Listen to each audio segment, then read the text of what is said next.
that peace can reign in the country? What's your take? Why is DSS saying that? Is there any peace in the first place? There's no peace in Nigeria now. There has never been peace.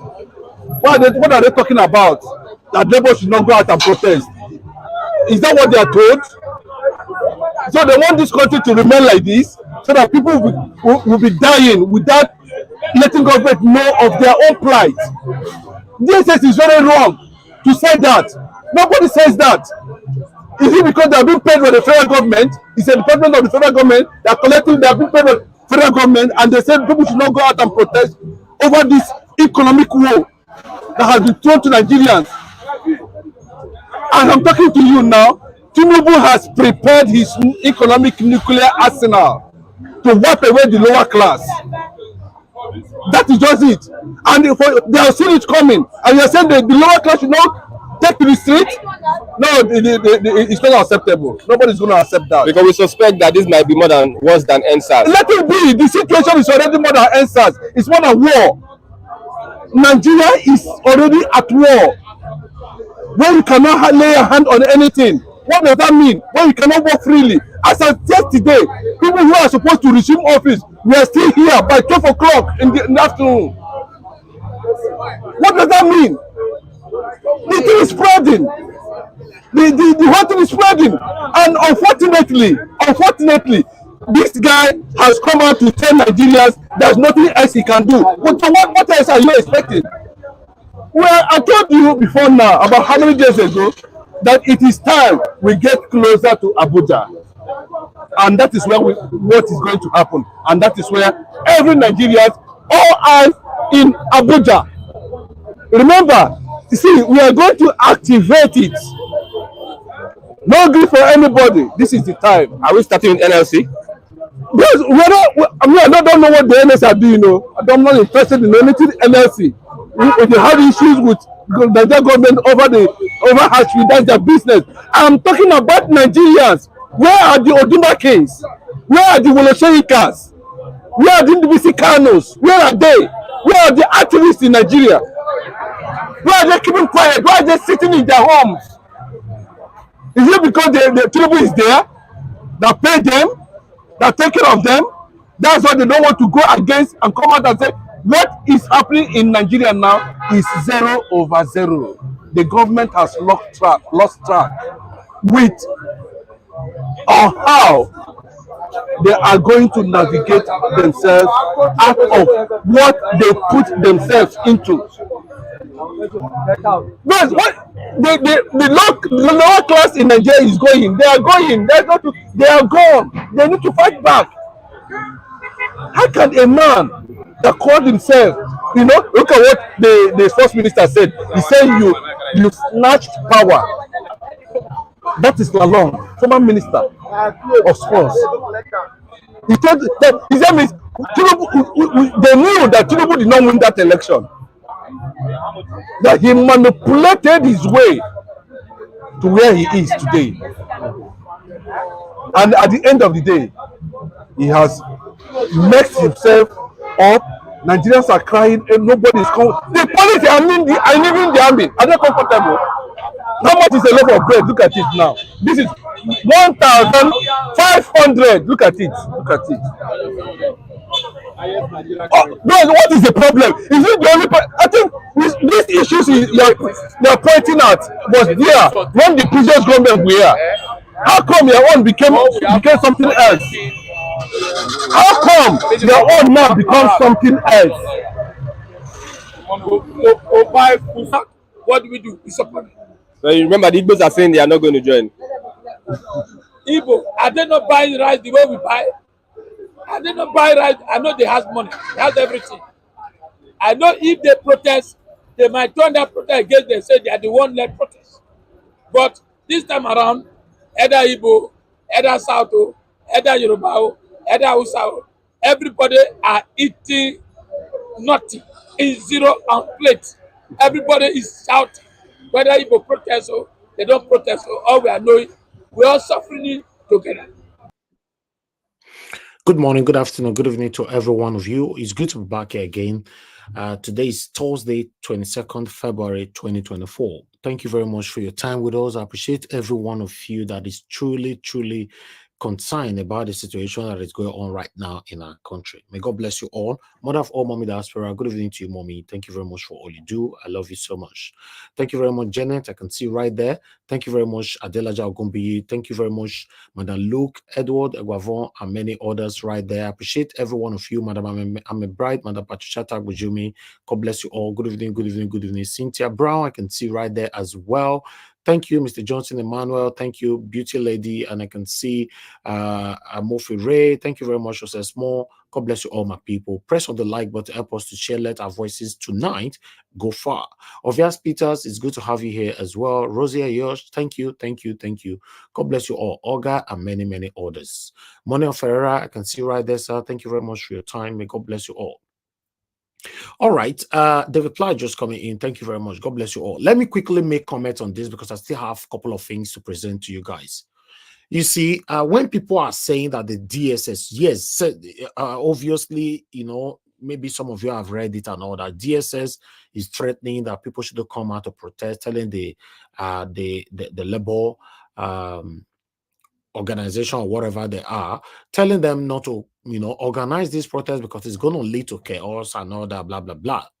One thing that people failing to understand is this. I just wanted to quickly put this in here. DSS supposed to say this, and none of us supposed blame them for it. Do you know why? Because they are doing their job. DSS themselves are facing the heat right now in Nigeria.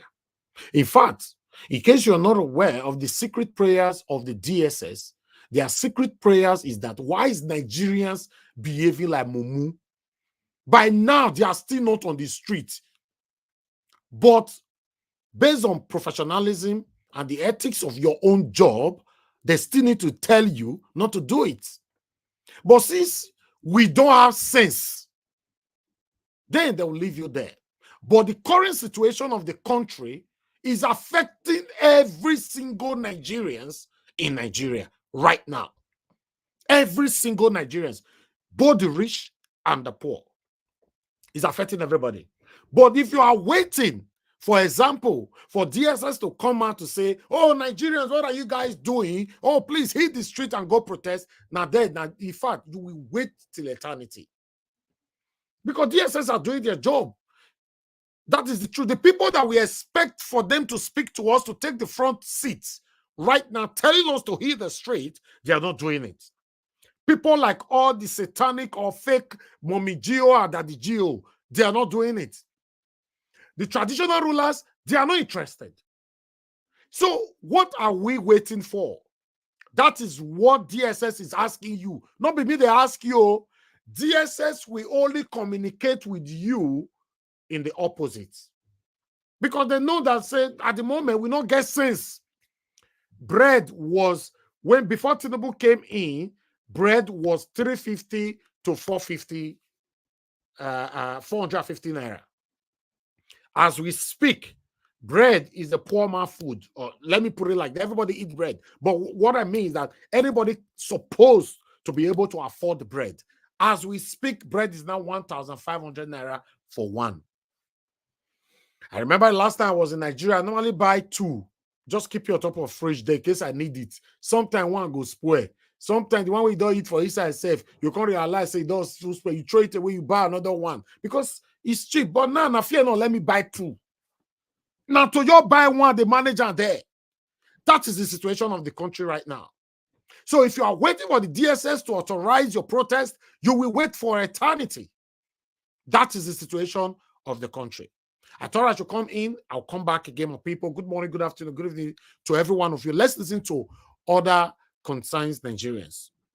The die, inflation, everything.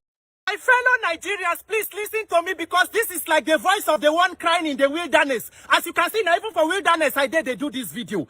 I just want to let you know, my country people, say you see all this wahala way there for country. Hunger, people, they cry, people, they die, inflation, everything. I just want to let you know, say, it go still get worse. This suffer go still increase, oh.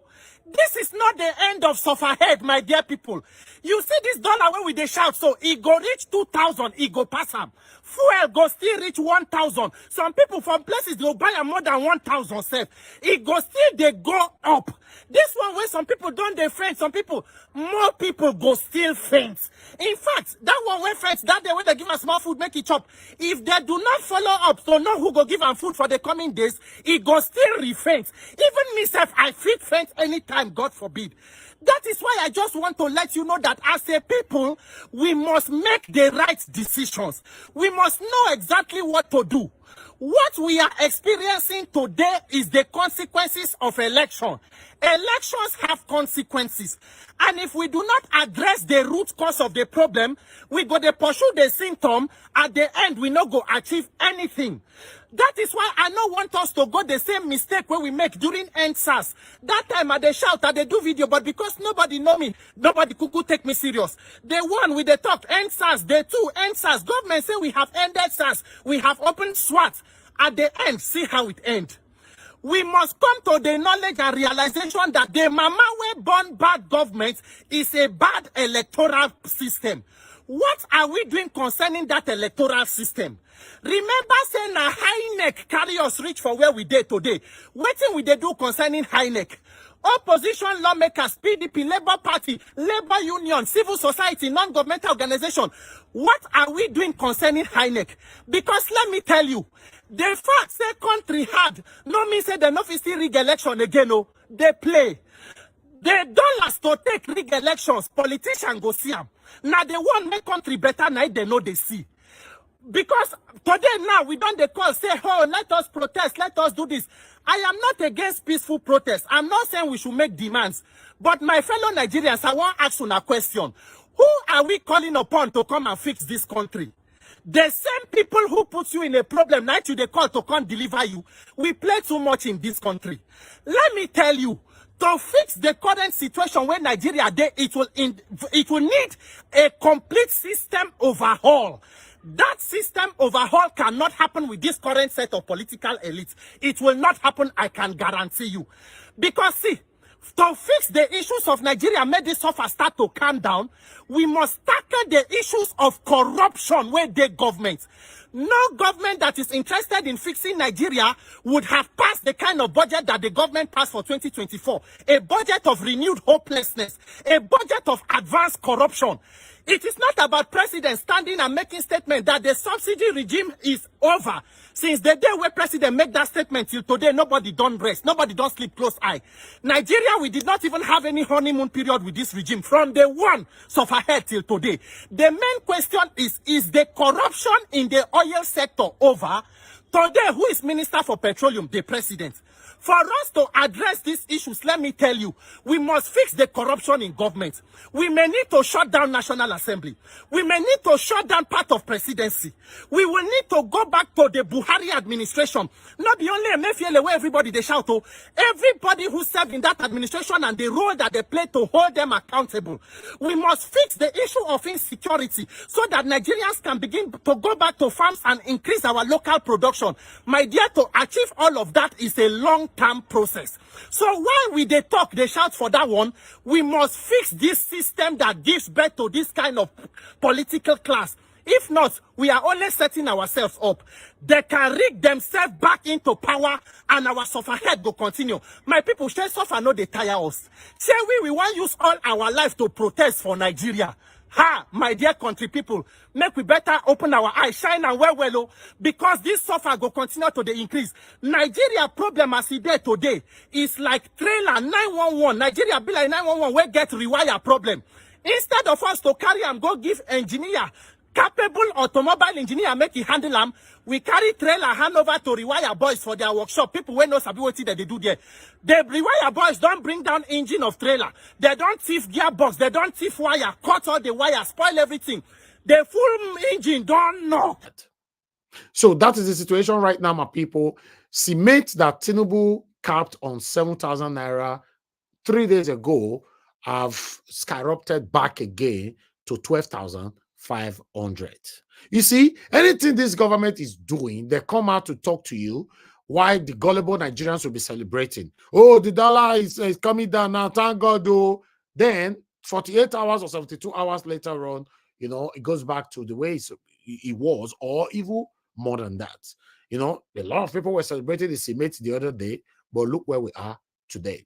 My people, it's a terrible situation. People are falling dead in Nigeria right now as we speak.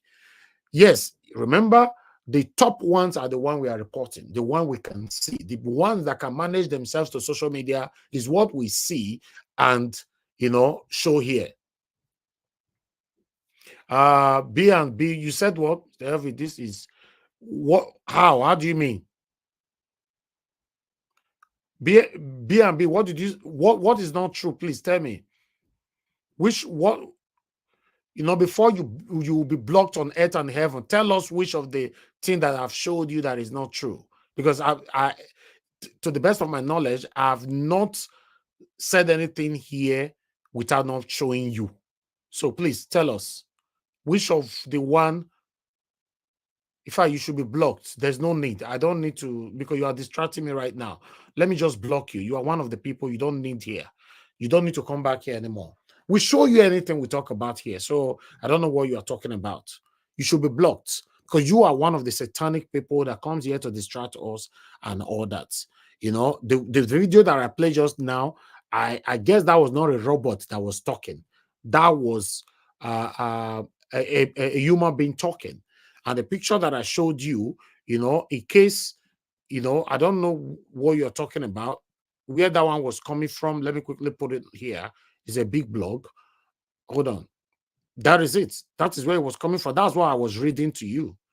It's right there. Even including the CMate, everything is there. I'm not the one that wrote it. It's coming from a big blog and all that. So what are you talking about? So you are one of the satanic people that have caused the pains that Nigerians are facing today. Because you all are justifying this satanism. You know, it's very, very unfortunate that if you find out now that satanic B&B lives abroad, you know, you find out it lives abroad, but they want people to continue to suffer in Nigeria and die. It's very, very pathetic. Today, a dollar is almost 2,000 naira, and you are saying what we are presenting. I don't understand. I don't understand the kind of human being, how God created some of us. It's very, very sad. The situation that is going on right now, one thing that I will state again categorically on this platform, Nigeria Watch Media can never come on air to deceive anybody for any reason. For any reason. And nobody can pay me to go say something that is not true. I will showcase it to you. If I can't verify it, I will show you where the source, where what we presented to you, where it's coming from. That's what we do here. Nothing else. Thank you very much, people. I would like us to quickly move on because we need to start talking. But meanwhile, let's listen to Abure have been released. So but we're going to listen to some couple of videos, you know, then we come in. But let me post out a link for those of you that want to join us. Let me post out a link. A link have been posted. Click on it. Join us here and let's talk about the things that's affecting us together. I appreciate every one of you, my wonderful people. May God bless you all. The national chairman, Julius Abure, has been released by the Nigerian police force. Hey, how are you? I appreciate all of you for the solidarity, for the support, and for your commitment. Yes, sir. No struggle to liberate a country comes easy. Yes. Many countries of the world where freedom fighters have fought for the emancipation of the people. Freedom fighters suffer injustice, suffer persecution. Sure. And it is what is happening to me and my other colleagues since after the general election. After the general election, they have tried to instigate crisis in the party. They tried to bring false accusation against us. They have come to talk about forgery at the time. When it didn't work, they came with embezzlement. Any person that is aggrieved within the party, they go and instigate them to write petition and to make trouble. And the irony is that the police even act on those things. At the end of the day, they will discover that those things are false. National, yeah! Today, yesterday, we were making arrangements for the primaries. And of course, the police swamped on us, arrested us over what I would not want to discuss now because investigation is still going on. Sure. Clap for chairman! I therefore do not want to preempt them. Yes, in order. But I must state clearly that following several interventions, they have graciously released. We are still going to listen to a couple of other videos here. Barrister Julius Abure, I've reached you privately, and I would like to let you know that I'll continue to say this on air. Please, sir, resign. Yes, resign, because sometimes this statement, you guys don't take it serious. Two things might involve in this. God forbid, may you not go lose your life through this course we say they pursue. And there's so many allegations against you, so many allegations, pending allegations. In fact, now it's not even from Edo State alone, everywhere in Nigeria. Resign. I'm not part of the people that say step aside. That's fine. Everybody have their opinion. For me, resign, step back. Exactly just the same way Doyin Okukpe has resigned. Please resign so that you can take time to look after yourself. Come in, not let this thing go affect you in a way that maybe you yourself might start regretting it, or even your family. Just resign. It's not working. Resign. Nigeria. In fact, I don't know what to say. I'll come back to this again. Because sometimes when people, they talk, they say, no. Abure have so many allegations against him. He's not guilty until he's found guilty. But step down. Just step down. That is it. Why is it in Nigeria stepping down is like a crime? Why is it in Nigeria contesting for a political office is a do or die? That is where we're supposed to start asking these questions from. Meanwhile, what do I know? Let's move on. The Director of Media and Publicity of the Labour Party, Yunusa Tanko. Thank you so much for joining us. Good to see you. Thank you very much for having me. These are very troubling circumstances. Seeing you here, I mean, with the videos out of what we're seeing happening to Julius Abure, the national chairman of your party. A lot of people actually expected the Labour Party to be above board. But what we're hearing about the national chairman, the allegations of attempted murder, conspiracy, a fraud, a forgery, and what have you, leaves a lot to be desired. Quite troubling for many who are looking up to Labour Party as the ideal. Let me confirm what you just said as regard to people are looking forward to the Labour Party to be above board. If I take you back into history and time, the Labour Party is a conglomerate and ownership by the Nigerian Labour Congress and the TUC. So we are a disciplined political party. So you are not far from the truth, what you are saying. So for us, if you remember, the former chairman, the first chairman, Dan Wanya, is a Labour man. A.A. Salam is a Labour man. Julius Abure is a Labour man, including my humble self. So we are a disciplined political party.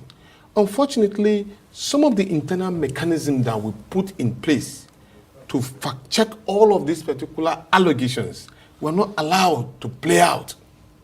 We're not allowed to play out at all. The internal mechanism of the party is very, very clear. No single person is above discipline in the Labour Party. No single person. But of course, you can't shave a man's head behind his back. You must deal with this issue based on the provisions of the constitution of the party. No matter how bad you feel about certain issues, allegations can come from different angles. And that is the reason why our principal, His Excellency Peter Obi, I said that he's even calling for an independent auditing based on all of these allegations. That's to tell you that we are all together. Today as we speak, all the National Working Committee members, everybody, as directed by His Excellency, all of them are there in Edo to ensure there is clarity and probity in the processes in which they administer the primaries. And then today, we just find out that 2 days before the primaries of the Labour Party, you are arresting the chairman, and under a very appalling situation. Well, what does that say of our democracy internationally? You see a chairman of a political party and you're hauling him down on the street like that. It doesn't make sense. Well, no matter what the accusations are. When you spoke, when you spoke about internal mechanism, yes, one wonders why your party is just speaking now. If you recall, there's been a series of allegations. So now we're not getting to where the police is on this matter about forgery. One from Plateau State, you must have heard of Johanna Magif, who accused Mr. Abure of forgery. There's also that of Splendor Okoeze in Ebonyi State, who also accused him of forgery, and another gentleman who also did same in Edo State, saying that, look, you put our signature on documents saying that we're pulling out of this race when actually we aren't. Your party was silent on that. Perhaps these are build-up to what we're dealing with at the moment before the police is apprehending Mr. Abure in possession of a firearm? Possibly you are not on this desk at the time in which I addressed that particular matter. Right here on this table, I was one of the people that addressed that particular matter, and I brought documents to showcase whether you allegedly that Abure did forge one signature or the other. So we spoke. In fact, to a point in which we also said that these cases are already in court.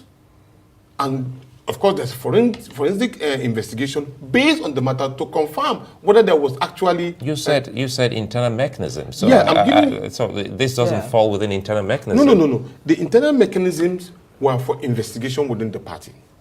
Okay? And then the investigation within the party also gave us the room to come and publicly publicize what we are doing to confirm whether there was indeed a forgery or not.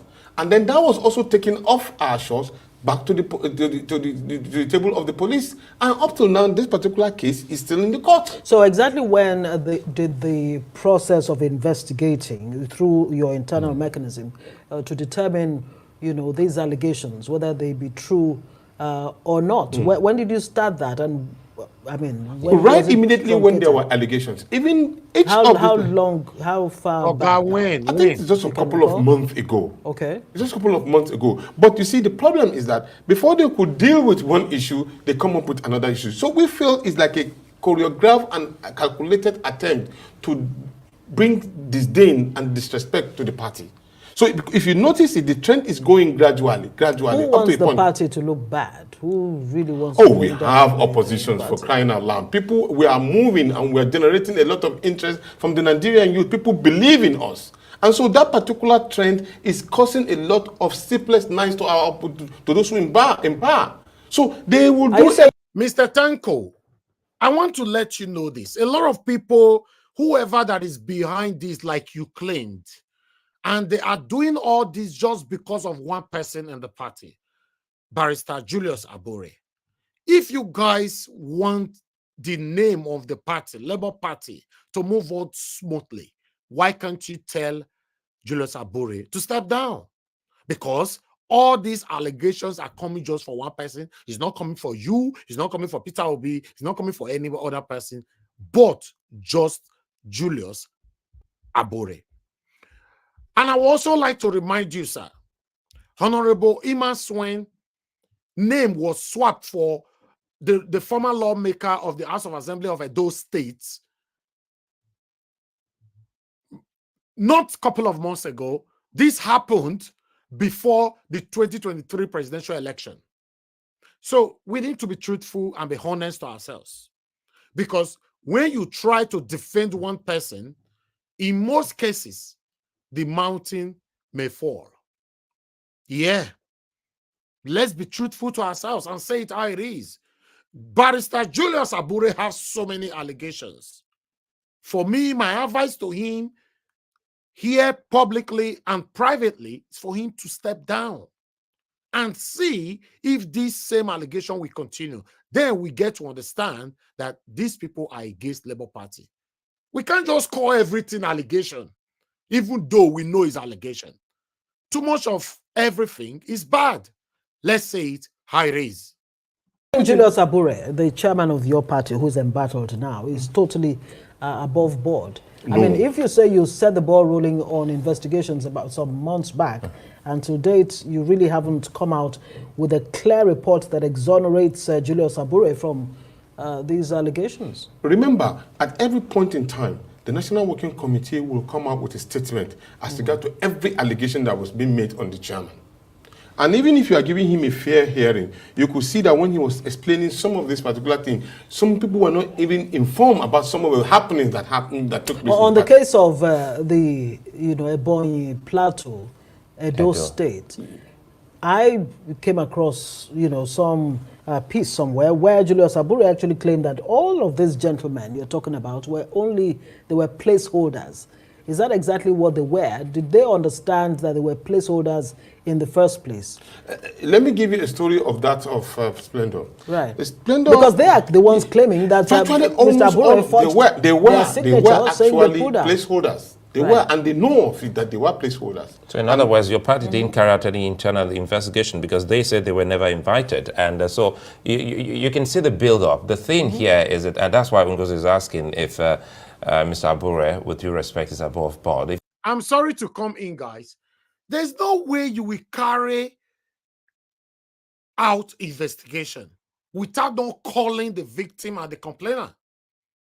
You see, I like what these guys are doing in the rise. These two anchors, because Mr. Tanko is surprised right now because they hit him hard.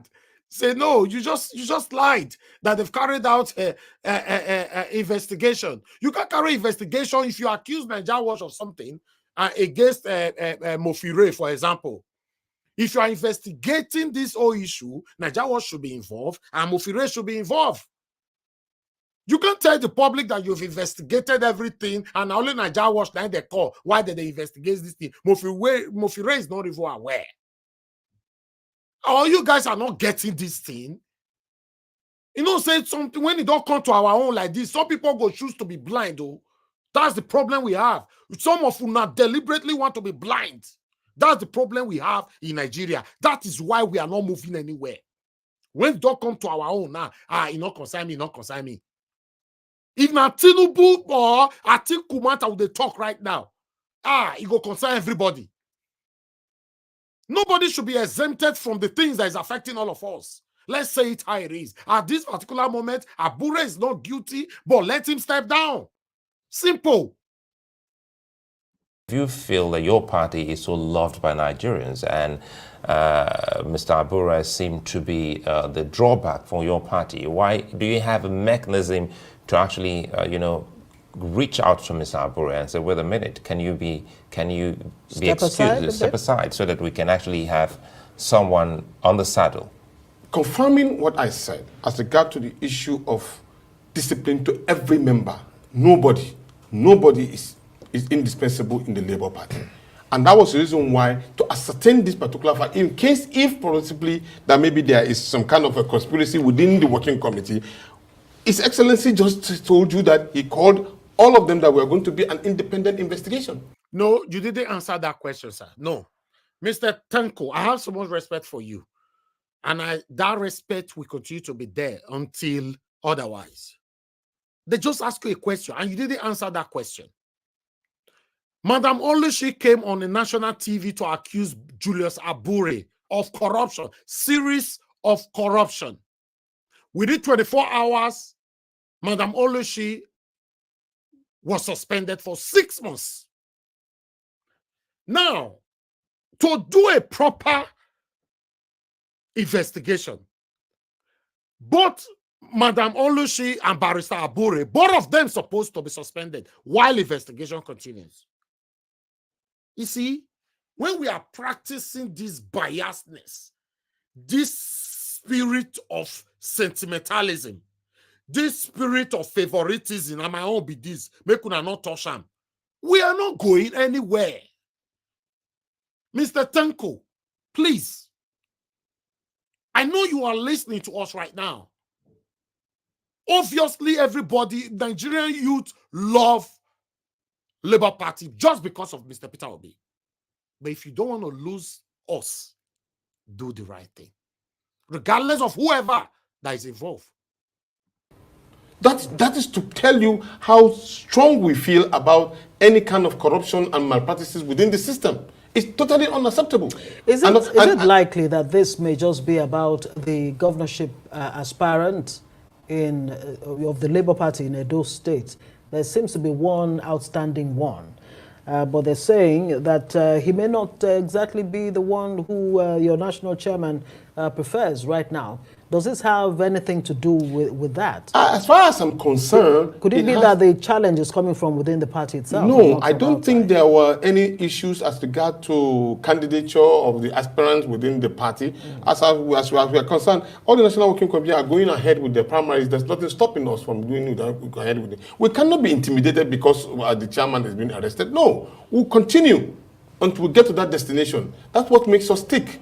Because whatever they throw at us, we throw it back at them. We try to build up and all. Look, there is no political power. Every individual can be accused of anything as long as if you deal with the matter. We are even more credible because we are in the public domain.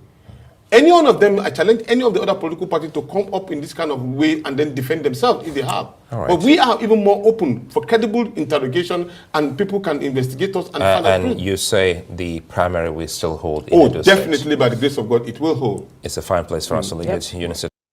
Okay, I'll continue shortly. Let me respond to Sese. Sese, you are saying that, Mr. Elvis, you might not know everything. I have not said I know everything. In fact, I don't know anything.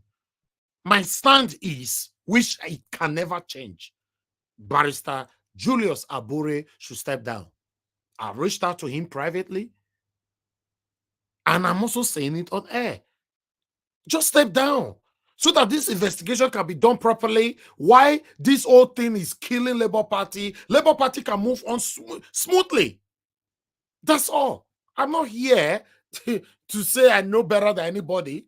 My stand, the same way my wonderful panelists, all of them are entitled to their opinion. This is my own opinion.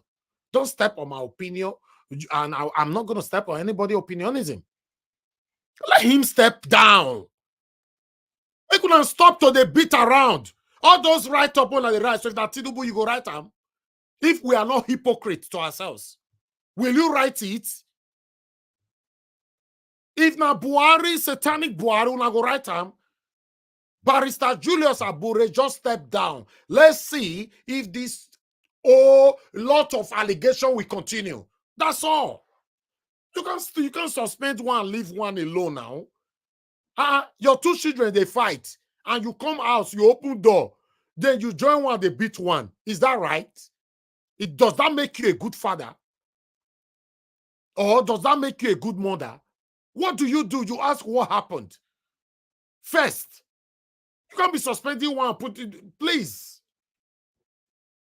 What is happening here? Nobody can change my stand. Nobody. And I'm not here to change your own stand. Mind your business. Let me mind my business. Let me express my own opinion. You express yours. Abure should step down. Simple. Let's move on, guys. Just for the sake of time, still pounce on that.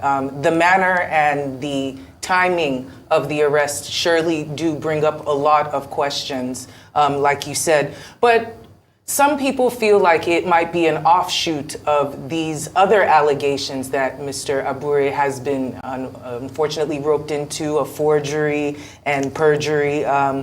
These are coming from everywhere from Ebonyi, Plateau State, Edo State. We also had Maria Lebeke, who was the former national chair of the party. She had a couple accusations for him on Newsday as well when he, to defend her name in terms of forging signatures, as well as Oluchi Opara, who has been making the media rounds as well, who was the state treasurer. So do you feel like any of these are connected in any way? Well, is there a court order to arrest him? I don't know. I doubt that. So these are issues that must be resolved before we move to the next stage. Of course, there are a lot of people who are negatively interested in the Labour Party. I mean, you know, I thought the degree of, trying to subvert the Labour Party will fall when the president has been sworn in.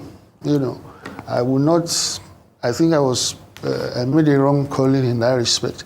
But all these things, all these, that they are still worried, about the Labour Party. Of course, it shows, the status of the party and the potential. But so I don't. You cannot take the laws into your hands. What we should try and find out is the warrant of arrest from those policemen who came to arrest him. Is there a warrant of arrest, issued by a legitimate, court of law? I doubt if there is any such, So.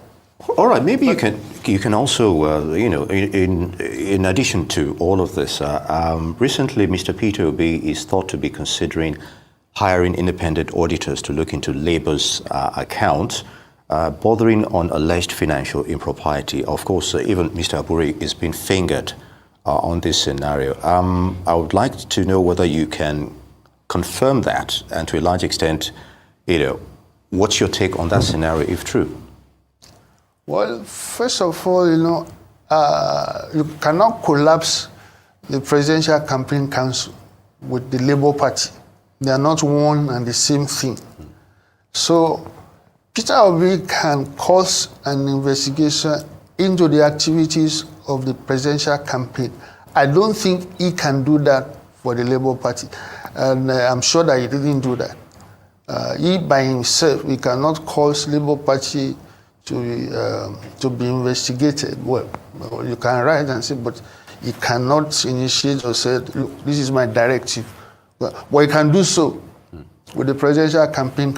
And this is why Barrister Abure was very upset when they called for immediate emergency meeting for Mr. Peter Obi to be removed, to be suspended. Yes, because that statement from Mr. Peter Obi, normally with the constitution of Labour Party, Mr. Peter Obi doesn't have the power to do an external auditing in this particular case. This is why. Because you remember the article that I read to you guys 2 days ago here, Barrister Julius Abure was upset that how can Mr. Peter Obi go on a public space and be saying all this? He must be removed. That is what is being confirmed right now. Now, so I'm going to do this thing, we're not going to see head, not going to see tail. And some of you say you want a better Nigeria, you reach your own. Everybody, they protect their own. See life. Ew. First, Mr. Abure is, there are quite a number of people from, maybe about one of them. I think only Abure himself is a member of the Presidential Campaign Council. I'm not sure. Well, there's a difference between the two. Well, with the Labour Party, we know it has gained a lot of traction, especially the perception of being above board, of being different from all these other political parties who, quite frankly, are quite messy. With this kind of situation unfolding, do you have any fears that maybe even the obedient movement might have less support for the candidates in Edo State as the primaries are being conducted, or that the party will see some kind of negative backlash from their core group of supporters, which are the youth who, expect for politics to be a little more clean than it usually is? Well, that is what Peter Obi has exemplified. Integrity, accountability. You put out, revenue estimate and everything. It came out above board. So rather than why should they feel, that's something that should be celebrated. And that should make more people, the obedience, for instance, to be more resolute in his support. But my own belief, or at the end of the day, is that the Constitution should make provision for independent candidates. Without any meaning to demean Labour Party. If there was provision for independent, you probably would have run for independent candidates rather than on the platform of Labour Party. I don't. I'll stop that right there. My people, to be honest, with what is going on right now with Labour Party, we need to be, truthful to ourselves. Yes, I know some of you don't like me right now just because, we are saying it how it is here. Yes, in case you don't know, Nigeria Watch have been there for years. You understand? That is what I stand for, and nothing can change that. In fact, if I lose you today, I'm not going to be surprised. You know why? Because I've lost so many people. I've lost friends and families just because I talk true. And that's the most beautiful thing about life. Because if people live your life and say you are not guilty while they come up for your life, you will be smiling. Let's just say it how it is. We don't talk about Tinubu for a year, Atiku, or many things. In fact, during the time of presidential campaign, you know the way we deal with Atiku for a year, right? And Atiku is my father's friend. We finished Atiku for a year with all the audios and everything. So what are you talking about? What is our problem now? Why can't we just say it how it is? So me, I don't understand though. Let's do it. And let's move on to Edo State, please. Thank you very much, Madam Luke. May God bless you. I really do appreciate this. Madam Luke, thank you very much for the encouragement to this. In fact, I'm speechless because just a day or two ago, you did it and you're doing it again. Thank you so much for your encouragement, for your kindness, and your consistency, the biggest one on this platform. I'm very, very grateful, alongside with every one of you that is consistent, that is joining this movement for us to have a better Nigeria in our time. I appreciate every one of you. Thank you so much. Mr. Joseph Orji, thank you very much, sir. I got your message. Thank you, sir. I appreciate you. Thank you very much for all you do. It's good to hear from you once again. Thank you very much, Spiritual Happiness. I appreciate you. Thank you so much. I appreciate you. Thank you, thank you, thank you. Mr. Najawa, please continue to stand for what is right and all that. May God bless you. Thank you, thank you. What we do here is we just want a better Nigeria. Let me put it like that. Now, anybody that will stand on our way from having a better Nigeria, it doesn't matter if it's your father, it doesn't matter if it's your mother, it doesn't matter if it's you, we should discuss it. Yes, we should. There's a lot of allegations right now. Abure is not guilty until found guilty, fine. But you can step aside. Just step aside. The allegations is just too much.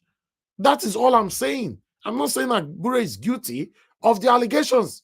And it's not also my duty or my position to say he's guilty. I can never say that. Thank you. Let's move to Edo State. What happened today? The primary happened, the governorship primary happened with the APC today, and Mr. Aswe Godaro was declared the winner of the governorship candidates. But there's controversy. PDP. Sorry, yeah, PDP, sorry. The PDP. The APC also did their own today, while Labour Party as well. Sorry, thank you very much, my brother, for that quick correction. Yes, there's some issues, controversies going on right now. So I would like to let's listen to the speech of Mr. Aswe Egodaro. Please, we have to take the next item because we need to close officially. We now invite for his acceptance speech the man who has polled the majority of votes here this evening, 577 votes, to emerge as the candidate of People's Democratic Party for the September 22nd governorship election in Edo State. Barrister Aswe Igadalo and his wife, Mrs. Ifeyiwa Igadalo, are here to thank Edo delegates. One moment, guys. That music, we're not allowed to let it play, but let's just wait and listen to him. One moment, I'm going to release the audio right now. Okay. My fathers, the elders of our great party, and I can't thank you all enough. I can't. The distinguished delegates, my delegates, our delegates. distinguished members of the People's Democratic Party, distinguished guests, Mr. Speaker, First Lady, members of the House, commissioners, I'm actually totally humbled, truly humbled. I thank my family, my wife Ifeanyiwa, and my daughter, Omehi, my sister, Amiahi, my brother, Itwa, my friends, including a certain guy called Boye. I thank the good people of Edo State. Last 4 months, I've got to even meet them more. Resilient people, brilliant people, hardworking, visionary, focused, willing to move our state into prosperity. I'm only a tool in this process. And I promise you all that I will be a useful tool in this process. Edo State, by God's grace, will move from where Godwin Obaseki has carried us to the next level. I'd like to thank Governor Obaseki for the wonderful work he has done in the last 7.5 years. I know that in a year or two, people will keep talking about Obaseki.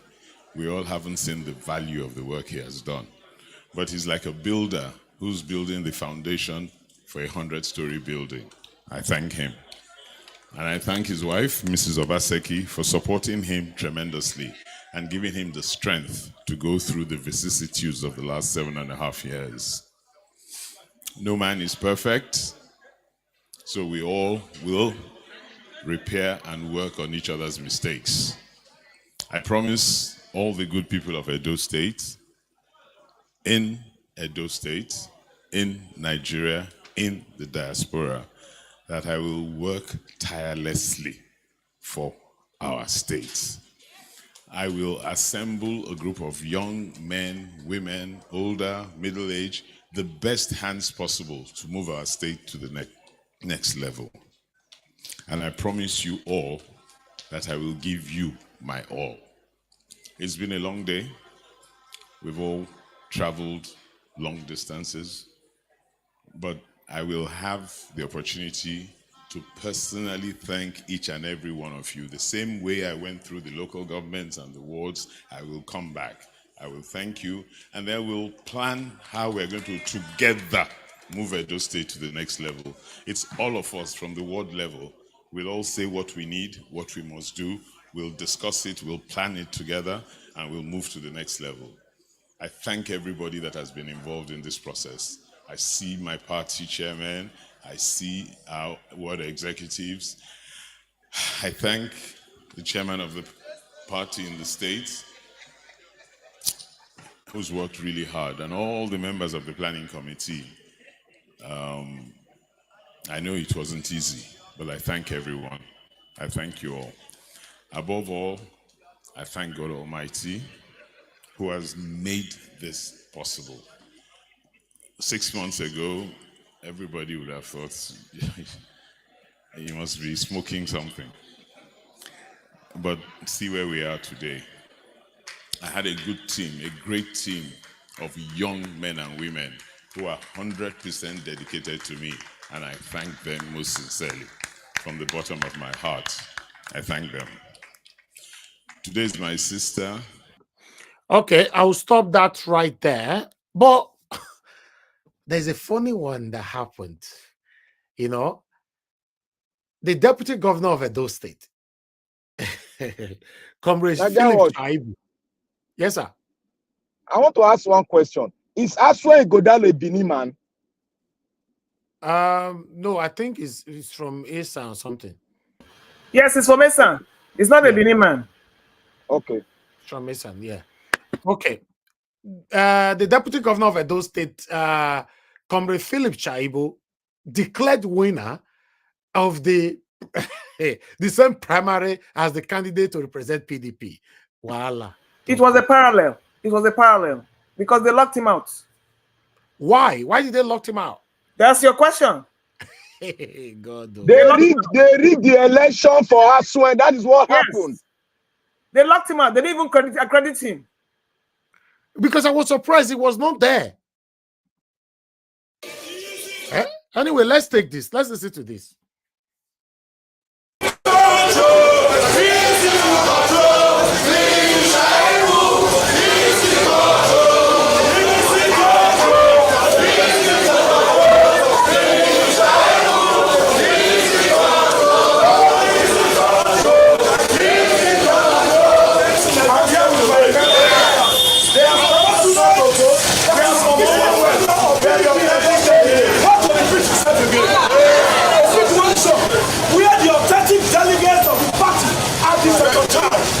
We are being oppressed in this state.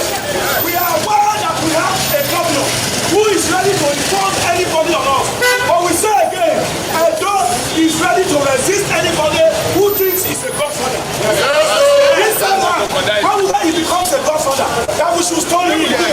But today, we will not stone him, but we are big and nature will deal with him when he dies.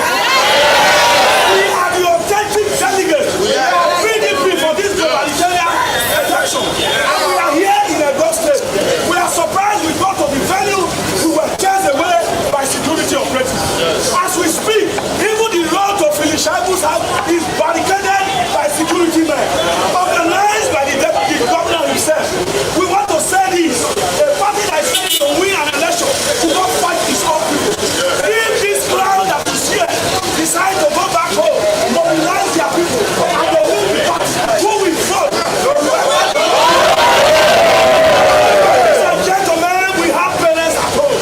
We also have goodwill in the street. We have daughters and sons. And we are ready to go into the street in this election. Let me send a message to the National Working Committee. We have told you time to time number. If you are ready to fail, go this way you are going.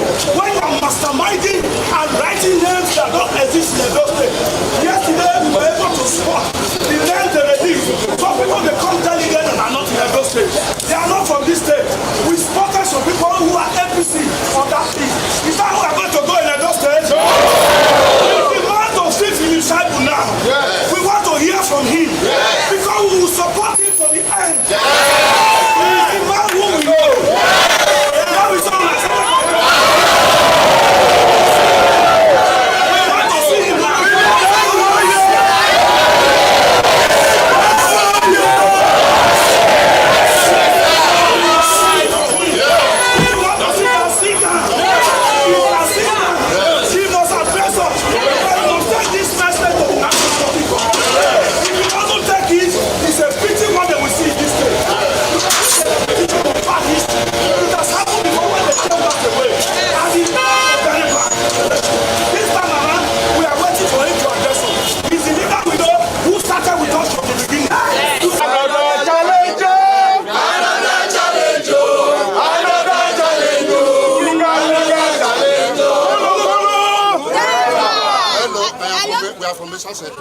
So we are the authentic delegate from Eastern Central. But we don't know how come about the name they brought that place before they drove us out of that place. That is why we are the most business. I come from Eastern Central. We are the authentic delegates. We go the normal venue, the drivers come out. Now we come here, we say now Oga Philip Shaibu, now we dey follow. We know they follow another person. Not be so with help us carry the message go offside. So now you would they follow. We don't know any other person. No other person. Who is our guy? Told that some persons were at the gate, and I was like, who are they? He said delegate. So I said no, they should direct them to where they are supposed to be. They said no, that it looked like they are protesting, and I came out to find out that it was actually the delegates, and I can recognize some of the faces, especially this one from the world. So once that we have played politics together, and they are telling me that they went to do their accreditation, and they refused them accreditation, and they thought it was a joke, but consistently, almost all of them were refused accreditation, and they came to tell me what has happened. And for me, I've assured them I will take their grievances to appropriate authority. Those are the delegates. Those are the delegates that emerged in the last adult delegate election, and also the national delegate election. Those are the delegates, and they have their results, and I'm aware of it.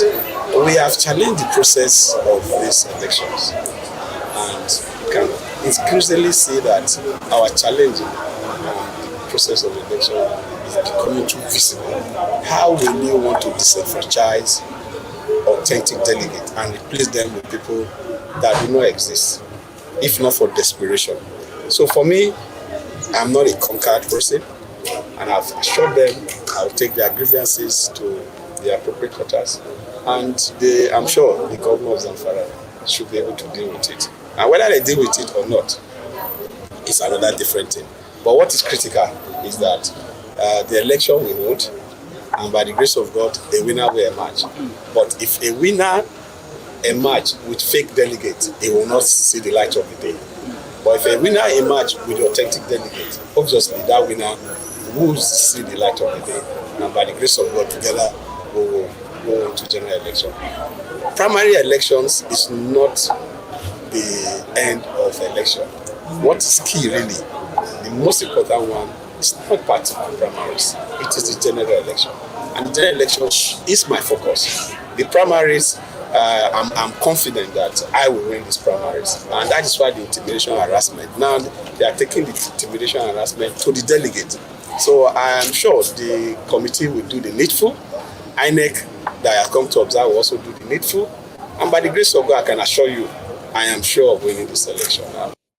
Okay, thank you very much, my people. I'll leave it right there. Hey, wow. Desperation to hold a public office in Nigeria. It's so scary.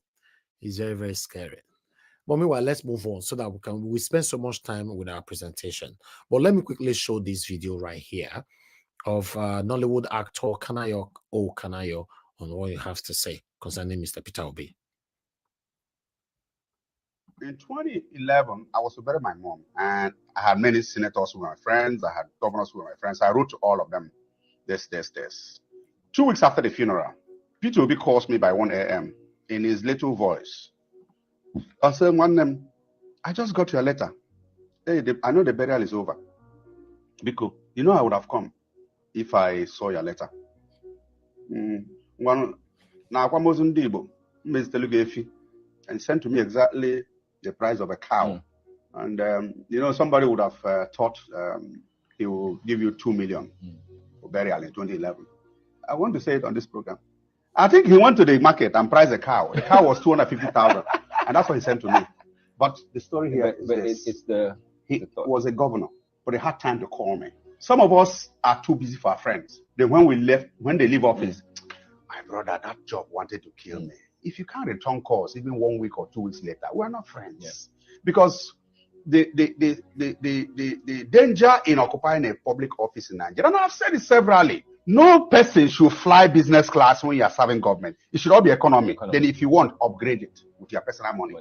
Because I've always said it, because you remember what our Lai Mohammed said that Nollywood was promoting promiscuity, Nollywood was promoting ritual, and so on. We say, who promotes rigging in election? Yeah. Same you. Yeah. So we must do things right. That's the point I'm trying to make. All right. Thank you very much, my people. I thought I should bring that in. But Mr. Peter Obi have this to say quickly. I'm just rushing right now. Take this.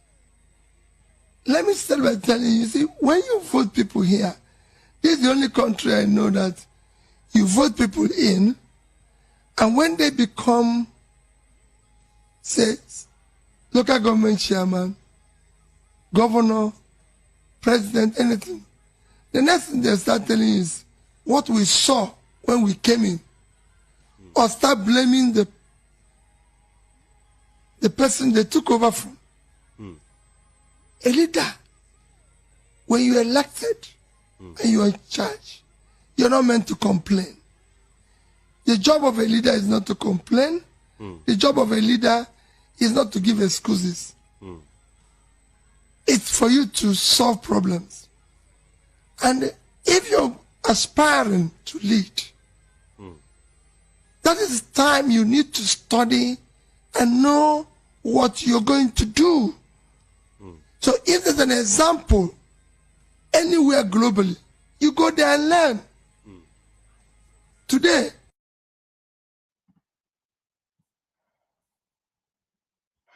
All right. Thank you very much, my people. The reason why I have to play that, because right now, Tinubu is blaming Buhari's administration, which is the same party, both of them emerges from. Blaming them now. Buhari is the problem. Many people are supporting him to blame Buhari. You are aware, and you were part of Buhari's administration for 8 years. You are aware before you came in. And I believe the reason why you came in is to fix it. And Peter Obi talked this matter during the time of the presidential campaign. But meanwhile, Gowon, the former head of state of Nigeria, now he can't talk this one. So say me Tinubu no mind now. Say the fact criticize me self, even the time when me fete I fete opposition. So let Nigerians they talk there, concern. Don't worry about criticism from Nigerians. It happened to me when I started civil war and I succeeded.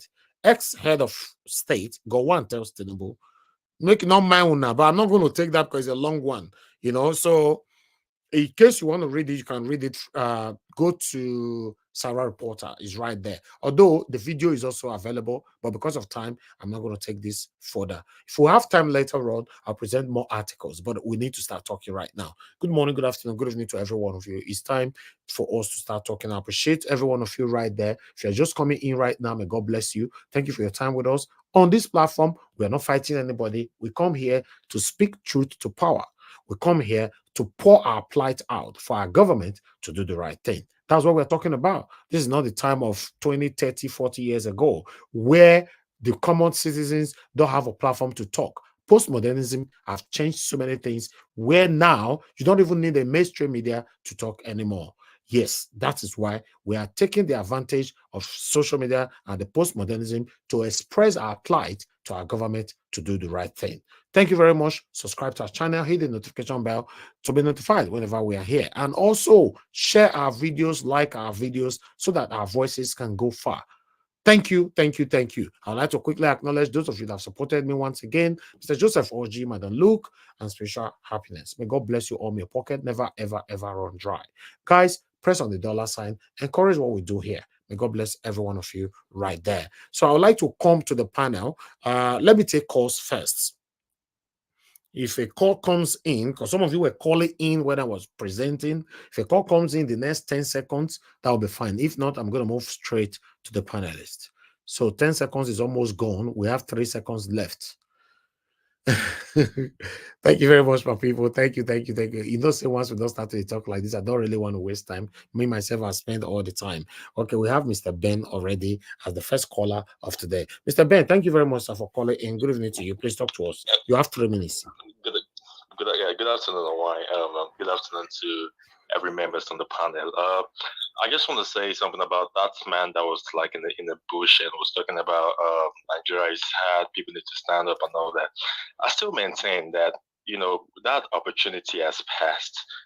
After the election, when the results were being collated at INEC, and, they were calling all these figures that nobody knew where the numbers came from. I still maintain that was the opportunity we had, but we lost it. We should have, everybody in Nigeria should have hit the streets, and complain and protest against those results.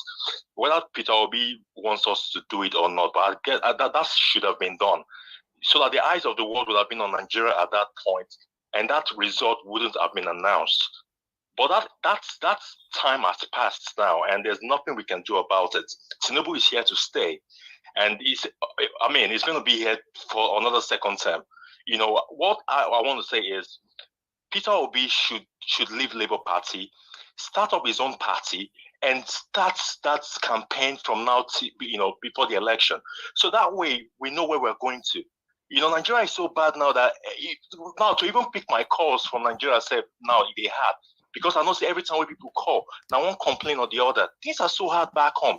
And there's nothing, if you like send $1 million, it's not enough. Because things are always hard back home every single day. So that's all I have to say. And Thank you. to Mr. Tun, I don't know if he's there on the panel right now. Yes, yeah. I was watching back the videos from yesterday, and Mr. Tun said something about I said Peter Obi wasn't perfect, blah blah blah. What I was saying was, for a party like Labour Party that fielded Mr. Obi, Peter Obi for presidency, a party like that should not be, embroiled in such controversy of embezzlement and sabotage. That was what I meant. I didn't say Peter Obi isn't perfect. I mean, we are all humans. Nobody is perfect. But my point is, Peter Obi should start a party, and start that campaign so that anything that has to do with Labour Party, you shouldn't be associated with that. That's all I have to say. Thank you very much, Awan. I agree to sir. God bless you, sir. Thank you very much. Thank you. All right. Madam Origin, thank you very much, ma, for calling in. Good evening to you. Please talk to us. Wow. Hello, everyone. Oh, we are still here. Oh, I greet everyone. Mr. Niger Watch. God bless you. Thank you. Hey, Jesus, I refuse to get headache.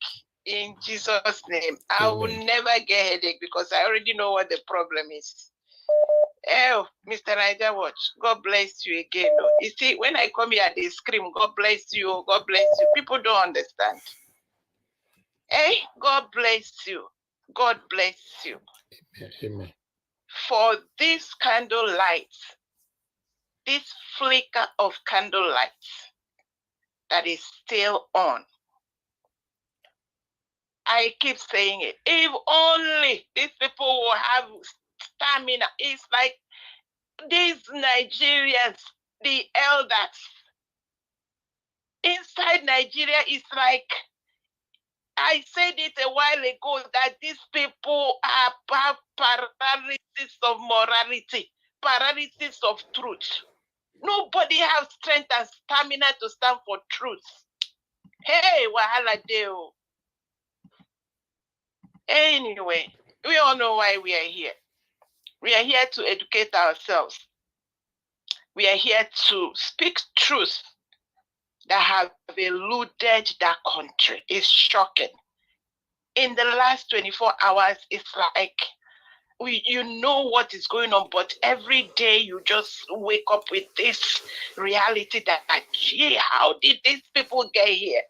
How is it that nobody can say the truth? Look at Mr. Akin Oshintoku, how he was like, it's like he didn't even, and the other guy you mentioned his name, you spoke Kawi, Danko. Hey, Jesus. These people I'm like, it's kind of scary to hear. Every day is a new thing, no shock. For Mr. Akin Oshintoku to say, if it were possible, how they can have independent candidates, which means what we're still screaming is the same thing. The man that said go and verify is still the last man standing. We never see another one wake up and say, hey, stand up and go and verify. So that means Labour Party, hey, wahala deal. It looks like Labour Party is a bigger pot of crap. God save the people inside Nigeria. And bring this same word, this young man, everybody keep talking, we keep talking, God will help us. Nigerian politicians are corrupt. They are worse than the devil himself. Their heart is dark like coal. Wicked, dark souls. The people that are world acclaimed criminals. It is all on if you just go Google, you see kind of all kinds of things. And these are people that said they were standing for who? God help Nigerians. So, and let me tell you, Mr. Nigeria, let me just say, because it's across the board. Look at the antecedents of all of them. And now we are looking eyeball to eyeball, looking at Abure. Abure is talking. And you look like you're looking like a mirage. Abure is somewhere we don't know. Abure, you won't carry obedience to where we don't know. We are standing gidigba. We stand for truth. We will defend truth. Since all of you have gone to sell yourself, your hearts to the devil. Thank you. Mr. Niger Watch, I beg, let me stop here. I think I'm just screaming. Yes. God bless everyone. Thank you, man. God bless you too. Thank you so much. All right. Thank you very much, my people. I appreciate every one of you right there.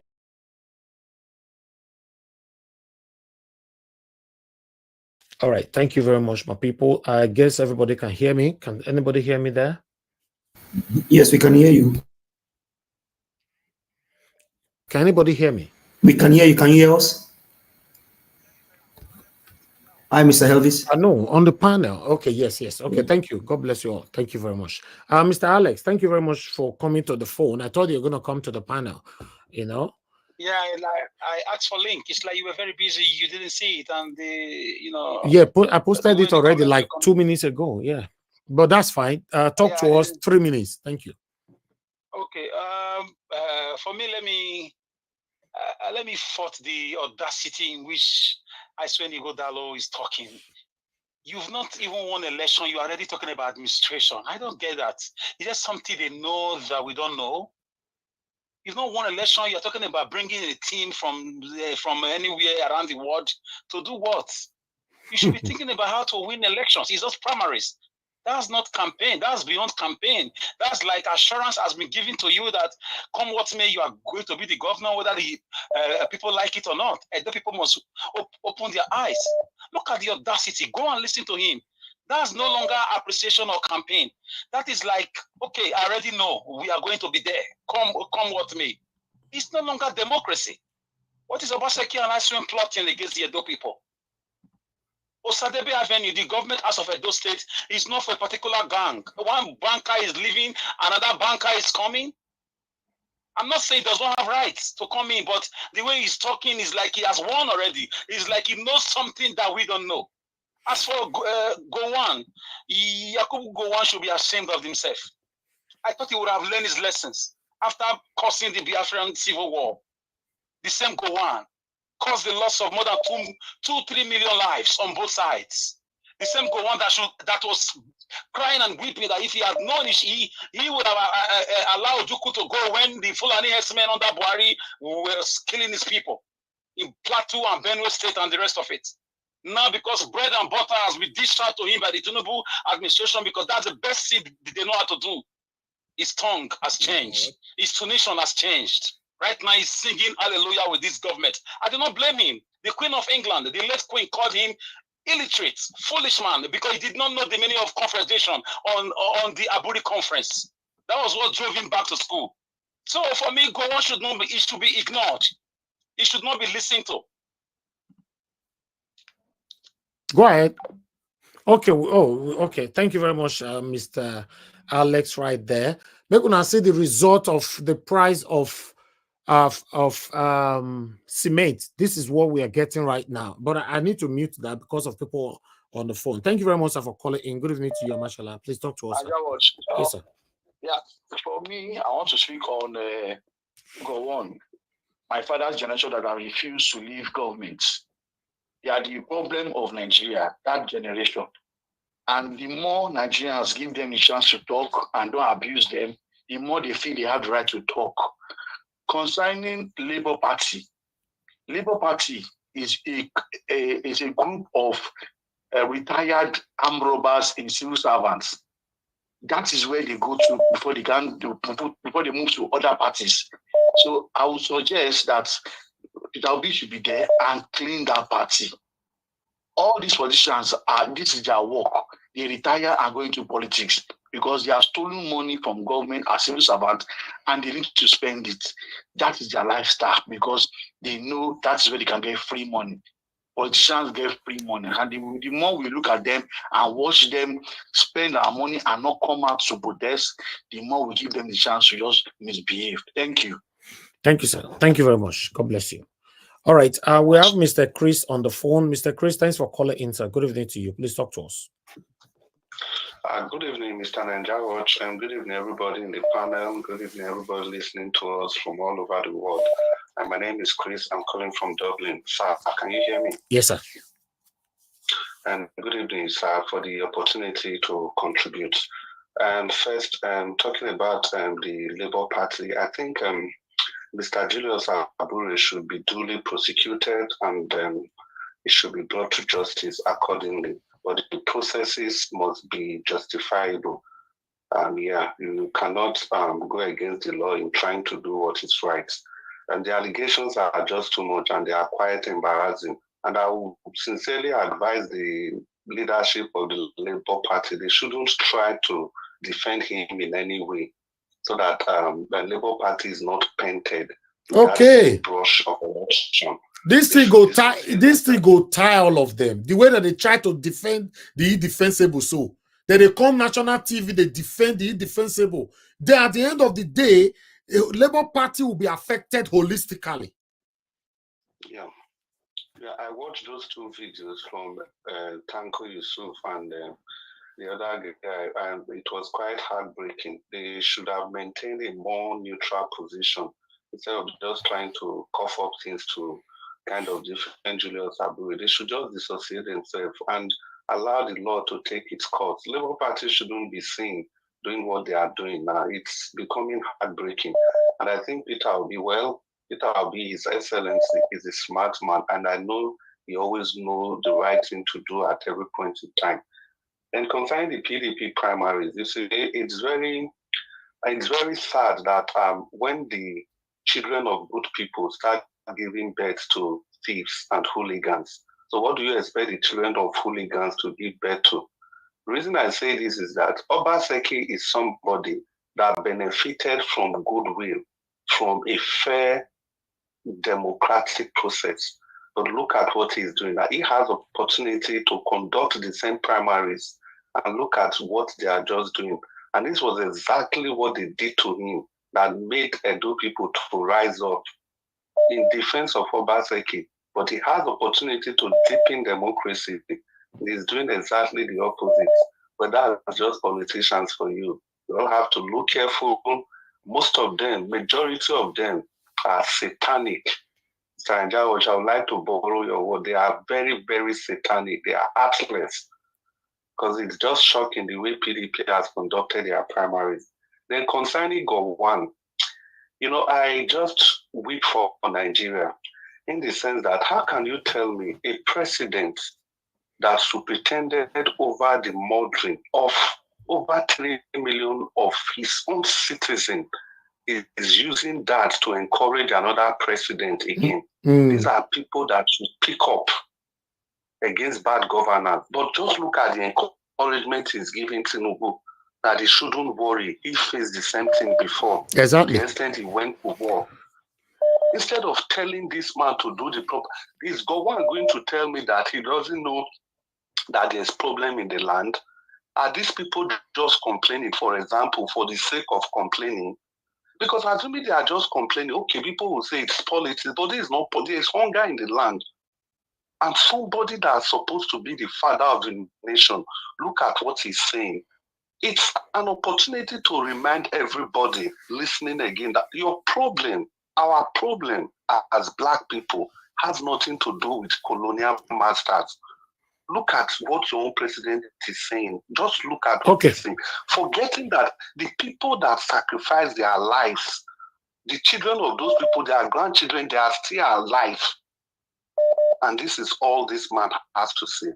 Thank you, sir. I want to rest my case there. And I want to thank you for being very, very unbiased, because it's difficult for somebody to be in a position like this, like you, and still present all these issues, because you could have easily be quiet, or you could have used this platform to defend this man. Thank you, sir. Regarding the closeness that you have with all of them. So thank you very much. And once again, I'm grateful for the opportunity to contribute. Thank you, sir. God bless you, Mr. Chris. God bless you, sir. Thank you very much. Mr. Alex, you are calling back again. I was abruptly, interrupted before. Let me just quickly round off what I was saying. Can you hear me, sir? Yeah, go ahead quickly. Yeah, thank you. Thank you very much. Let me come to Abure. I thank you for taking that stand. We have nothing against him. It's just a shame that resigning is not in the DNA of Nigerian political structure. And people don't want to learn. Do not think all those monies that he has been accused of, he didn't eat all these monies alone. Of course, he must have shared all this money with some of these people that are coming out to spill up nonsense on the national TV. He must have shared money to people too. 10 million, 20 million, 30 million is a lot of money in a country that is going through economic problems. So when people are talking, just realize many of them have been compromised by the Abure money, or should I call it Abure Gates just now. So it's just a shame that a party that was supposed to be a rescue party, a party that's supposed to be, a lifeline, a party that's supposed to be a rescue boat or a rescue rope, now we are now being seen to just be the same. Very shameful. In the party structure. Very disgraceful. APC, PDP, they'll just be drinking champagne. Wike will be drinking champagne and just be laughing just now, watching this saga. I'm happy with the role Peter Obi is playing, staying behind the scenes, doing his thing, going about his business. Thank God his name is not in this nonsense going on. If I were Abure, I will not just only resign. I will have my head in shame. What are you fighting for? Monies. Where are you going with all these monies? That woman came out to speak that day. People wanted her to shut up because she's a woman. She's not a chief. She's not a known person. Somebody came out. It's not on a, people are saying APC is after. Nobody is after anybody. Why are they not after Mr. Peter Obi? Why are they not after, what's it called, Aisha Yusufu? Why are they not going after Ahmed Dati? So for me, if something becomes too much, they say when they did too many for blind man's soup, he will know it's not crayfish. This is one too many for him. He should just call it a day. Train the towel. As for Yakubu Gowon, once again, for me, I leave him to his conscience because this is a man that saw the murdering of 3.something million lives on both sides. He should have known better. This same man was talking under Buhari that if he had known, due to the rampant killings, if he had known, he would have allowed Ojukwu to go with his Biafra, with the way the one Nigeria are killing people, his own people in Benue State, in Plateau State, and so on and so forth. I don't know how overnight Tinubu has gone to see him. Money, of course, has exchanged hands or promises or something. At that old age of nearly 100 years old, he's still behaving like that. It's such a shame. This corrupt men, the thing is in their DNA. It's like they will go to the grave with it. Let's not listen to him. We know it's just a way of Tinubu looking for somebody to stand in for him and just giving a lifeline. So Nigeria, thank you. Thank you, sir. Thank you very much. Okay. Thank you very much, sir, for calling in. Good evening to you. Please talk to us. Hello. Hello. Hello, sir. Yeah, good evening to you. You're on the live. Sir, yeah, go ahead, sir. Talk to us. Good evening, thanks, sir. Good evening to you, my mommy diaspora. You see, we can't hear you anymore, sir. Oh, network. Oh. You will support him. Rather the government is doing bad or not, you will support him. Nigerians will be crying like this, and Yakubu Gowon, you go and support him. He's thinking of only his stomach. As he go to Villa, they will give him Nigeria network. President ever have known. It's a terrible former president that I know. He had never said the truth in this Nigeria. He always says everything you see everywhere that is negative. He's not a sincere person. He will never, he's thinking only his pocket. The money they will give him there and collect it. And that's the only thing that is about. He don't care about Nigeria.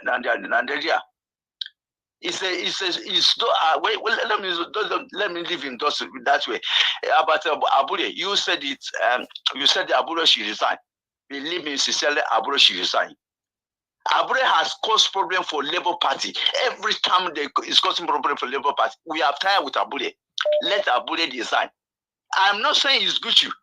He's getting what we are accusing him for. But let him resign. Enough is enough. He's not the only person in the party. Let him resign for now. And again, you are compare Abure with Tinubu. Yeah, don't talk about Tinubu with don't compare Tinubu with Abure. Tinubu is the president of Nigeria, according to what they say. I did not say that. Then, if packing our money, Nigerians are crying. It's not solving the problems of Nigerians. His problem is worse than Abure on. It's not compare him with Abure at all. Abure is a national party, a leader of a party. Tinubu is a national, a Nigeria, a national as a whole. Nigerians are crying under Tinubu. Nigerians are suffering under Tinubu.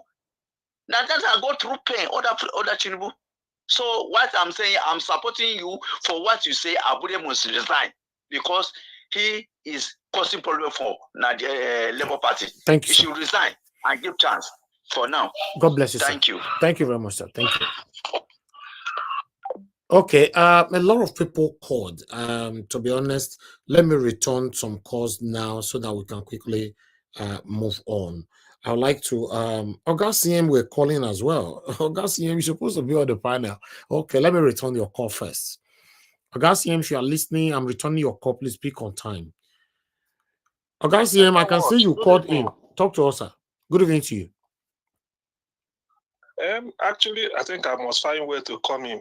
The thing is, I'm really, from what is happening now, Edo election will be mad with fraud. APC primary, they can't even count the delegates from 309 to 500 to 700. So a lot of fraud. Look at PDP. Still the same thing. Now look at the mess in Labour Party. It could have been Labour Party. Those would have been Labour parties. Would have been for Labour Party to take. But with what is happening with Abure, I wonder why people are not speaking up. I'm really surprised. I'm really disappointed in the two interviews I listened to. Thank God that Peter will be distant himself, like somebody said. He doesn't want to be tainted with that their dirty brush. So to me, the fact that Abure hasn't given way by now shows that the money he's protecting, not that he wouldn't have. My gut instinct is telling me that Abure, there were some people behind will tell him, don't resign, because if he does that, he will expose them. Abure cannot be accused of billions, only him. No. He must have shared it equally to so many people. But because of the hunger, they will just be using him as a front. That's what my gut instinct is telling me. As per Gowon, I have a lot to say about him, but please come to the panel. Can't talk that one for panel. Thank you, sir. Thank you. Yeah. Okay. I'm returning another call quickly. Mr. Innocent Okbara, I'm returning your call. Please speak on time. Thank you, sir. Good evening to you. I can see you call a couple of times. Please talk to us. You have 3 minutes. Yes, yeah, Mr. Elvis, thank you very much for hosting all these things. I don't have so much to say, but the one thing that I was saying before, I was saying that people should look at the big picture. The big picture that I was saying the last time was Peter Obi. So if people keep looking at Labour Party has been existing before Peter Obi joined the Labour Party to run as a presidential candidate. So for me, I'm taking Peter Obi out of what is happening in Labour Party. If people were saying that Peter Obi should form another political party, even that as Nigeria, the way Nigeria is constituted, where would Peter Obi go and verify people that will be in that party? There will be a lot of Nigerians too that will be in that party. Peter Obi cannot tell those people, no, clear yourself before you join me. If there's the reason where somebody can run as an independent, that would have been the only thing. For him to say, people say, form a new party, that can never work. It will not happen. And he cannot form a new party. The new parties that he was going to form will be coming from the Nigerians. He cannot tell somebody not to be run for as a governor in any place. It's not possible. So calling for that, I don't think, is viable. And then this Abure thing that, everybody is talking about. Yes, Abure should, step aside. There's a lot of, issues with him, which I agree with you. He should step aside because being there, they will still be talking about Labour Party, Labour Party, Labour Party. If it's possible to let him, find a way to let him leave, it's okay, because I despite that, I feel too that, most of the things happening there are motivated. They are motivated. Look at the police guy, police officer saying that, they got a call from the factional Labour Party. You don't have to, as a policeman, you don't have to have a side to say who is factional and who is real. I had that thing, I picked up that. You shouldn't say if you're factional. Who is factional? That's all I wanted to put in. Thank you very much for the opportunity. Thank you, sir. Thank you. Thank you very much. Yes, sir. All right. I think we need to move on right now. I understand a lot of you called in, but I can't return everybody's calls because a lot of people waiting for me on the panel. Yes, Mr. Alex, you're on the backstage already, but that's fine. I'll go on with the people on the panel. The first person with us today, good morning, good afternoon, good evening to every one of you right there. Thanks for your time with us. Please do your part. Press on the like button. Give us a mandate. Thank you very much, my brother, for your patience. Good evening to you. Please talk to us. You have 8 minutes. Thank you very much, Mr. Elvis. Good evening to you, the panelists and comment section, everyone all over the world. Greetings to you all. Hopefully you guys can hear me clearly. Greetings from here. Thank you for doing this again today. I appreciate the time and the effort. Well, let me start by saying that the panelists on the street, sometimes you learn some wisdom from those people. Because, I mean, they are all Nigerians too, and they are feeling the heat. From those two people that spoke earlier, it is just, I think the very first person said he's an APC man. And now he's feeling the heat of what is going on. And I wonder why he's crying. But one thing that he said that is very profound is the fact that there should be a protest. And this will now probably take me to one of the callers that said that it is too late to do anything now. It is not too late to do anything. And you answered the question by yourself by saying that there is hunger in the land. The reason why it is not too late to protest now is because of the hunger in the land, suffering, the voluntary taking of people's humanity and things like that. I mean, because the video you showed of that pregnant woman, that video has been on X since the past 3 days ago. I think she went to Idumota and then she collapsed. Pregnant woman. I was sharing it with somebody in my church, and they said that there's this one. They also saw a woman with a daughter, maybe the child.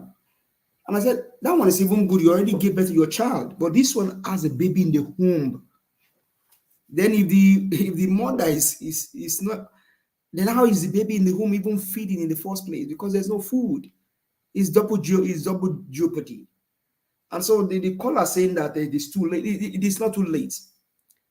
If you're saying it's too late because Mr. Peter Gregory did not say Nigeria should protest, then for me, that's with all due respect, that's illusion. As you're a Nigerian, the same way Peter Obi also is a Nigerian. The only difference is that he ran for the office. But as soon as every shenanigan was done to the apex of the court in the land and nothing was done, he becomes a citizen. You may regard him as the leader of Labour Party today because of what he did in the election. But hey, Peter Obi is a Nigerian like you and I. And so the way you may think he's a billionaire by God's grace, but he also is feeling the heat because even now in Nigeria, the rich are also the rich are crying. You cannot even separate the rich from the poor now in Nigeria. The rich are crying. As much as the rich are crying, the poor are crying, the rich are even crying louder because their investment is going down the drain. You know how much it means to have millions of dollars and in the account, or maybe naira, that you convert dollars to naira, and then now naira is going down the drain. SEFA is now, I think they said 10,000 SEFA now is about 25,000 naira now in Nigeria. When the exchange, SEFA now has value more than Nigerian currency. So these are the reasons why it is not too late to protest. In fact, this is the right time to protest. Sri Lankans didn't say no. It is no. Sri Lankans, they eat the streets. And like Mr. Evie said, the DSS are only waiting. They are waiting to feel the pulse of Nigerians before they also will now tell you the direction they belong to. The DSS, the army, the air force, the police, the civil defense, they are waiting to feel the pulse of Nigerians. When Nigerians take the lead, and then let's now tell you where we belong to. That is what they are waiting for, because they are also suffering. Their wives go to the same market that you go to. The man that sells bread in the market for 1,000, I will not tell you because you are a police officer, I will sell it for you for 500. No, the same price. The blocks you showed, they will not say because you are army officer, will mold your own block differently. The same block they will sell for you. And that's why Nigerians need to eat the streets. The second part is, the second guy on the street said it. Nigerians need to eat the street now. Take back your country. Because if not, what do you say about Gowon? And like I said some days ago, these are men that enjoy the fruit, the good of Nigeria, and they are still enjoying it. What do you expect Gowon to say? You won't collect the bottle for your hand? Those guys don't have any business. If they have oil block, it's because they give it to them. But having their own personal business, no. They are feeding from the pot. Which pot? Mama Nigeria pot. Mama Nigeria is cooking. What is she cooking? She has oil. She has gold. She has bitumen. She has everything. Gowon is eating from it. They are all enjoying it. So regardless whether the president in court smuggling by Mahmoud Yakub did it right or not, they will support him because of what? They are all eating from Mama Nigeria. And the common Nigerians don't deserve anything good. That is what Gowon just told you. Hey, druggy, no care about these people, Jare, no mind them. They did the same thing to me. No wonder I just take the red oil of 3-point-something million people. Imagine what it means to take the red oil of 3.5 million people in your own country, and such a man is still living today, and he still have the infantry to come and speak, telling the president in court, don't mind Nigerians, even though they are dying of hunger, and you see a pregnant woman, and somebody can come on the comment section and say that the story is not real. How much more will it be real? Evil people, satanic agents, the bastard that won't malay or malay near until you see Nigerians buy finish before you go to say true wicked people. So Gowon just came to, okay, what's the difference between Gowon and the white air professor? Kini yaton, what's their difference? Because of what? They know say Nigerian are port, and that port, even now good for them, because the port don't do the hands of a what? Of a druggie, and the druggie no go care. Hey, let me shock you. Do you know what is going on behind the scene with Ohando Oil?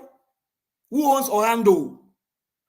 You know what is going on? There is a case that Nigeria was involved in internationally. Druggy dropped the case because Ohando must benefit. What is he doing? Looting. So Gowon, don't pay him attention. Nigerians, take back your country. If you don't do it, then I wonder what's going to happen. You need to arise and take your country. To Tanko and Mr. Oshitokun, one thing is, you guys really need to understand the reason why this platform, for example, is still talking today is because of the character involved in that election. And that's why it was pertinent for you to show that video, Mr. Elvis. of Kanayo or Kanayo. Yeah. The character of that man. We are not saying Peter Obi is 100% perfect. No, we all have a. But if a man is good, let's say the man is good. Mr. Elvis is here. You think it's ordinary that those our Southeast brother go do music, customize music for you? The reason why the character of a one man went to the devil, what we keep coming here. One, that's music. What they do for you, they give them headache. So Tanko and Oshitokun tell Abure, hey man, step down. Step aside for now. You may not resign, but step aside. Let us carry out investigation. Because we cannot want to save this country and then we are found in the mess. That is what Tanko Unisa and then Oshinoku would have said. Not you saying that. No. Even if they say if the debt inside no buy you, the one for us I know if it buy you now. So tell Abure, I am not calling for him to resign. Hey, Abure, step aside. We want to carry out an independent audit of everything that came in. And the reason is because some people, they gave their final sweat because of Peter Gegriobi. Some went into the forest because of Mr. Peter Gegriobi. So Abure, step aside. Let's do an investigation. If you are found culpable, in fact, now we go put you behind bar. So I mean, we'll come back and talk more in the second phase. But Gowon, Nigerians, if you say me Gowon no talk, that means say you want Bafida and no Gowon. But Nigerians, show Gowon that you are going through pain by eating the streets. Let it start from him. Thank you very much, sir. I need the mic. All right, my brother, thank you very much. Give us a mandate for your submission. Madam Luke, thank you very much, man. Augustine and Mr. Alex, I'm aware you're backstage. I'll come back to you guys when it gets to your turn. Madam Luke, thank you very much, madam, for joining us today. Good evening to you once again. Please talk to us. Hello, Mr. Evans. How are you doing? I'm very fine, man. Thank you very much. Thank you. Hello, Mommy Diaspora, members of the panel, the commentators and viewer at large. It's another wonderful day today.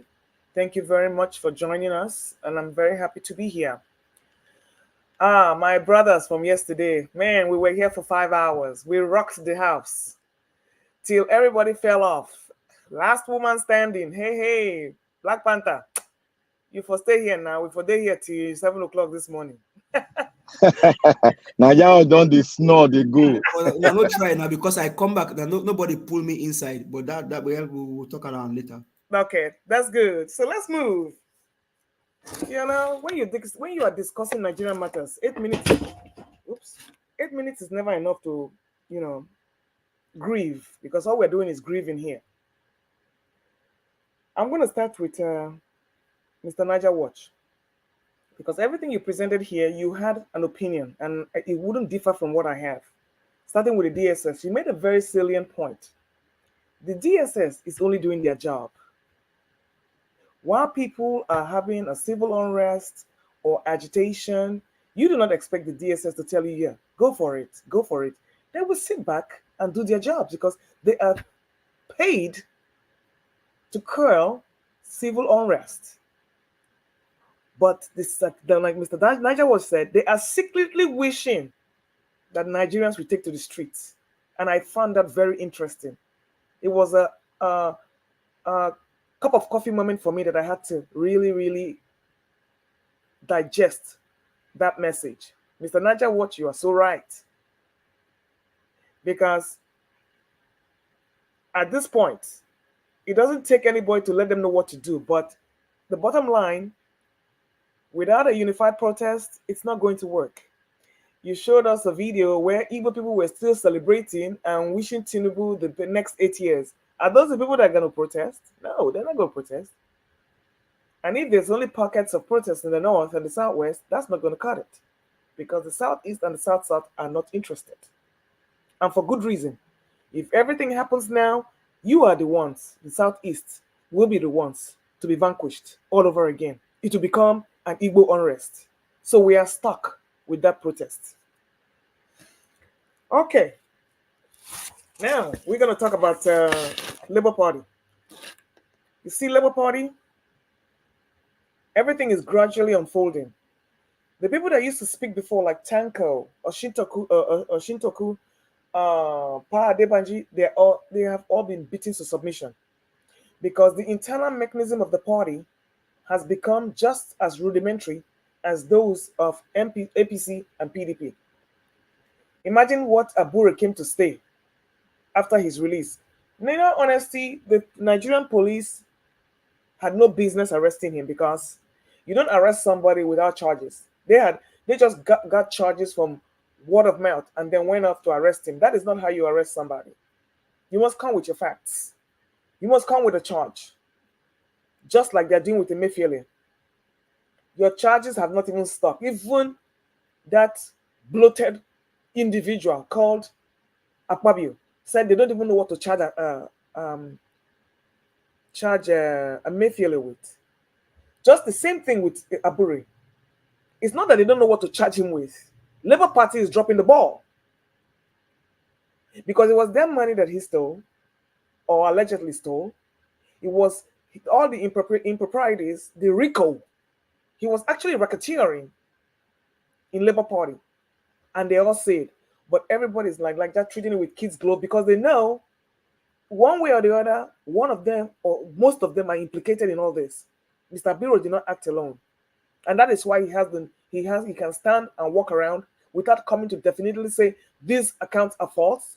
There's no time he has come out to actually say vehemently, trust me on this. This did not happen. He's always saying it's the work of the detractors, it's the work of the forgetting that when Arabambi and Apapa were in that Labour Party, they were in this game together. They were perpetrating RICO in APC together, in a Labour Party together.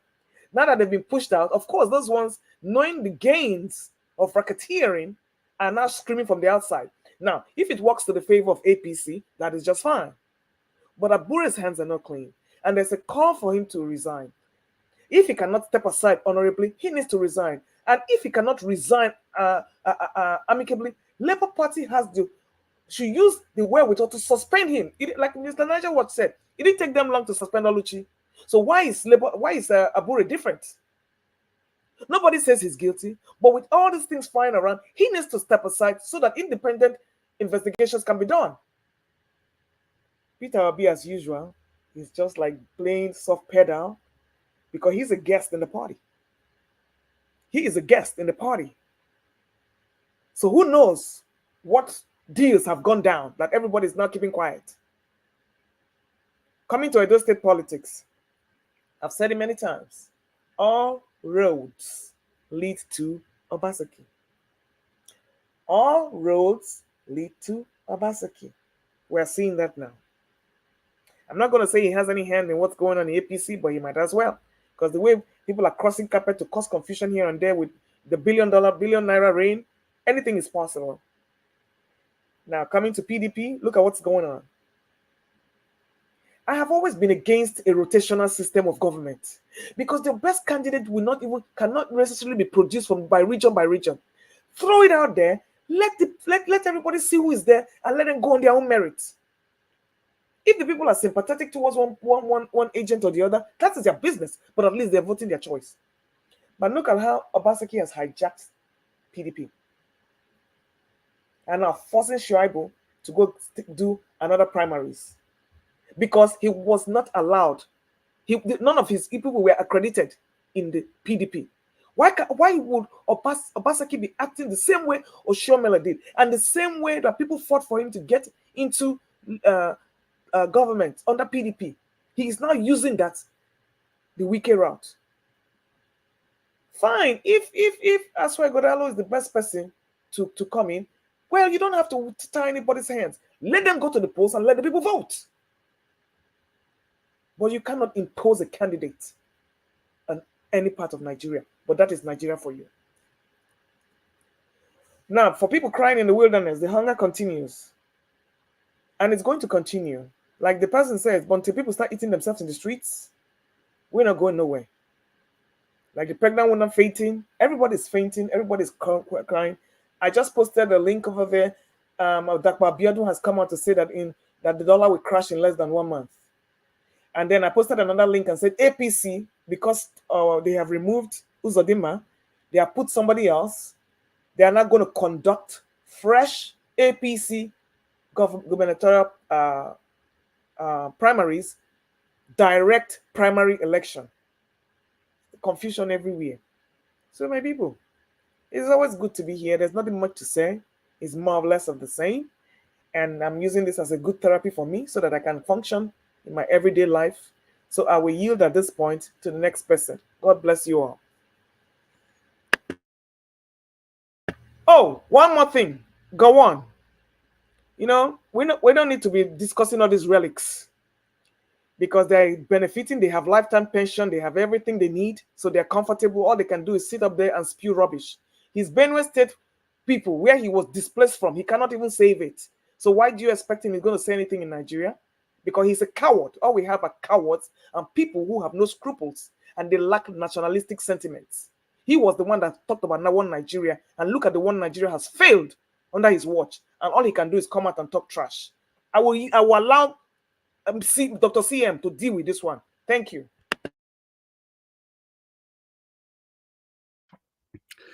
Thank you very much, Madam Luke. Thanks for your wonderful submission.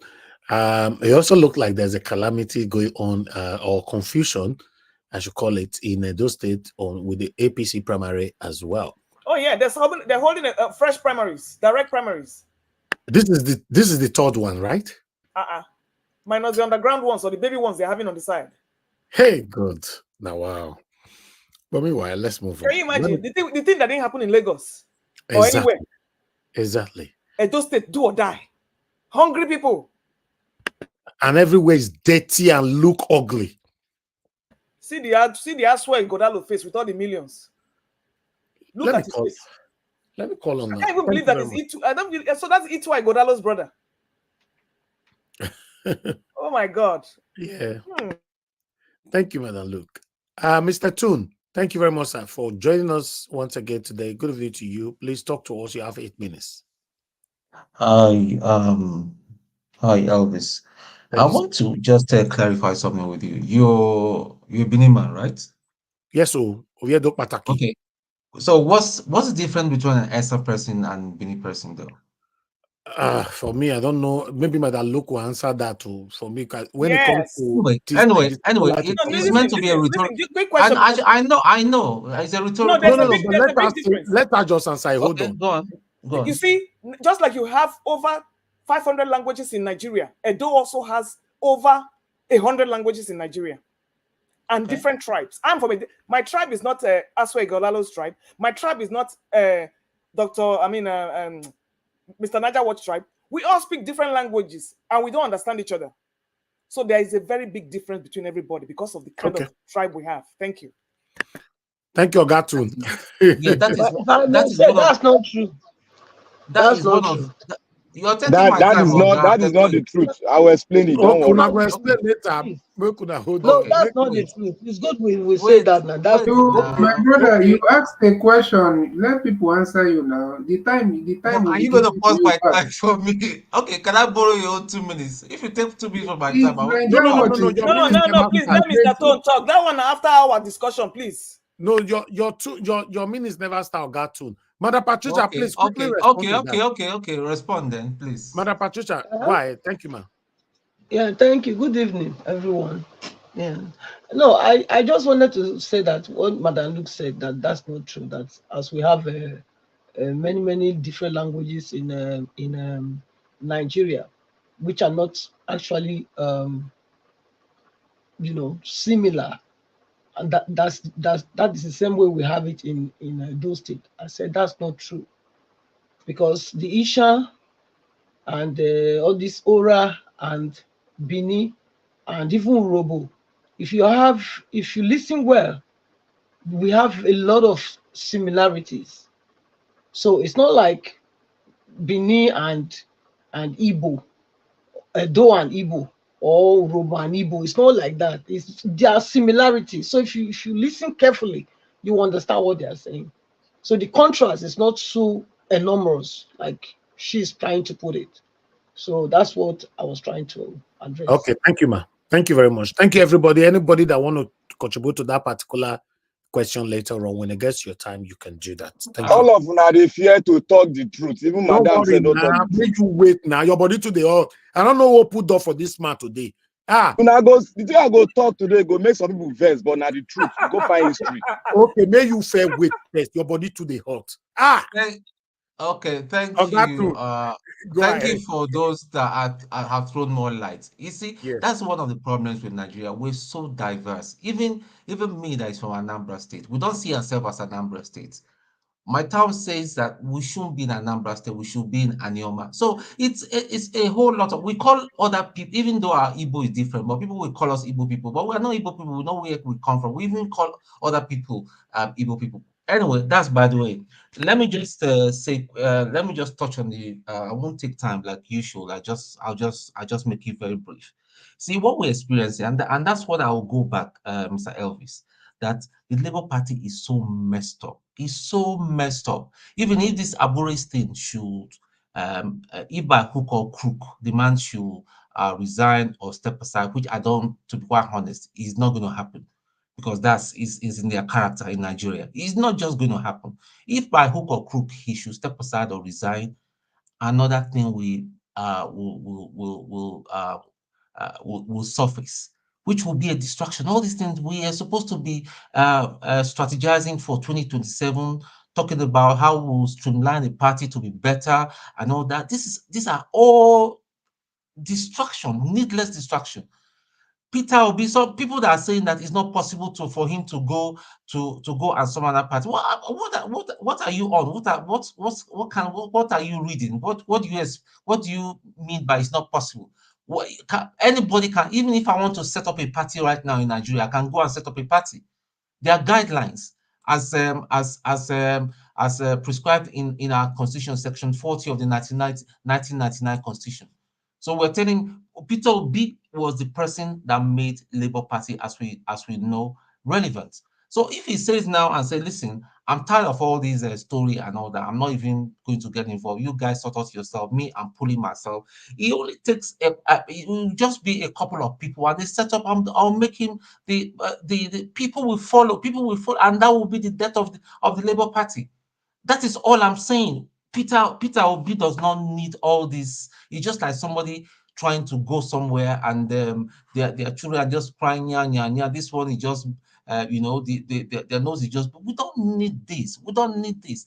Abure has not shown himself worthy of a party chairman, especially the kind of party that we are looking to set up in Nigeria. This is not about Igbo. This is not about Yoruba. This is not about Edo people. This is about us standing for a new Nigeria. If anything, Elvis that is doing this thing shouldn't be doing this because of that's involvement with PDP. He should be the one that will be doing the job of PDP, but because he's decided to go by his conscience, he's thinking deductively, and that is what it is.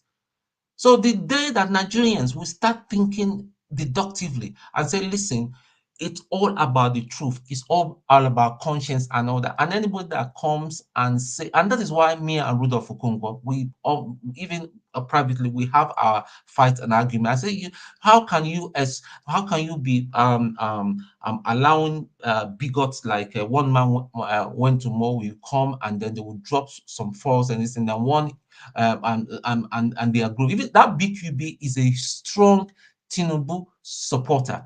He lives in Nigeria. They are paid to go to different platforms to drop untrue narratives. You mean the satanic BQ that I blocked? I know him. I know him. If you want, later I will send you one of the this thing. You see his face, his ugly face. Oh, okay. He lives somewhere in Alagbado in Lagos. That's where he lives. He's an area boy. He's a glorified area boy. You know.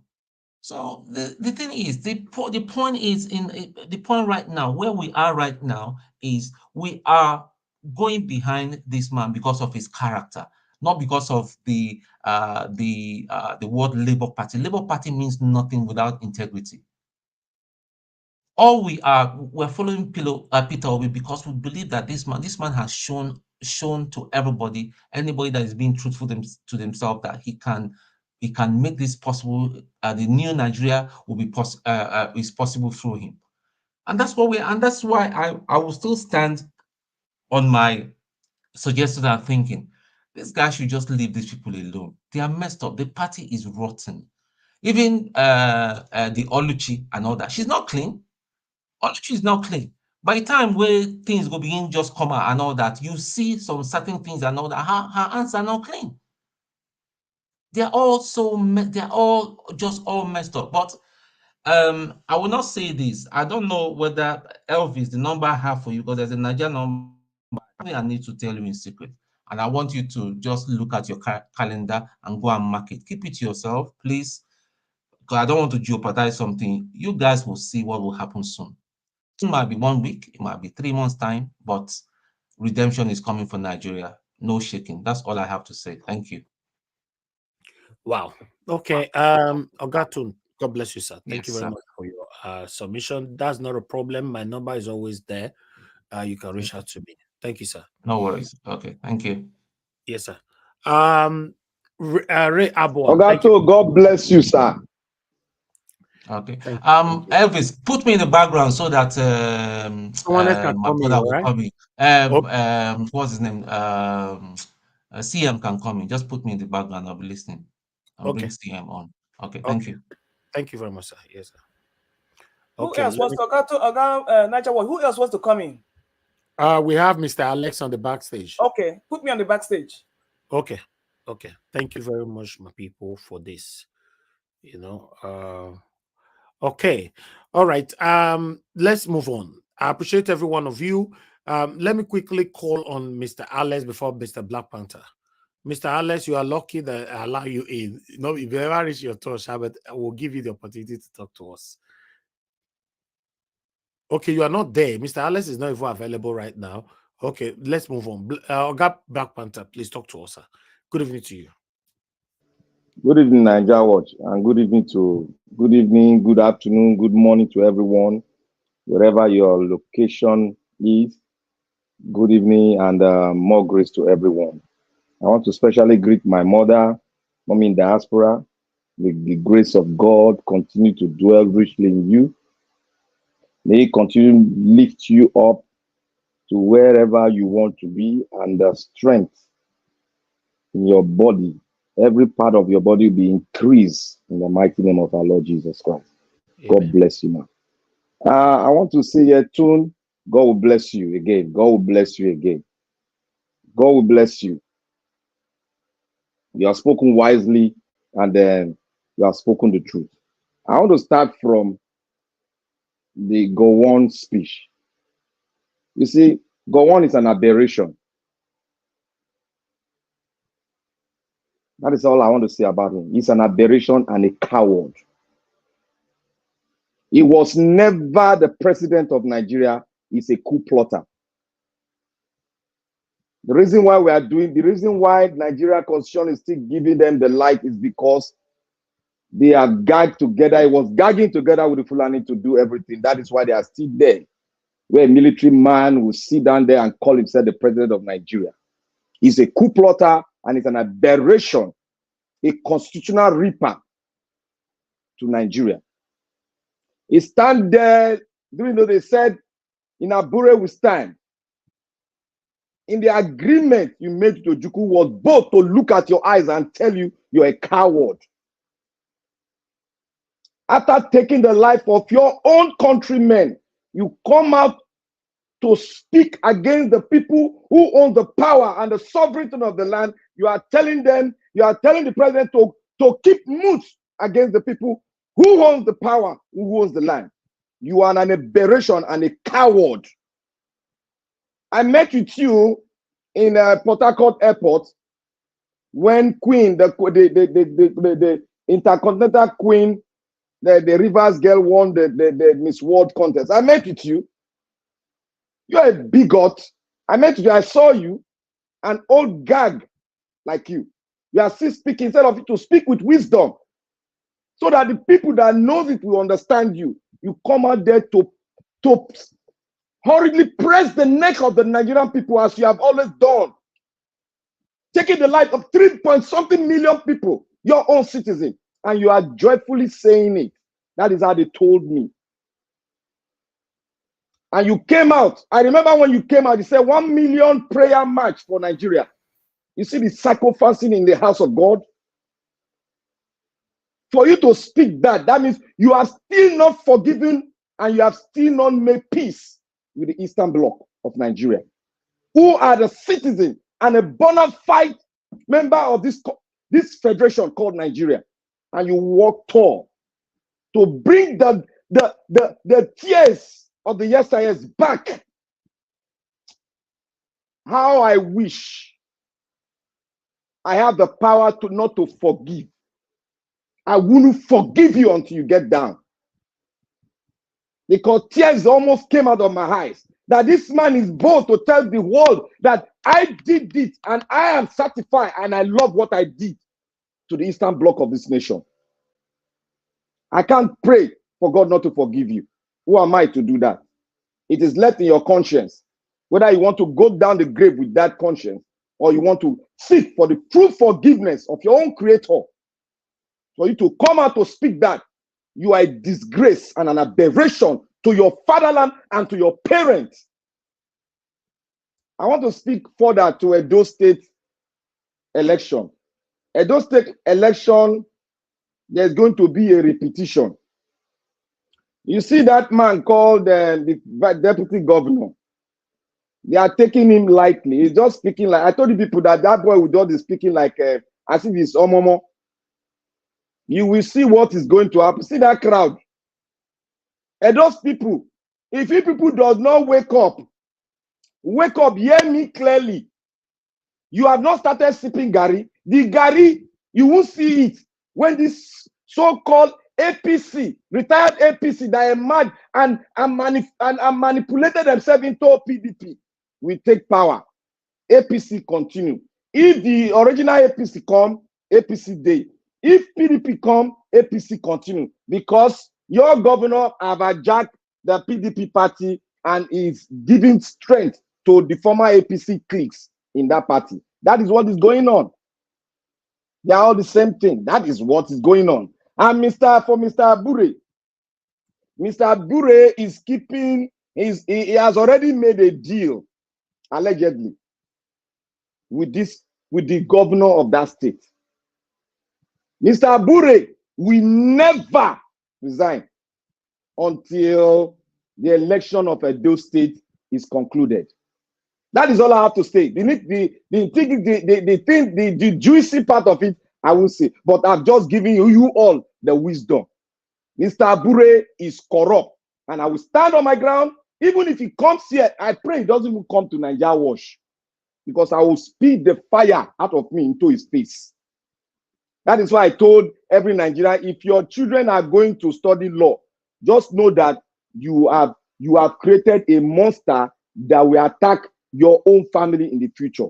Lawyers, I don't think you people are worthy to be respected in Nigeria anymore, because lawyers speak the truth according to what is laid down. They fight for it according to what is laid down.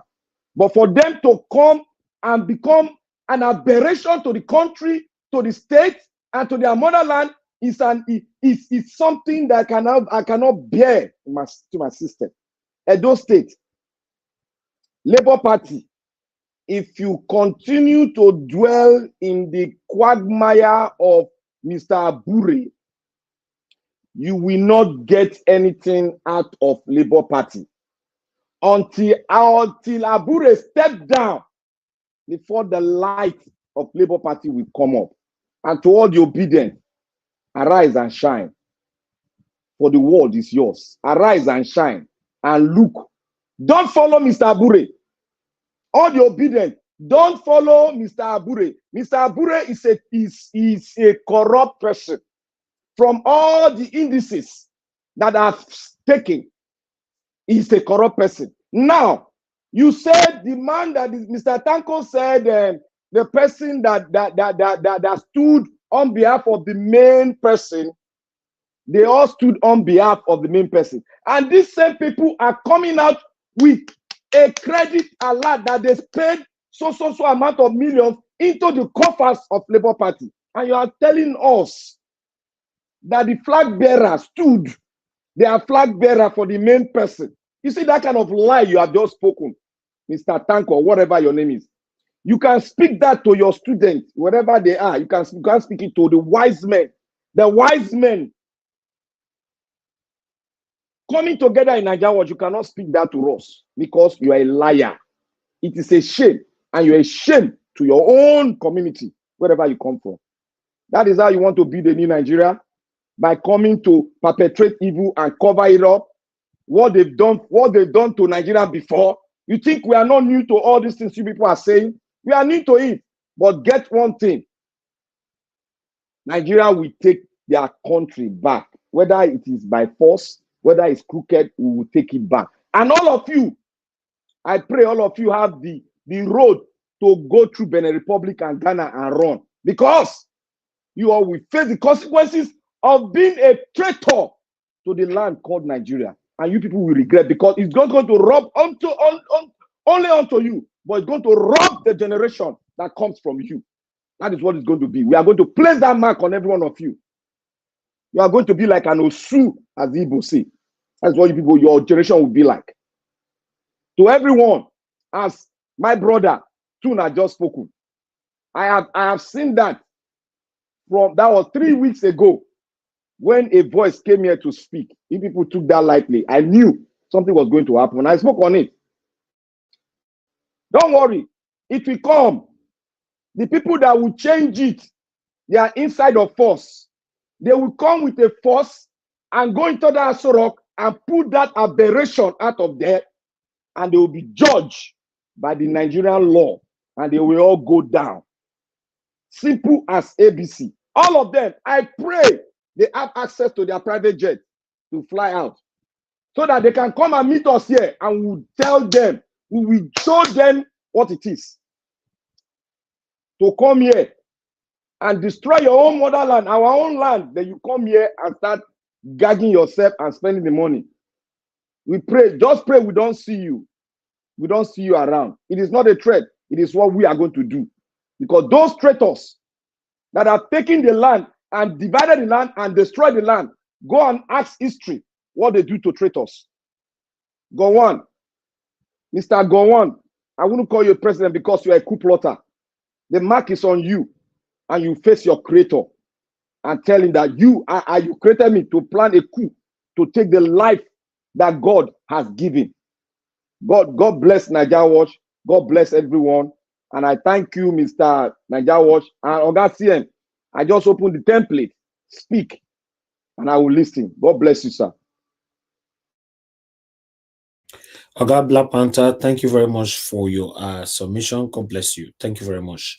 Let me quickly go to Oga in CBD, then come to Mother Patricia.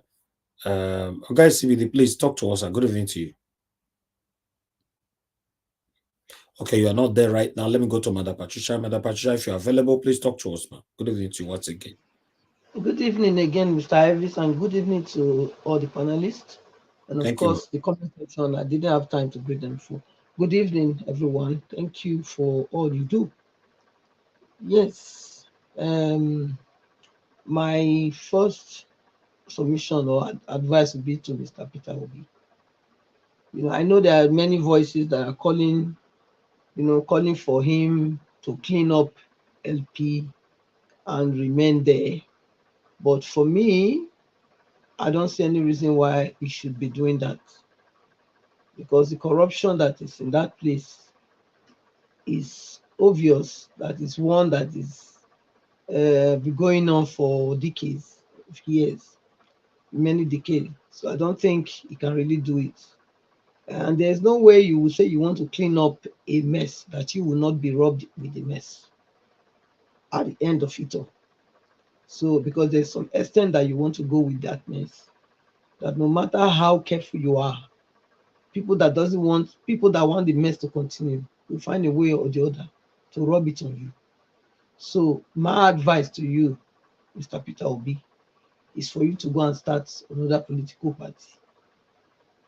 You know, like I said before, for anybody to become a part of that party, they will have to go through thorough scrutiny to find out what stuff they are made of, what is their vision, what's their intent, what's the reason they are joining, what do they have to offer, what are their qualifications. You know, it's not just about coming to say, yes, you have so and so degree. Have you practiced with it? How many years training? Where have you done it? All these things will be taken into account. It's not just going to be a party for every Dick and Harry, just to come because, yes, politics is a place where people want to get quickly rich. People want to make easy money. No, you know, it's an opportunity to serve people. It's an opportunity to serve people when you know why you are there, when you know what it is to serve. It's when you are serving, you are there to serve and not to collect. You are there to give your all for the good of others. So I think if that's what you stand for, sir, then I will advise or counsel that you start a new party. And then with this criteria of people that I've just mentioned or suggested, you'll see that truly and truly we can be able to lead Nigeria and see Nigeria in that new light that we all are clamoring for here. I'll leave that at that. Abure is a corrupt man. Right from the beginning, when I saw him, I already, because it wasn't coming boldly. It wasn't coming. He has a style, you know, and that style is a style of somebody that have eaten the corrupt, the polluted or corrupt food. Do you understand? Because if you are a chairman, there is a way a chairman of a party should carry themselves. There's a way. I mean, you can tell. It's not confident enough. It's not bold enough. You know, all the time he's always ranting and, you know, trying to use grammar to confuse people. But, you know, as I was saying at the time, I said, it seems it's too quiet. But it wasn't quiet, it was more than quiet. It's because of when somebody has polluted themselves, they are not bold to do what they are supposed to do. The boldness, you know, that's the boldness, I would say, because the conscience, the spirit of man, the conscience of man has a loud voice inside a man, you know. So I think that was what was hindering him to be able to pull his weight as a chairman, as a national chairman. And that was what a lot of people were not seeing. But I saw it right from the beginning. I saw that with him. And like I said, and that was the reason why the LP people in the House of Assembly and whatever, you know, the lawmakers, they are behaving the same way because everybody paid their weight there. So who is the chairman to come and tell them what to do? They have to get their money back. Yeah, they have to get their money back. If they paid Abure money to get their post, so who is Abure to come and tell them that they cannot collect 160 million car?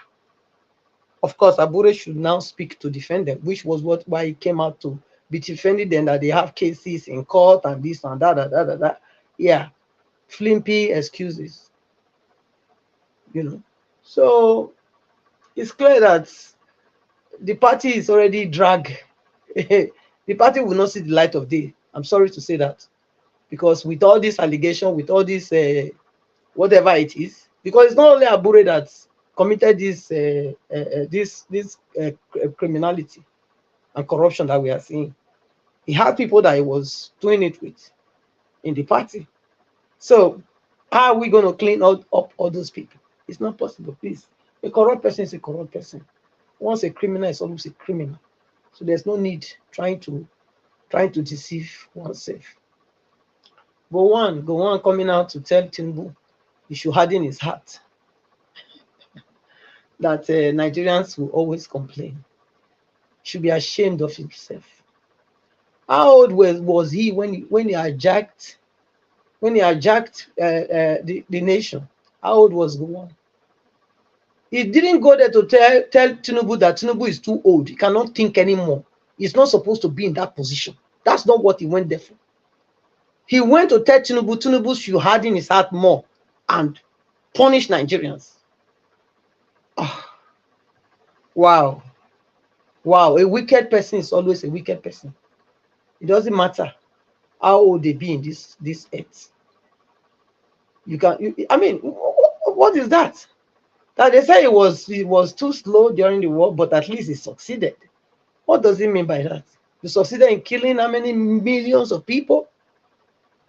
And you coming out to tell Tinubu, look, even Tinubu, I will tell you that because he came to give you that advice, change your way. Because he has failed woefully, and he wants you to fail too. You shouldn't be listening to people like this. Has this man ever come out to talk to any of the other leaders? No. He hasn't. He hasn't come out to speak to anybody before. Are they not the same people, Madam Patricia? Tinubu, Gowon, all of them. Are they not the same people? Tinubu should, if I'm telling Tinubu now that because of him coming out now to advise Tinubu to be more evil, Tinubu should turn around and do the needful, which is do what Nigerians want and disappoint him. Well, what is that? You see somebody, you see people, their citizens are crying. You know, that's hungry. They are all hungry. And you are coming as an ex head of state. You coming to advise the person that he should continue on this trajectory, that he shouldn't listen to the cry of the people.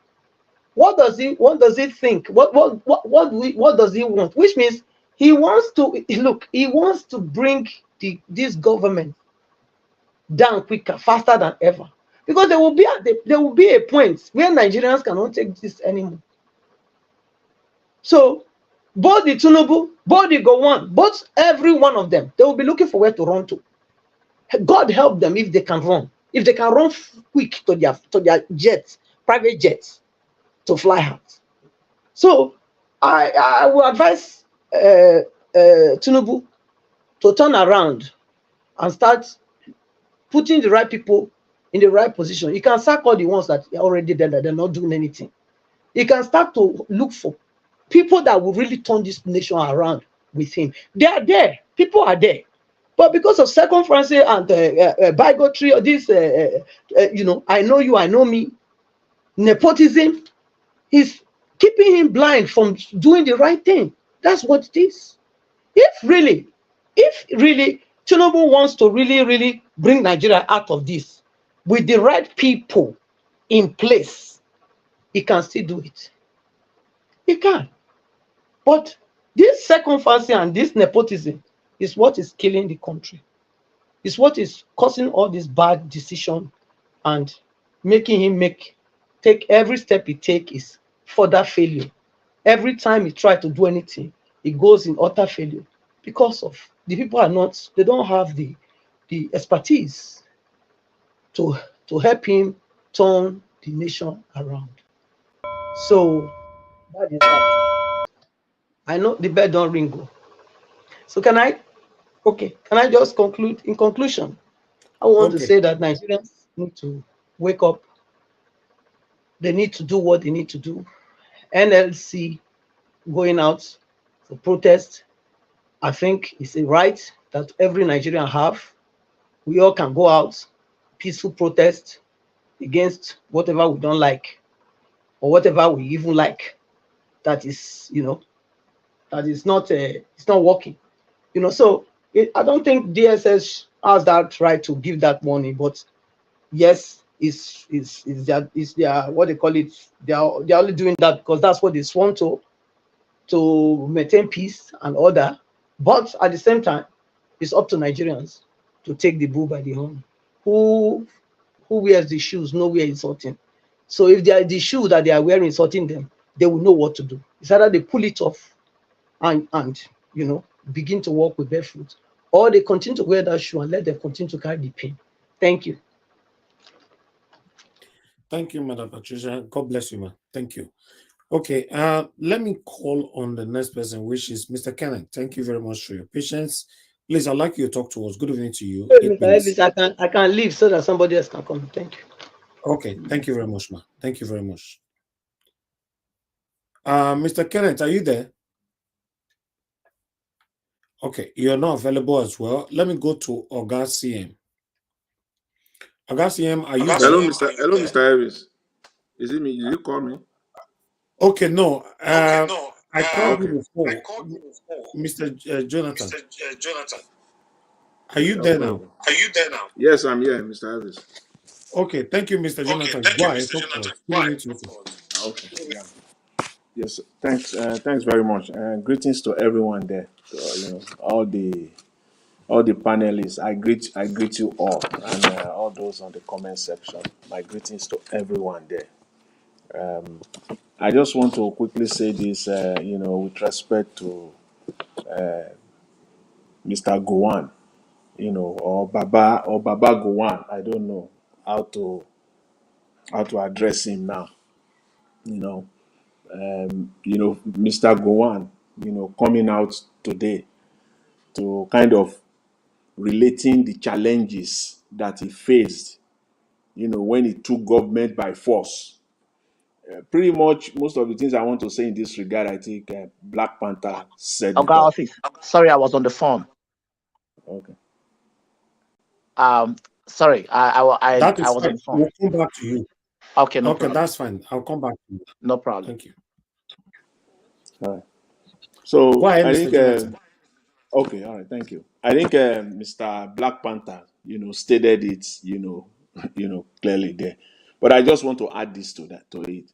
We know he took power by force. He came into government, ransacked the country by force. But comparing the challenges that he faced then to now is another way of them misleading Nigerians. They still, it's 80, it's over 80 now. Probably it's old age, I don't know. Probably it's old age. How do I want to square it for him? Maybe old age. Because it's a clear attempt to rewrite history, to mislead Nigerians. How can you compare Nigeria of 1967 to 75 to now, when corruption was not even this endemic in our system? That was the time when there was no revenue coming from crude oil. There wasn't any significant revenue coming from crude oil then. When there was nothing like subsidy. In fact, Nigerian population was less than 70 million when Gowon was ruling Nigeria forcefully through the guns. Sorry for using that word. Nigerian population was less than 70 million. When Naira was greater than dollar in value, that was then, Naira was way higher than the dollar. As at the time when there was nothing like, padding the budget. You can go on and on and on. So I respect you as an elder statesman, and that's all, no more. But please don't mislead Nigerians with psychophancy. I'll just leave it at that. Please don't mislead Nigerians. This is not the Nigerians. This is not our grandfathers and fathers that you misled. This is not the generation, And then with respect to Edo State, again, I will just say this.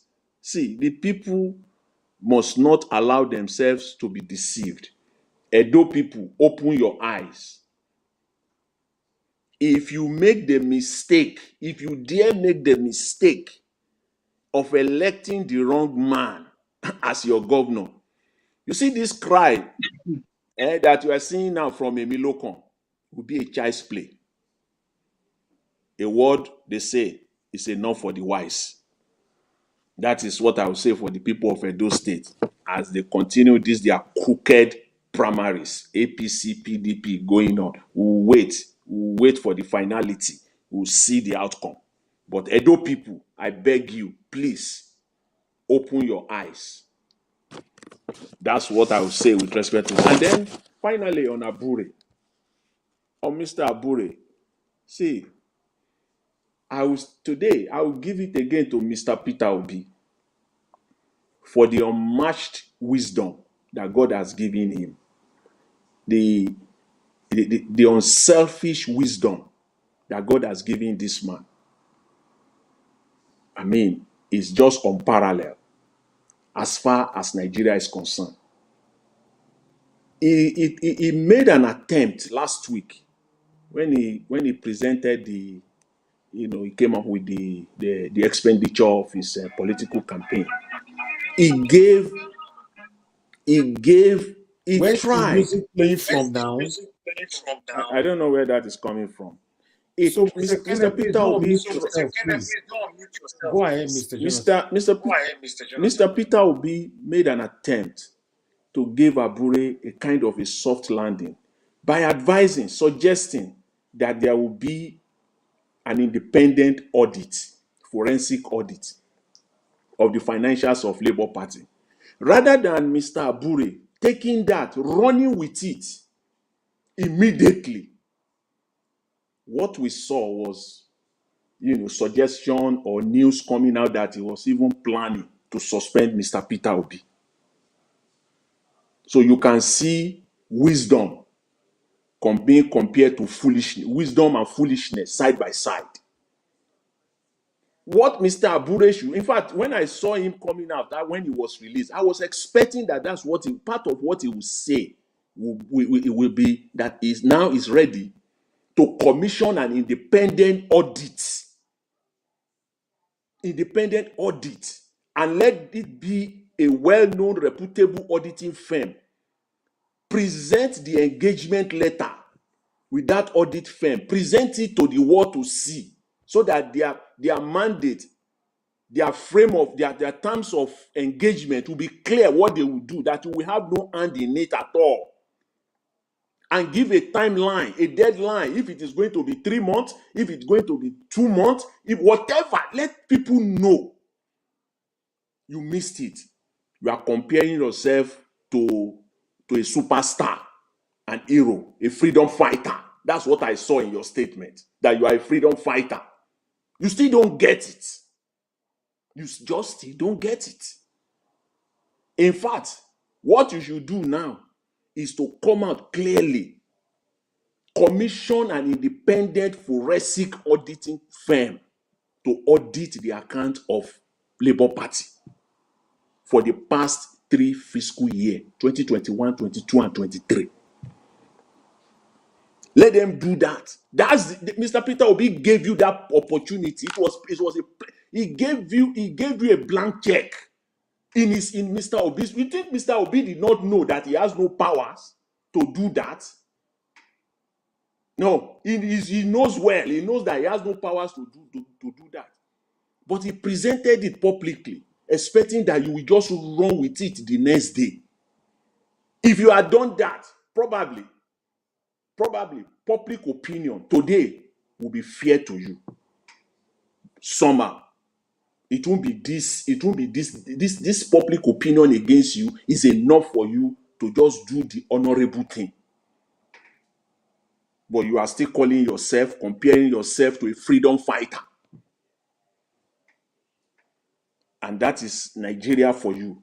They just don't know in fact, this money we're talking about is clear. I know somebody said it earlier. I think one of the callers. It's not only Mr. Abure. All the Labour Party state chairmen, they are involved in this racketeering. Of course, because the candidates that their names were substituted came from states. Their state chairman will not just sit down and allow Abure to eat the loot alone. It is in connivance with the state chairman. All of them eat this loot. That is why they cannot come. It is all the state chairmen gather together today. I remember all of them called themselves together during Apapa, saga. They all came. They met in Abuja. All of them from the 36 states. They met. They converged in Abuja to hold one press conference together. Why can't they do the same now? All the state chairmen. But because all of them, or most of them, are part of this. You have to speak with one voice, at least for respect to supporters of Labour Party, for respect to the obedient, and for respect for Mr. Peter Obi, not just to be selfish.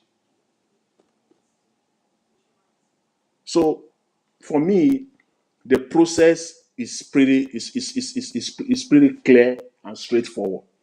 Let Mr. Bure, in fact, but yesterday, not even to, he should have done it yesterday.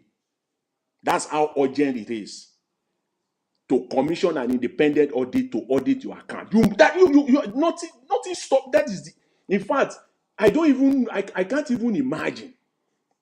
Now I'm hearing that this man will not step aside, probably, because there are some analysis there that until the end of Edo State election, then the slight Mr. Elvis. Okay, let me leave it at that. I will continue. No, no, round up now, round up. Thanks.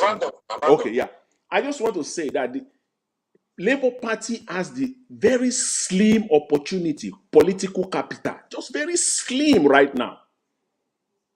And if they still want to have any relevance going forward, they must all come together and save that political capital.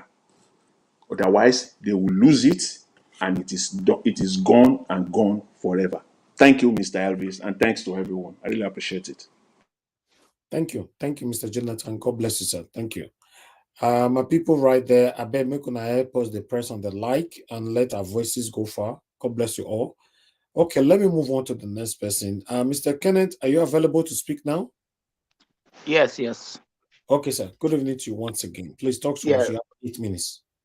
Okay, good evening. Good evening to everybody that listen to me from everywhere, from on our side, London, and everywhere, and Nigeria. Every time we they gather here to they talk about Nigerian case, it's only a show that is where you come from.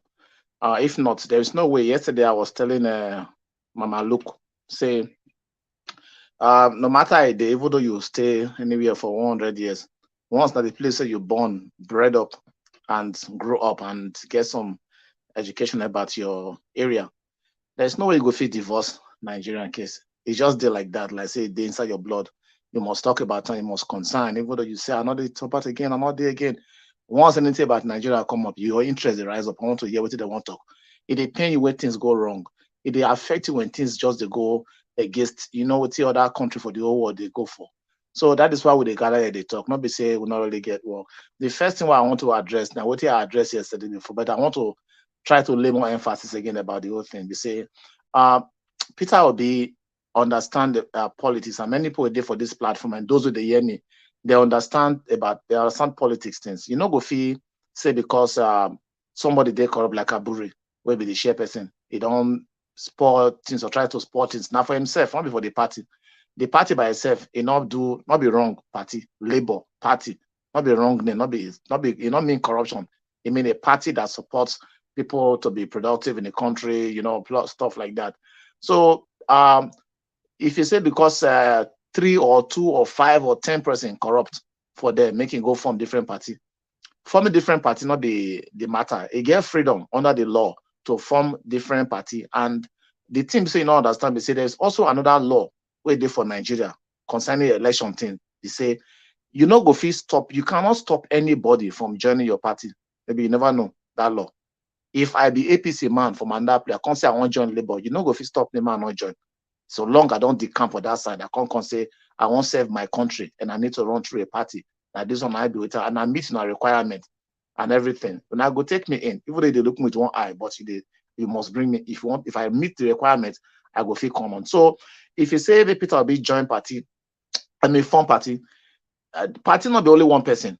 Neither damn like independent contractor say my party is JYK party, and I may be the only person waiting for them. I lie. You need a chairman, you need secretary, treasurer uncle, chairman uncle, publicity. You need to give the position like they run a kind of autonomous or small kind of government somewhere. Now it look like, and you not go fit be the mind of everybody. If the person where you can't put for them make it be the other position, a corrupt. Now the same thing where you run from now, you go enter. And sometimes people get parable say, it better make you just stay with the devil you know than the angel where you never know. If you don't know, say this place, now here be corruption, no, this person corrupt, you don't know how you deal with them and how you talk about them. And you go know how to handle issue. And besides that one of the reasons we I want to make Peter Obi still remain there, we say, this is a place that party now being there, be like where you say you to just to show how your mental strength they well. Are you strong mentally and in every wise to solve problems? We say anyway, we see people gather like country. So party be like small country. Where we say you get your member for all over the whole 36 states. Now you they govern them. Now you be their running, now you be their this and this. You be top person for them. So how you go to solve their problem and bring them together is another thing where they will see side of you. So staying there and you solve it is a big plus for them. So for me, making stay there to go from another party, you don't be say easy, not say hard. At least the ones obedient don't hear say the party name now be this so now their flag be this so we don't join, we don't get our own thing. Everybody, no matter of 1 second or 1 minute, everybody say, okay, since we don't see and we don't cross, we don't now we go support. So it's not that it's hard, but the people you go make where they will come as chairman, as this one, as that one, you know them. How long you don't know them? And if you say you want to do scrutiny, you go want to scrutinize everybody, make you want to take them through integrity tests to check whether you where you did for where you did before, how you behave. Then you go bring your record. We'll not get that kind of thing for Nigeria. You go say you want to do background check, and you know go fit do all those kind of things. So with those kind of factors I get around me, I just feel say the easiest and the best thing make it stay where it did. Not be chairman I go run for the they vote for. At least we know who they vote for. It's just because now party level, now because those things they happen, we be say for the vest, say chop the money, this and that, and Peter will be no go fix it because now Peter will be making they keep money, making they do at the secretary job, financial secretary, making they do the other one. No, he ain't get the role to play. So that is just my own take on that one. For Gowon, you know, sometimes when people don't enter some particular age bracket, with the fear for dementia, with the fear for many kind sickness where they relative to that kind of age, because they go talk anyhow. You see how Tinubu they talk nonsense, and never know what they talk. When they talk about Bala Blue, Bolaba, what do those things they sound like what it makes sense. Now this thing, there's some of them this is where they worry them. Now the same this man too, we be say, you know, say oil, we get oil and gas, petroleum, that we cannot see for Nigeria. And in a leader, ain't know where all those things they happen. Yet a gather people say Nigeria praise. Yeah, I know say at this small that time, I hear that thing. Nigeria praise. Everybody should pray. Gather people around 1 million march to pray for Nigeria. So that for what? I remember that time Idahusa of blessed memory, Archbishop Benson Idahusa for Benin. Now he say, why you go pray for what you get? You don't know what the thief from, you don't know what they happen. Why you can't address that issue? You won't gather us to pray. My member don't go join to pray that prayer for anywhere in the whole country. And how did also take decision? And all of us not go join any group for that place. Nigeria, we say our problem, we say many people they talk against the ills. We get one problem, all of us know the problem. But this problem, now problem we say get two sides. Once you did the other side, we go favor you, you know go talk, or you go talk for them. Say this problem don't be problem. No, it don't be a problem. Okay. What you not going to talk like that? Once they favor you. Then once you not favor you, you can't call them the real name when they say be devil, corruption, monster. We'll call them the real name. So this is a problem we say, this is a problem we say, now a problem of deception to ourselves. We know what they worry us. White people say no, everybody for the world know what they worry us. They know say now they worry ourselves because we know what be the problem, but we refuse to deal with them. So now they worry ourselves. That is just the whole thing we did. So the only thing to solve this Nigeria problem, now only two options. Now I don't talk. I don't give these two options last night. I hope say anybody with this humble will listen to them, they go take a walk or they go use them. And I don't talk on the problem, make I prefer solution or make I talk solution be say go make us. Number one, now revolution, sincere revolution. Not be say, now say, no, this thing, all of us get common enemy. They are corruption. And anybody where they connected to our downfall, this corruption, all of them go group them as one baggage or want to offload. So we go we go do revolution. So when we revolute like that, it will go flush everybody come out. Only 10 million or less than 10 million safe. If 5 million rise up inside Abuja and they can't run, enter Aso Rock, anybody who is inside the Aso Rock, he go run, come out before the 5 million reach there. Any soldier when they day around, when they see the kind of they come, their heart go cut. They go won't try to do one thing. Make they buy 1 or 2 or 3 way for front till they come, or 5. As you buy them, you will see the other million, see the rush they come. Now only you go put your team for ground. You go find your level, run. You and Oga for officer, Oga, they come, I don't go fit to make run. They go chase them. Sri Lanka, do them, they get peace. Egypt, do them, they get peace now. Everywhere where they do them, they get peace. Even you from now on the US, if you look at your history, you go see and say they went to that level too, and they get peace. Nevertheless, people must sacrifice the ultimate sacrifice.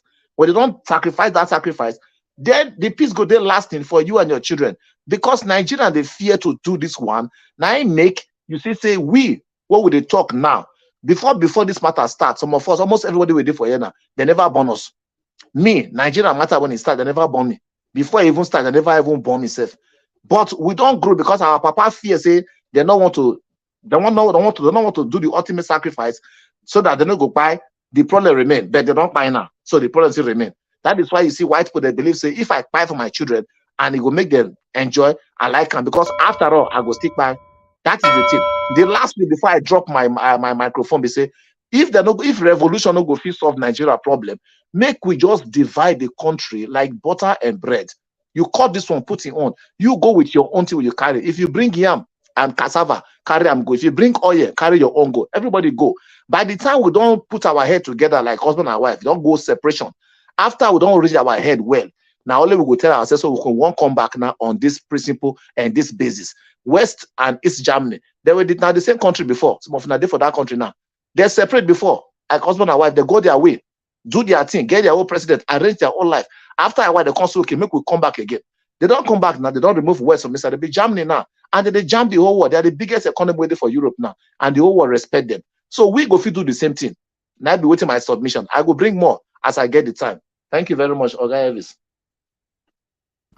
All right, Mr. Kenneth, thank you very much for your submission. If I have to add to what you just said, although if you're talking about the West Germany before and the new Germany that we're seeing today, Germany doesn't have so many tribes that like we have. So once we are separated, I'm not sure anything can ever bring us back again, never again. To be honest, because what is killing Nigeria today is ethnicism. You know, there's so many languages and all that. There's a big problem. In fact, if Nigeria get opportunity to separate, they don't go ever come back again. More you get that one from mine, to be honest. Let me pick this call quickly before I come to Augustine. Thank you very much, sir, for calling in. Good evening to you. Please talk to us, sir. Hello. Sir, you are not talking to me. You are talking on the background. Yeah, good evening, Mr. Nigerians, and God bless you. Bless Mommy Diaspora. Bless your wife and children. Your entire crew there. And all the panelists, everybody. I greet you all. Thank you, sir. You are doing a great work. I want to say just one or two things. First, starting with Gowon. I will sing you just one brief song that they sang during the Civil War concerning Gowon. And it goes like this. Gowon amara akwụkwọ zawa konelu ọdari ndị amị ayeye kparịkpata ndị Hausa. You see, this was sung in Igbo, but sung by soldiers. It's a song they used for parading in the mornings during that wartime. What is Gowon still exhibiting? That ignorance, complete ignorance. A man who came into the office of head of state at the age of 28. He didn't have a wife. They had to ask him to get married. And Gowon can come and advise Bola Tinubu as I'm hearing, even though I didn't hear that, I didn't see the, clip. It's a shame. That make and Gowon keeps quiet is seeing what is happening in Plateau State. I believe he's from Plateau. They used him during the war. But since they've been quiet, Plateau people have never had Gowon come out one day to complain. Or even ask them, hey, I served this nation. Why can't you people, for my sake, pedal softly on Plateau State? No. I will leave that at that. For Abure, I don't know. I kept saying it the other day. I said, Abure cannot say he's not guilty, but then nobody can hold him responsible now for those things until an investigation is carried out. And then Obi came out to suggest that forensic this thing, audit, which I think is the right thing to do. So whether he likes it or not now, if he wants to save his face, he should go ahead and look for a genuine, worthy name in auditing and get them to come and audit his books. That's what I will say about that. Thank you, sir. Then, finally, coming to what currently is happening, just like the last speaker said, I told that very step. You see, Nnamdi Kanu saw what was going on in Nigeria, started complaining. I don't know whether Nnamdi Kanu was even up to 6 years of age when Biafra War was fought. But he came out strong after Raf, Hazrike had done his own part concerning his Biafra, and that one just flushed away. He came out, said things. They didn't see him then. He said, okay, since Nigeria cannot correct, let us see how we can go for Biafra. Many of us, we don't subscribe to splitting Nigeria. But if it becomes necessary to do so, just so that people will have their peace, then so be it. Some people keep saying our grandfathers, our this and that. I am in between those grandfathers and the youth of today. I saw the war, not part of it, from the day it started till the day it ended. I saw it as a child, but not such a child that I cannot know what happened there, because some of us also play some roles. It's a shame that with all we've been saying, most of these people say, what is killing Nigeria, Mr. Niger Watch? It's not that Nigerians are not one. We talk of, when the North didn't have sufficient people in government, they brought about the quota system. It was during Babangida's time, they say, hey, enough, they have to stop quota system now, because they have flooded the whole of government, parastatals, extra-ministerial departments, and what have you, they flooded all of them with Fulanis. When we even talk about Hausa Fulani, the problem is Fulanis and no other person. And when they flooded those places, the military today, go and check. I don't want to give you any percentage, but by the time you go out and take your own statistics, we know what is going on. And that is why people are afraid coming out, because the military they have is a one-sided military that have been probably educated on what to do. I learned recently that they had, let me say, how do you put it again? The number of armored tanks they say they brought into Imo State around the Olu area. I don't know. I cannot confirm that yet. Why must that be? Every one pole you see a military checkpoint, a police checkpoint. I'm not telling the type of things they are doing, because some of our youths call us and let us know what is going along that road. How many people have kept quiet? Innocent young men and women. But you go to the north, you won't see such checkpoints. My brother, your work, I keep saying it, will not be in vain. But we are saying this. If Nigeria cannot be workable, then we should start thinking of what to do. The guy who talked of revolution, that word, if you don't use it properly, they may start misinterpreting it. All right. What even the talk we are talking is already revolution. Thank you, sir. So they should wake up. Nigerians should wake up and see what is going on there and find a way out of it. God bless you. I wouldn't say much more than this. It's painful, but we will come out of it one day. Thank you, sir. God bless you, sir. Thank you very much. Bye-bye. All right. Let me pick Virginia Breadman. You're on the phone. Let me quickly pick your. I can't see. One moment, my people. Let me pick this call. Virginia Breadman, thank you very much for calling in. Good evening, Mr. Elvis. Thank you. Go ahead. Thank you. Yeah. Good afternoon. Good evening Afternoon, to Mr. you. Elvis, and Thank good you very much. afternoon to all the panelists. Yeah, I have a different view, and the point I'm going to make right now, I believe there are people on this panel that might have better information than I do. You see, the message that Gowon came to deliver to Tinubu, I believe that is a signal that not a revolution, a military coup is about to take place, because he referenced the civil war, that this was the way Nigerians were complaining before that war took place. Let us go back to what was the original reason that war took place before the first coup. I'm not talking about the counter coup. It was because of the recklessness and the corruption of the government that first coup took place. Unfortunately, it was misinterpreted to be an Igbo coup, because the people that they attacked during that first coup were corrupt people that were plunging the nation into damnation. But it was misinterpreted, and there was a counter coup. And that is what is happening now in Nigeria. There is hardship, there is impunity in the system, and the people are complaining. And this is a fertile ground for military to strike. Because military strike when there is no way out.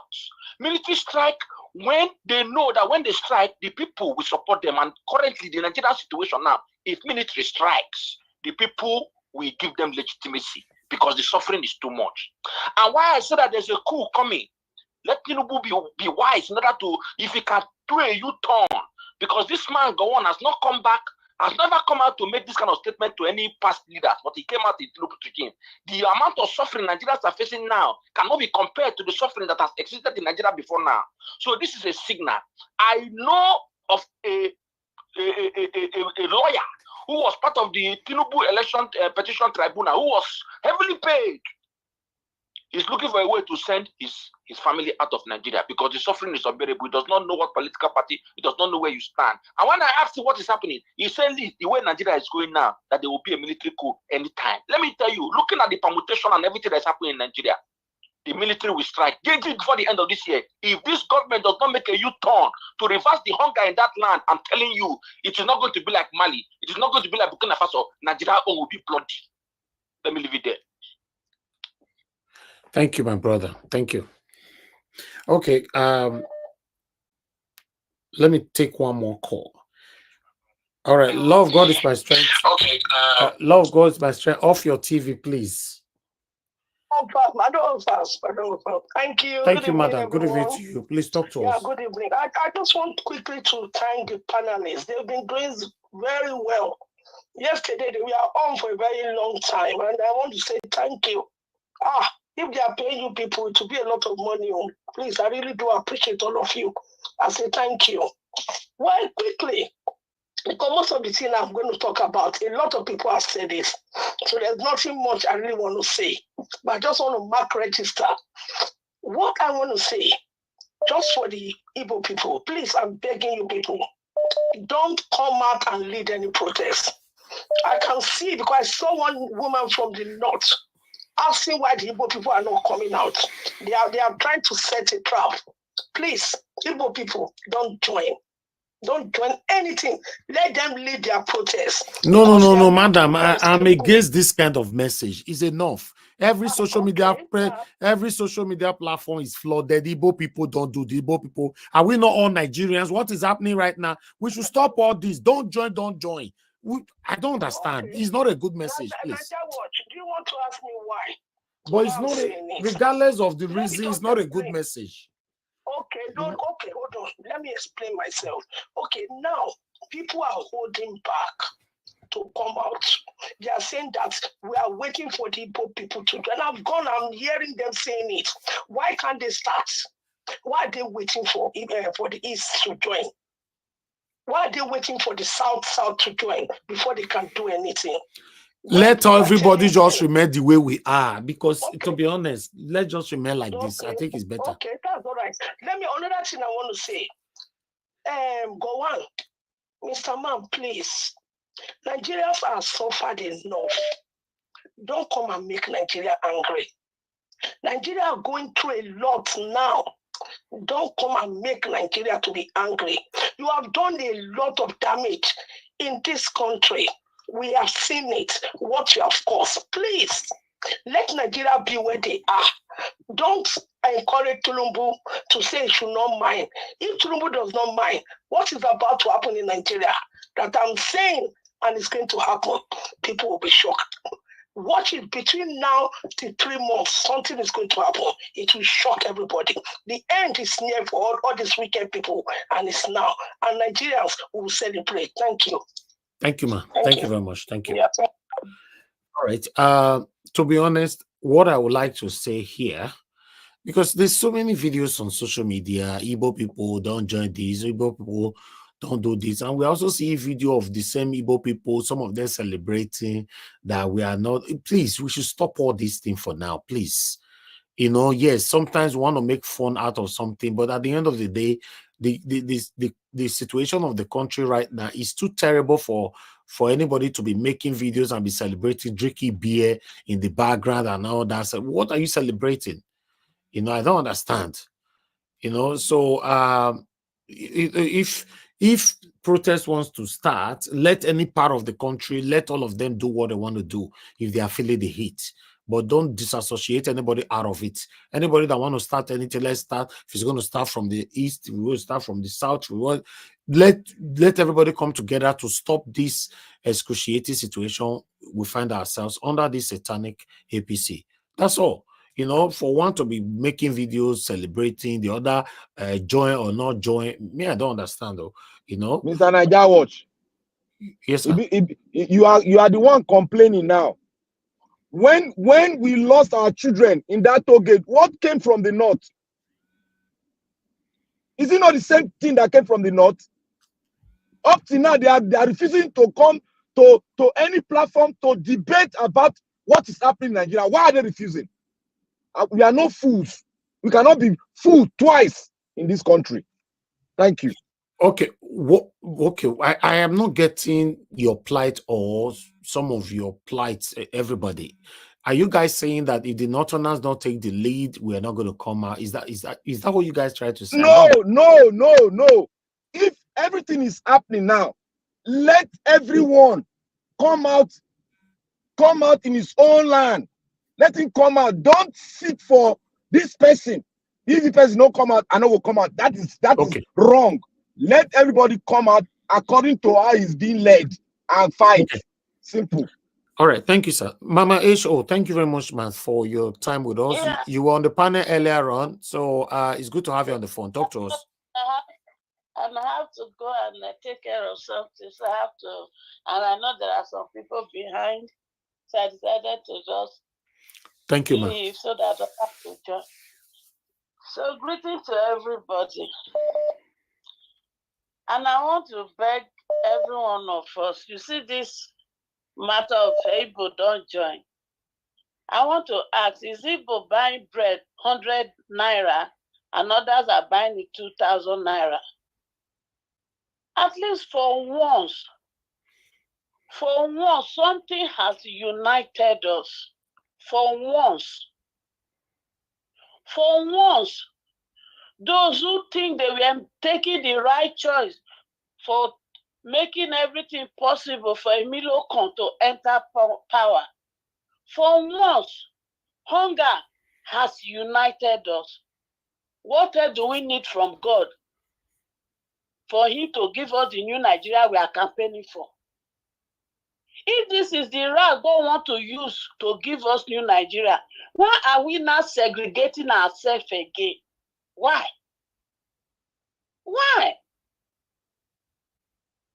I beg Igbo people, when I know they buy Gary for market, the same price other people are buying it. I just want to ask, when are we going to stop using tribe to cause division among the people that are suffering? When? The person that was eating a correct fufu with plate full of meat, the Igbo person that was eating correct fufu with this thing full of meat, suffering. That was suffering, and that person coming out to tell other Igbo who cannot pay rent, who are suffering in Lagos, who are suffering everywhere. I mean, not there for everywhere for Nigeria. I'm not suffering. Is it every person in Igbo that are rich?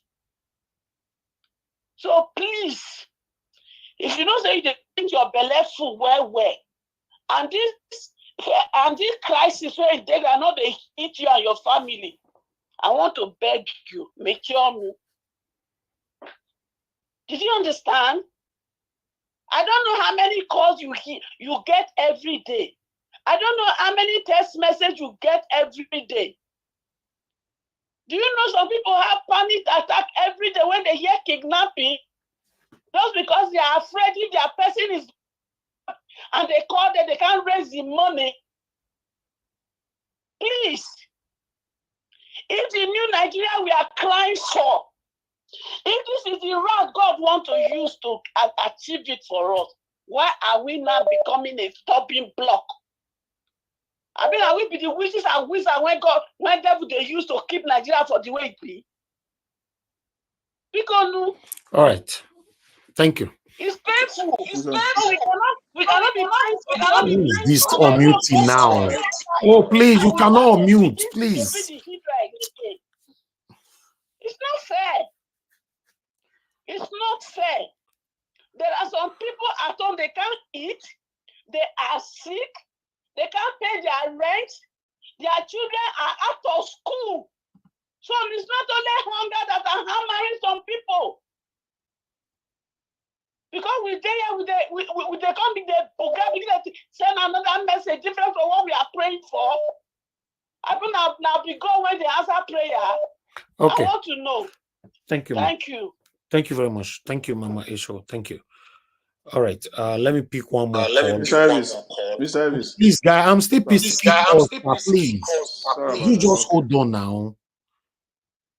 Thank you, Mazi. Thanks for calling in. Please talk to us. Hello. Good evening to you, sir. Please go ahead. Talk to us. You have 2 minutes. Okay, my brother, good evening. Thank you for the job you are doing for all Nigerians around the world. And what I want to say this evening concerns what our sister is saying. Anything concerning protests for now, the Yorubas and the Hausas should stand up now and doing the protests. For Igbos, we see a lot in Nigeria. If you can see NSAS, later on they say that it is an Igbo problem. I want them to start it now. Later on, if they are serious, Igbo will join them. For now. Because this heat now, everybody can see that the heat is too much. We have been saying all those things for a long time. People want to say, people don't want to listen to that. You cannot see any shop. Igbo man can buy something, or Hausa can buy something different price. We all are buying it at the same price. But when we are saying it, people don't want to. They will bring ethic sentiment on that. Okay. Let them start and the Yoruba start doing it now. Because if Igbo rise now, they will say they want to remove Yoruba money in office. Let them start it. Later on, when they are serious, Igbo will join them. Thank you, my brother. Thank you, sir. Thank you very much. Thank you. Oga Consign, you were calling in. Let me quickly return your call. Please pick your call quickly.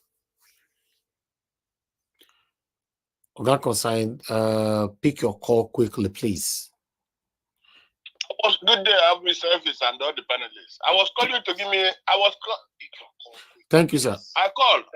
Hello. Oh God! Off your TV now. Oh God! Eddie, let's go the carry for. Oga Consign. I was calling you to give me a link. Oh God. Hello. I said I was calling to give me link. I don't give link here, sir. Now comment section. You comment on the comment section. I'll post link. Yeah, Not here. I did. I sent it about 3 times. And you continue to do it until I see it, sir. We don't give link on the WhatsApp, please. All right. Let me give on the WhatsApp. I said give on my phone, other phone. This I don't give on the phone. I don't give on the phone. We only post link on the comment section, not on the phone. Yeah, that's on the comment section. I was saying the link. It's on the comment section, not on this phone, not on this particular phone. I'm Okay, okay, sir. All right, sir. All right, I'll post links shortly. Hello, Mr. Patrick. I'm calling you back. Please speak on time. Okay, let me come to the panel. Augustine, thank you very much, sir.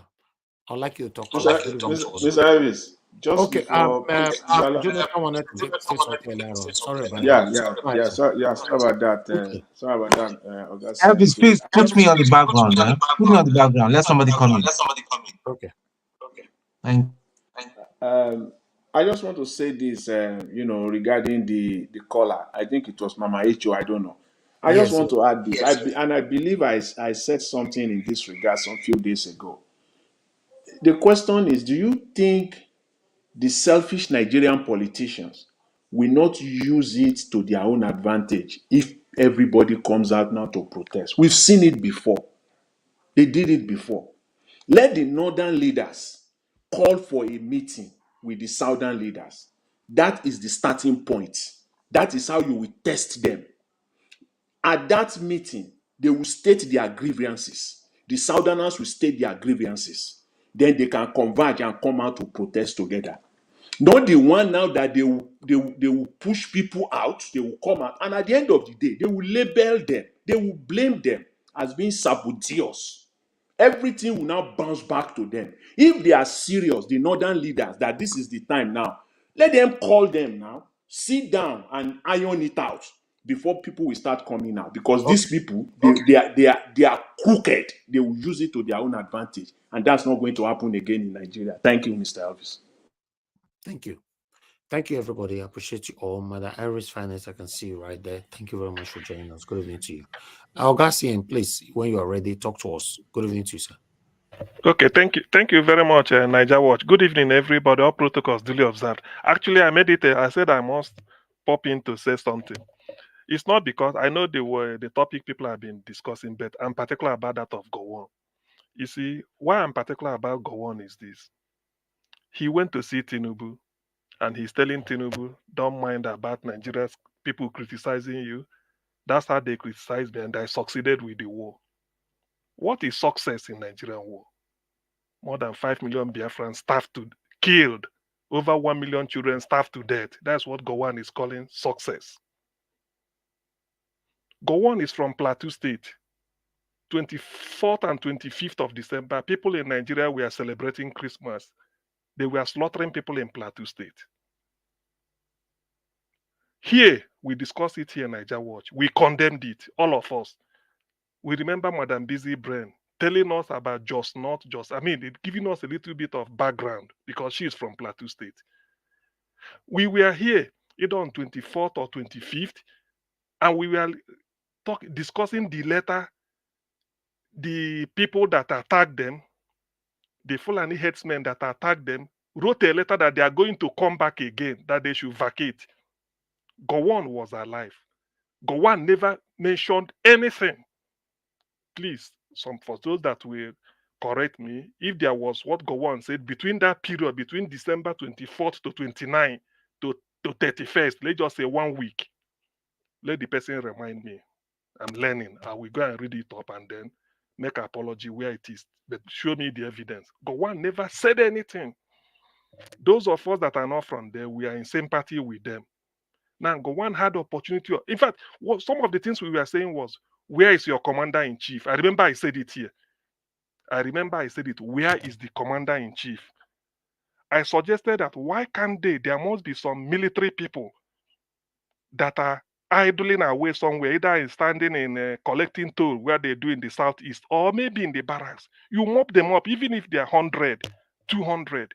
You go and station it there. It will give those people the courage that, yes, government is reacting. Mind you, this is internal aggression. Gowon kept quiet.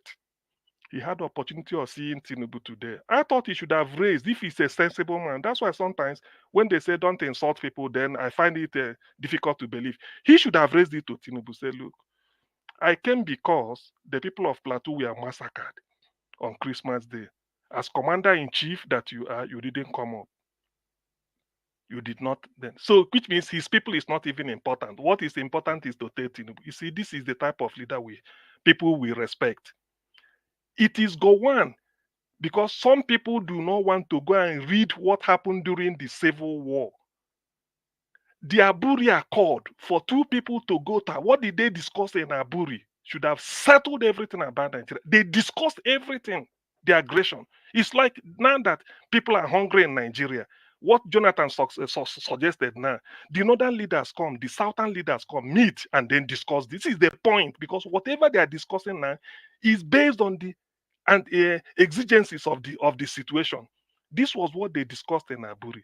Gowon came back and failed to implement Aburi.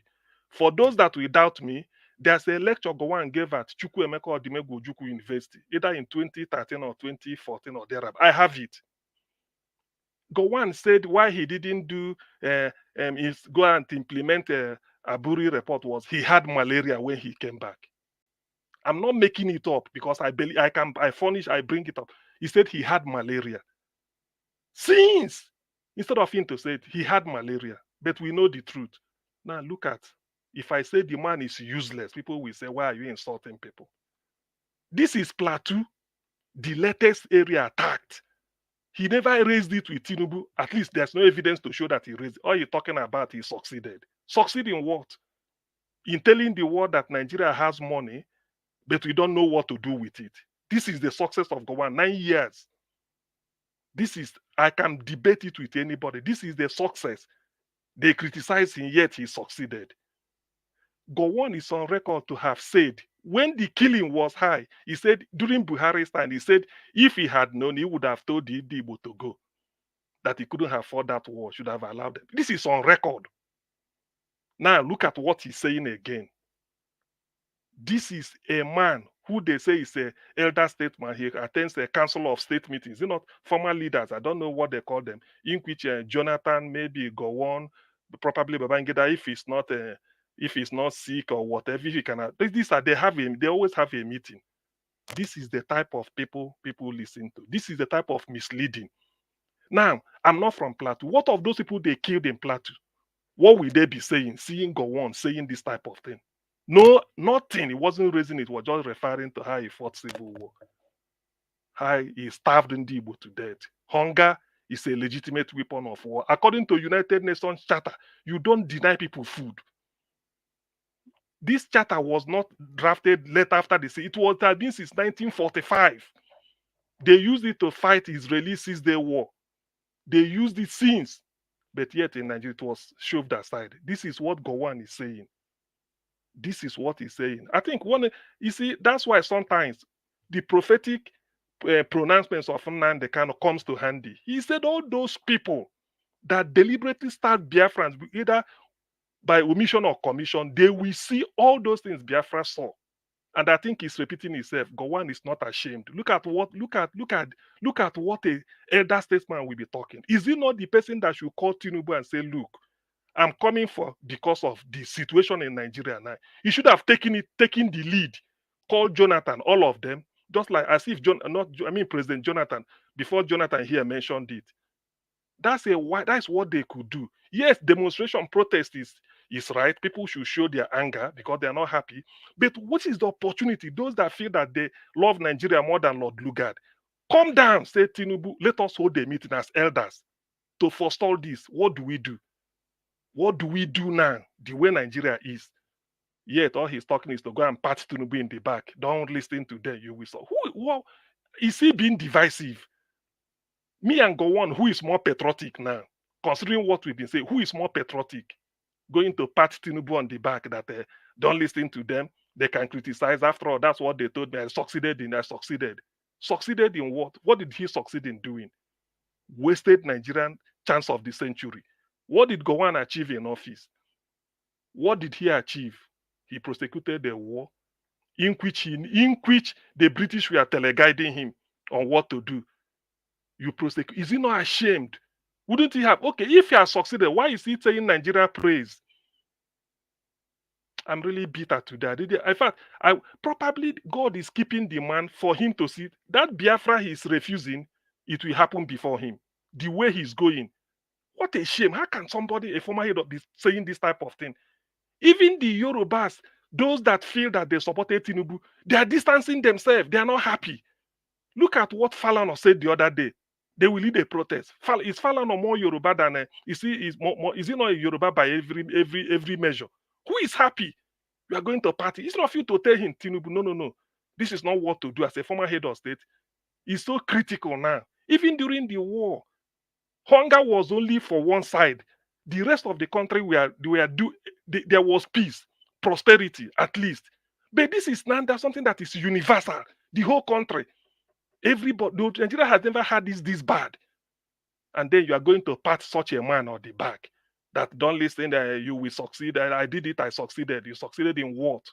Gowon is a disgrace. I'm being honest with you. I'm so disappointed that such a statement, even is it not midnight or the midnight of his life, according to Edwin Clark, he must have collected his boarding pass, waiting for his flight to be called. Yet he's still reasoning like this. Look at the people of Plateau. Then I want to know what the middle belt people will say. They are still decimating them today. Why can't he go and tell Tinubu that people in Benue are still in refugee camp? Nigerians do not know why there is hunger in the land. When the people, the real farmers that should be farming, are in refugee camp. How many farmers are farming in Benue? Yet Gowon came, he forgot all the. He doesn't even know what is in all he's talking about. He's gloating. He fought civil war. I'm disappointed. I don't know whether people see it that way, but this is a very, very shameful, a shameless human being. How can you be talking at this critical time? If you love Tinubu, what you should go is you call him. You say, look, if anything, okay, the other day somebody collapsed in Osun State. They have to use a plate of rice to revive the person. Is that not a shame? To tell you that this hunger is real. Nobody is pretending. The people that should farm for us are in refugee camp in the Middle Belt. They are being sacked every day from this thing. So that alone will tell you that there will be shortage. Because if you can't plant, you can't harvest. If you didn't plant during the planting season, you cannot harvest. So the few that are happening is not enough. Even the farmers that should have been farming are in refugee camp. Therefore, whatever you now farm from somewhere, you have to come and give them. Instead of them helping to increase the food chain. Gowon left it and went to Aso Rock, going to shake hands with Tinubu and been talking this type of thing. You see, stupid people, foolish people also grow old. In Gowon, I've seen it. This is a man that said he couldn't implement a Aburi report that made Nigeria to go to war. That is the reason. He's gloating. He was able to prosecute a war. Okay. I don't wish people evil, but well, that he's been alive today does not mean because he hasn't committed a sin. Sometimes God will keep you alive for you to be seeing something. During the war, there was nothing happening in Plateau. But today, can he look back and be happy? If he's happy with what is happening in Plateau, well, may he live long. But if he's not, I don't know. It's not for me to judge. But I'm terribly disappointed that such a former head of state, at this point in time, all he's talking about is to go and pat Tinubu in the back and tell him that he succeed in what? How can Tinubu succeed? Everybody is complaining of one thing. Like Madam H.O. said, hunger united Nigeria for the first time. Never mind the way people are taking it. Yes, hunger is everywhere. Then Gowon had left all those things. Instead of something to discuss, he's talking another thing. Referring to civil war. He's a civil war hero. Those that fought the war are regretting it. Alania Ikpola Akinreade, he regretted it. It's on record. The people that commanded Asaba, he regretted it. Said he couldn't have fought that war. Then Gowon is talking of success. Success in what? How you fought civil war, you succeed. So you succeeded in genocide. The first genocide in Africa, second only to Jewish Holocaust in human history. That's what it's calling success. I'm terribly disappointed. I don't think I will express my anger enough. I will come back again. Niger Watch, thank you. All right. Thank you, Augustine. God bless you, sir. Thank you very much. Okay, Mr. Alex, are you available now? I called you earlier on, you didn't answer. I have always been available. Maybe it was network. Thank you, Mr. Najawash. Can I continue? Yeah, go ahead. Talk to us. Thank you. I greet everybody. I stand on the existing protocol. Najawash, politicians are wicked. Black politicians are wicked. African politicians are wicked. Third world country politicians are wicked. They are terrible. They are terrible. If Mandela was not black, I would have been thinking it's a general problem. But no, 99.9 black politicians are wicked. They are very wicked. No wonder in the voice of J.J. Rawlings in Ghana, keep them down. Don't let anyone escape. Close the doors. That was the voice of J.J. Rawlings in the banquet while he was cleaning up Ghana. When all the corrupt politicians were having a party, he went there, half Irish, half Ghana. He was in the military. He took over that banquet. He was telling junior officers, shut the doors, don't let them go. One of them said, sir, why? Because they took people's lives and people's destinies and future. They don't deserve to leave. Just go and read this book. Fidel Castro and Che Guevara also, echoed the same thing. Keep them down. Close down the airspace. Shut the land borders. Let no one of them escape. These are the words of revolutionaries when they take over power from wicked and corrupt politicians. Don't let any one of them go. They don't deserve it. Keep them down. And the ones that manage to escape, they always say, we will chase you to the bedroom of your heart in any country of the world. They don't deserve to leave. Have you seen our transportation system in Lagos? Have you seen it in Abuja? The dirty, rickety motorway buses? A country that's a member of OPEC? Have you seen the sufferings of our mothers in the marketplaces? Under the scorching sun. With the tax collectors marauding, oppressing them every day. Since 1960, since 1999, the black man has a problem. The Nigerian black leadership has a problem. It's not followership. Leaders built Singapore. They did. They did. Leaders built Malaysia. They did. They sat down and people followed them. Don't come here and tell me it's followership. We are blaming our leaders. Who do we blame? There's a big problem. We must have to find another way. There's no life here. How will I be on generator when my country is an OPEC nation? When I hear of Qatar, I hear of Saudi Arabia, I hear of Kuwait, who are also OPEC members. How can you convince me there is no leadership? God so kind direct politics by the grace of God. India is waking up. How can you convince me that it's not leadership, that these guys deserve to leave? You cannot trace Nigerian problem or the solution without the 1914 amalgamation. Don't fool yourself. Don't fool yourself. You can't trace it without the Aburi Accord. For some of you who do not know the meaning of Aburi Accord, Aburi is a little town in Ghana.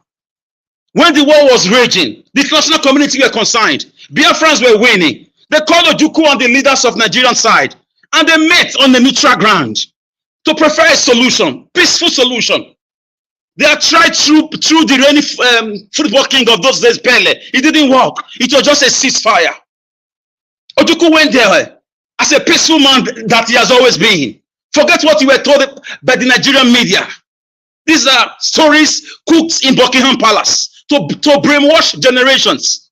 An agreement was reached that the nation must go on a confederation to stop the war. And everybody agreed. Papers were signed. Certificates were distributed. And Ojukwu recorded it through his wristwatch. A confederation is a system of government where regions govern themselves with a loose or weak center, only to carry out ceremonial duties like receiving of visitors. That's it. And it was agreed.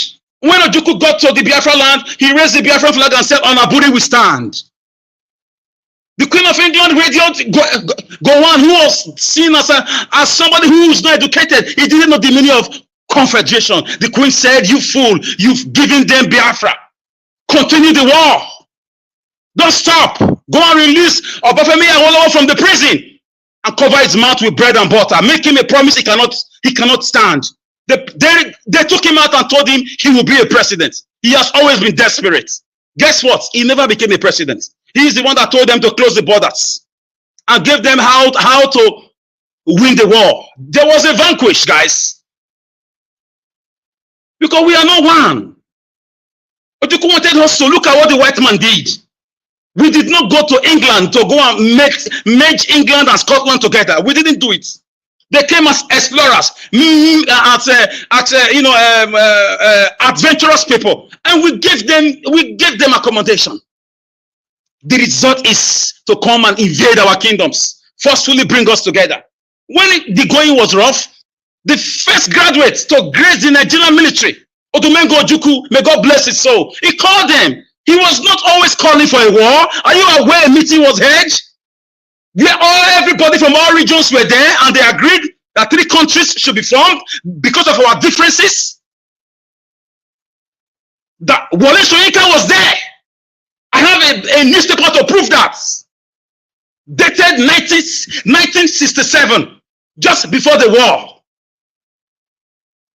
Soyinka was there. He was asked to mobilize the pirate group to join those who were sent to Lagos to go and make this announcement that the country has been divided, because he was just coming up with his group that became escalated courtism. The point is this, guys, there is no way forward. Gowon now has showed up to tell you that they are listening to Nigeria Watch. He has showed up because he is the principal actor of that civil war. And the Nigerian problem is part of that civil war. What was the causes? What was the Aburi Accord agreement? Regions should govern themselves. Let everybody go on their way. We can meet once in a while in Lagos or Abuja, once in 2-3 years. Nothing like Senate, nothing like House of Rep, all those duplication of offices to siphon money will not be there. In 2024, we are seeing darkness. Member of OPEC. This is where Ojukwu was trying to address. Let us live on our own. Not everybody wants to be in darkness. Not everybody wants to be, having their children, their daughters being raped in the farmland by people that call themselves S-men. Not everybody who will see going to school as an abomination. Not everybody wants to read the Quran and die with the Quran. No, with respect to religion. He wanted a peaceful separation. That was it. But they said no. Taking orders from Buckingham Palace. We have bigger enemies. This is the area I used to agree with my friend and my brother, Mr. Tunaja. Yes, we have bigger enemies. We have bigger enemies, but we must start to conquer the enemies from home. We must trace our roots. Ojukwu was a peaceful man. I searched on his stay in school in Oxford University. I did the research. His father was a billionaire, one of the richest African people on the planet at the time. He was not a poor man. He was well brought up. In fact, his father sent him abroad to go and read business administration. He got there and read history that got him convinced. He had convictions. He went to the army. Gowon was his boy. He was his junior. Obasanjo cannot stand where Gowon is having a meeting. Guys, this is the root of the solution. We must come back to the national confab of Jonathan Goodluck. Kudos to those who were around Jonathan Goodluck in 2014 for that meeting. The resolutions are still in Aso Rock. They are in hardware and they are in software. The copies are everywhere. We must discuss it. The Nigerian constitution must be stopped. A new one must emerge, where everybody can be carried along, or the country outrightly should be dissolved. How can we be in darkness when we have so much billions of dollars being mentioned on a daily basis? How can a Nigerian senator be earning close to 35 million a month? How can a governor just be a governor overnight is a billionaire in dollars? How can somebody win, rep elections overnight is a multi-millionaire in dollars? And we should just fold our hands and blame our citizens for not being civil enough? They went for their PVCs. They went to vote against all intimidation, against all odds. They had rallies, 1 million man march or marches, whatever you call it. They did everything. They went to the Supreme Court. You saw how Beavers was switched off. You saw how people's lives were taken. Ethnic tribalism, everything. You saw it. What else are you asking from a good citizen? I'm not sure there are better citizens across the globe like these great people called Nigerians. They're the most patient, most resilient, most consistent, most adapting. This country is on its knees right now, and we must visit the causes of the Biafran war. I'm not calling for violence, but I'm only telling you the solution. Announcing that dollar will be 1 naira to $1 is not the solution. Sitting people down, asking them what they want, discussing, treating them equally, coming to a round table. So let me just talk about Abure a little bit, Edo State, in 1 minute. For me, Obaseki said he wants to transform Edo State 8 years ago. Today, another person wants to transform Edo State again. What transformation are they talking about? Edo must move forward, yo. Move forward, yo. Forward. What was that song for? In 2020. Where is the Gele Gele Seaport? Where is the International Cargo Airport? Where are the MOUs? I cannot say it failed totally, but I can score him 15 over 100. He does not have the right to impose anybody. He should wait because he's going to face, investigation after his tenure is over. I swear, Igodalo, if the people want him, it's his right to campaign and compete. But coming from Obaseki's camp, they don't deserve the right. We say Kabu to the detrimental. Because those state is still smelling, it's still backward. It's still, youth are still roaming about, unemployed. Many are migrating through the sea to go to Libya. What has the governor done in that effect? He should tell us how much came into Edo State under his government. He should tell us how much is our debts. He should tell us where Edo State is right now in the map of things in Nigeria. Edo State must wake up. A Labour Party, we should try and get our hearts together and see how we can ask Abure, as a gentleman to just resign so that we can have a resurgimento. Najawa, thank you. This is my humble Logomaki. And my humble Logomaki, I live here with that logo apacha. Thank you. God bless you. Thank you very much, Mr. Alex, for the wonderful submission. But meanwhile, let me quickly pick this call. Madam Origin, you're calling back again. Please talk to us quickly. Yes, Mr. Niger Watch. Thank you. I greet everyone, all our panelists. Like I said, I always love to listen. I'm just enjoying myself, taking it all in, learning like everyone else. I just want to make a quick submission, and that is to Mama Echo. Mama Echo, how are you doing, Ma? God bless you. And I like your submission when you made a mention that nobody should tell Igbo people not to protest.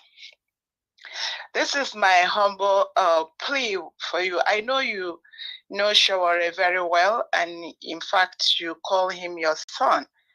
And as you're speaking, Shaware is relieved of all that is evil.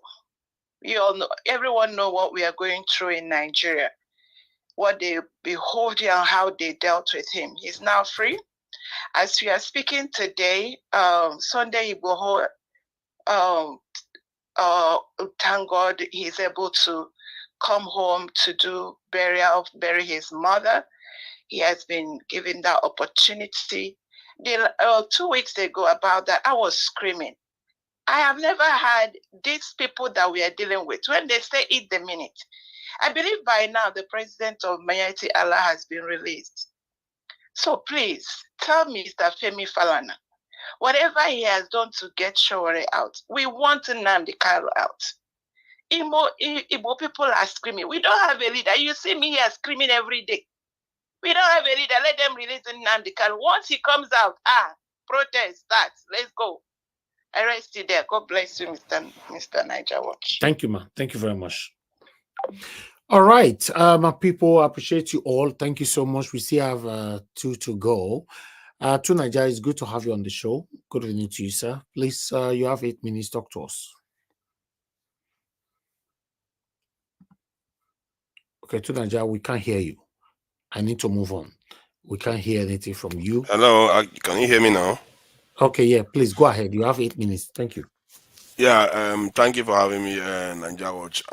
Greetings to everyone on the panel, the chat, and to the viewers. I guess the idea that, for me anyway, the idea that when if there's a protest happening, some people should sit it out because they told the others not to protest. I don't think that is productive. If you have an enemy and there are people that were sitting in the war, sat aside for a while and later on joined the battle, you don't say, hey, because now you join the battle, I'm going to sit down and not fight. Because the objective is to defeat our enemy. And the enemy in Nigeria now is the hunger, isn't it? And then the corrupt politicians and all the rest. Anybody that joins your force, you should be saying that you are winning. You are the elites. You are the one that started it from the beginning. You don't say, oh, now that they've joined, that I'm supposed to win. I want to stand back. That is just self. You just inflicted defeat on yourself. I don't understand that kind of thinking at all. It's like, what kind of mentality we have just to prove a point and we spite ourselves? I don't get that. We really need to focus on the objective. The objective is what truly matters, not to prove a point, not to say I was correct and all that. What is that? How is that going to feed your children? How is that going to plan for the future of our generations? If somebody was thinking that way, if somebody was thinking bigger for us, maybe we wouldn't be in this mess. This kind of way we think is just not helping us at all. We have to start thinking whatever works for us, whoever comes to join us in this struggle, you go with it. Because it's not about who, it's about the objective. That objective is the greater good that everybody is going to enjoy, including the future generation. Let's not make this about this thing about regions or about individuals, all that stuff. It's just, I think we have to exercise a lot of discipline and set this our own personal feelings aside, because our feelings are often mistaken. Because we feel passionate, especially when you feel passionately about stuff, it tends to blind you to the objective truth. We all know this thing. This is what even Western societies and more advanced societies practice all the time, where they excuse people from operating on family members or sitting on certain cases because of conflict of interest or being too close. Objectivity. You have to rein ourselves in. If you want to succeed, focus on the objective. And the objective is putting Nigeria on a good track, setting us so that we can actually take our place in this world. Right now, Nigeria, if you look at all the charts, we are punching well below our weight. Well below our weight. It's terrible where we are. It's like we are a giant, but we behave like a child that just learned how to crawl, cannot even stand on his 2 feet. That's how horrible. If you look at, when I looked at the top, the most populated countries in the world, I was surprised Nigeria came 6th. I don't know anything else Nigeria comes 6th in. Nothing else. Everything else we are far behind. How is that even possible? There's no country as displaced from that position as Nigeria when it comes to the national security strength. Other countries are the top 6, have better position than us compared to where we were on that list. Almost on every matrix you look at in the world, we're performing terribly. And that is partly because, I want to knock this one down. I want to knock that one down. Because we have been educated in the wrong way, to making us think that, let's focus on the economy first. HGI, or our HGI is the one that is going to get us out of this mess. No, what is going to get us out of the mess is what you simply do for your own family. How you protect your children. How you protect your interests. That's what gets you. And you have to think of Nigeria like that. And Nigeria is a living entity. If you starve it out, it's not going to do well. And when we say that sometimes it's only the leaders, it's not only the leaders, because if you are a human being and you ingest rat poison, how is that going to help your brain? Your brain is not going to function no matter what you do. Everything matters. Everything you put into the system matters. If you, as a part of the populace, don't act properly, you don't have the right ingredients in you, you're going to pollute it up. This is what keeps happening. Look at that Bure that just came out, and everybody thought, oh no, these are the people that are going to help us. And now look at all the corruption allegations against him. If half of them are true, it just goes to prove what we are talking about. And I said it before. Most of the people you call bad leaders, they are hidden in plain sight amongst us. We all have the ingredients of being bad leaders, because we don't see ourselves that we are the ones causing this problem. If somebody emerges today that truly wants to do the right thing, the person, people are going to kill that person before he arrives, because they'll say he's trying to ruin it, steal from them. Because we are the ones pressuring our family members to go and steal. How many of us have family that don't pressure their sons to go and steal from the state? If anything, if that son doesn't steal from the state, that son will probably be ostracized from the family. They will see him as a black sheep of the family because he's in office, but the family is not rich. This is what we do, and we want to eat your cake. You can't pretend as if you do that and you expect the country to be good. It's not going to be good. We have to have a change of heart and see the country as our own children and do what we need to do for that country to do well. That's what you do for your children. I've heard of cases where mothers sell everything to send their children to school. What have we done to get our country where it needs to be? If all of us put together, that country is going to do well. The Nigeria's problem is not as deep as we think. The people themselves are very, very individually very strong people. If we pull ourselves together, we will fix that country. Even Tinubu will run away when he sees the kind of force Nigerians will come with. If anybody wants to protest right now, why should you say you want to sit it out? Allow people to go and protest. If they protest, as long as they are doing it legally, it's the right thing to do, and the government need to know their anger. You want them to sit at home, and some people sit at home, and so that the protest fails. If it fails, what good does that do anybody? We have to pull together, try to fix that country so that all of us can enjoy it. I don't like to stay here all the time. I want to return back to the country and feel safe. Now, one of the factors I have to think about when I go to Nigeria is my safety. And that's the same thing for most of us that are overseas. If you want to go and enjoy your country, contribute to it so that you can enjoy it. Not contribute only to your Igbo country. And after you contribute to it, you pass. Nobody cares about you there. The place that they care about you, that's where you need to invest in. That's the home of your forefathers. That's the home of your mothers. That's the place that gave you life. We owe it a duty. There are people that are dying for far less in their countries right now. And those countries, they were not built on this golden pedestal. They were built on very harsh suffering. Some of them are still suffering today, even if they are enjoying. But the moment they call them for sufferhead follows. They will do whatever it takes to get themselves out of that mess.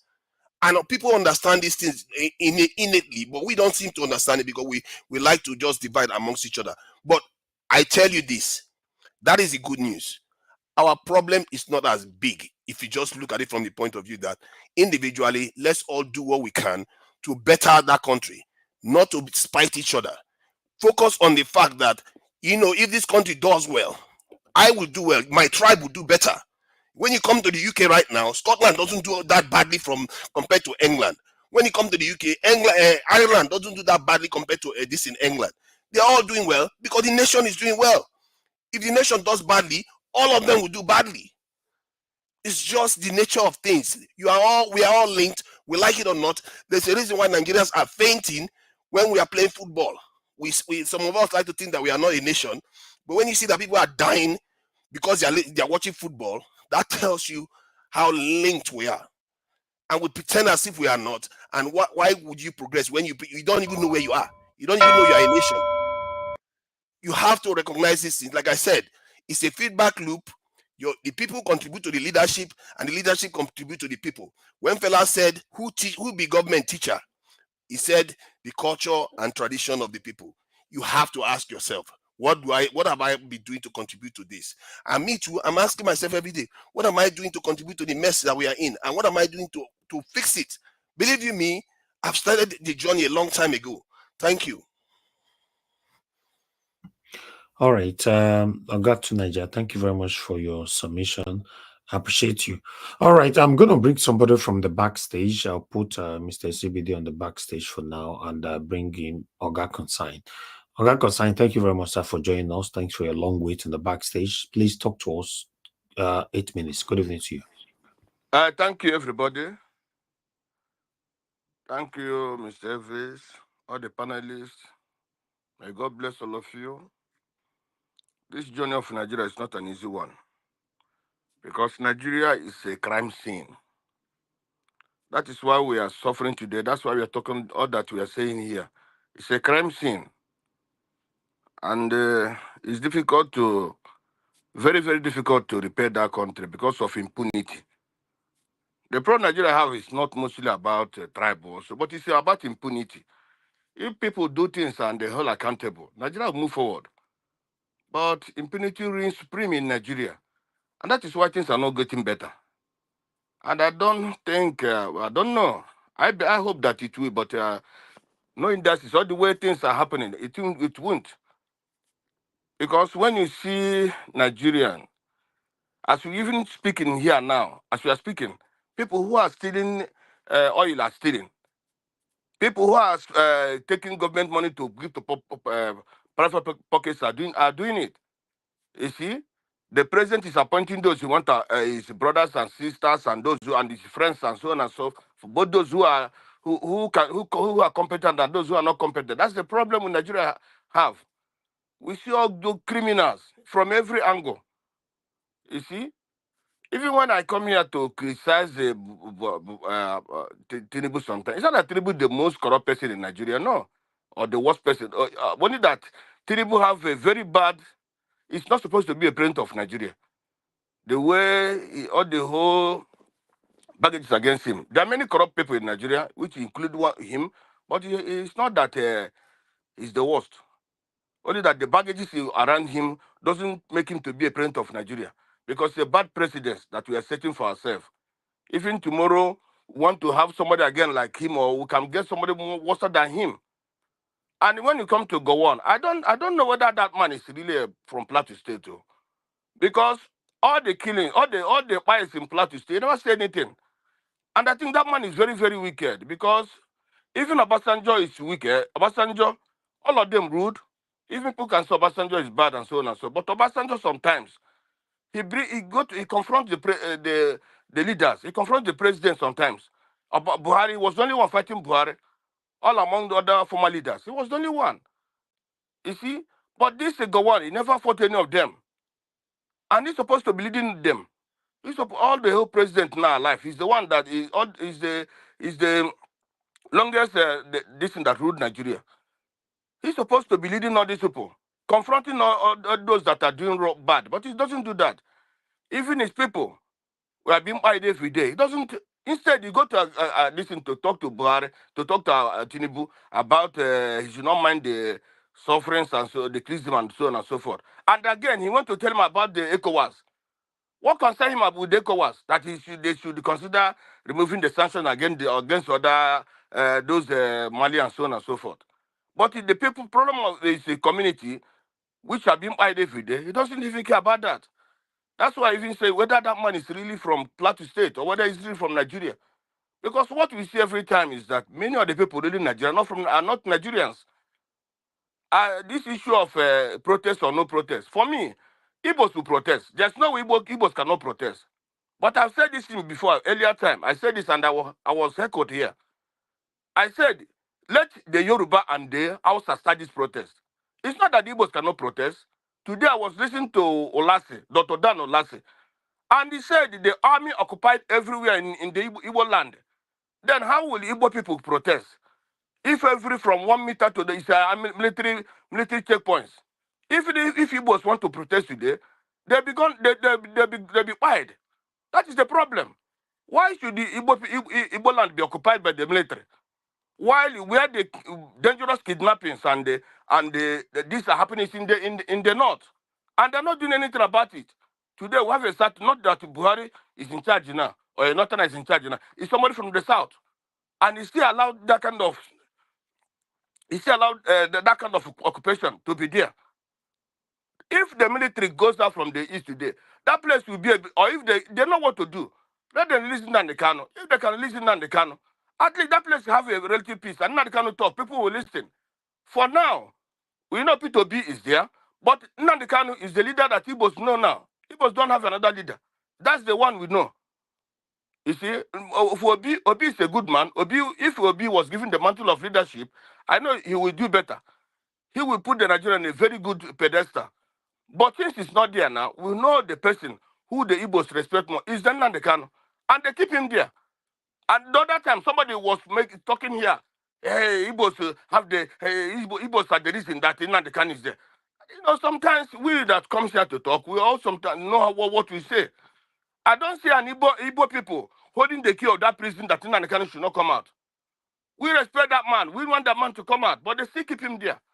That is not how to run a country. If the country today, if the robbers in Nigeria are arrested and kept in the jail, Nigeria will move forward. That's the problem we have. Obi said the other day, you can't see a country that the politicians are richer than the businessmen. That is the problem. All of them have private jets. Where in the world you see politicians having private jets? With the private jets in Nigeria is more than maybe 2,000 or 3,000.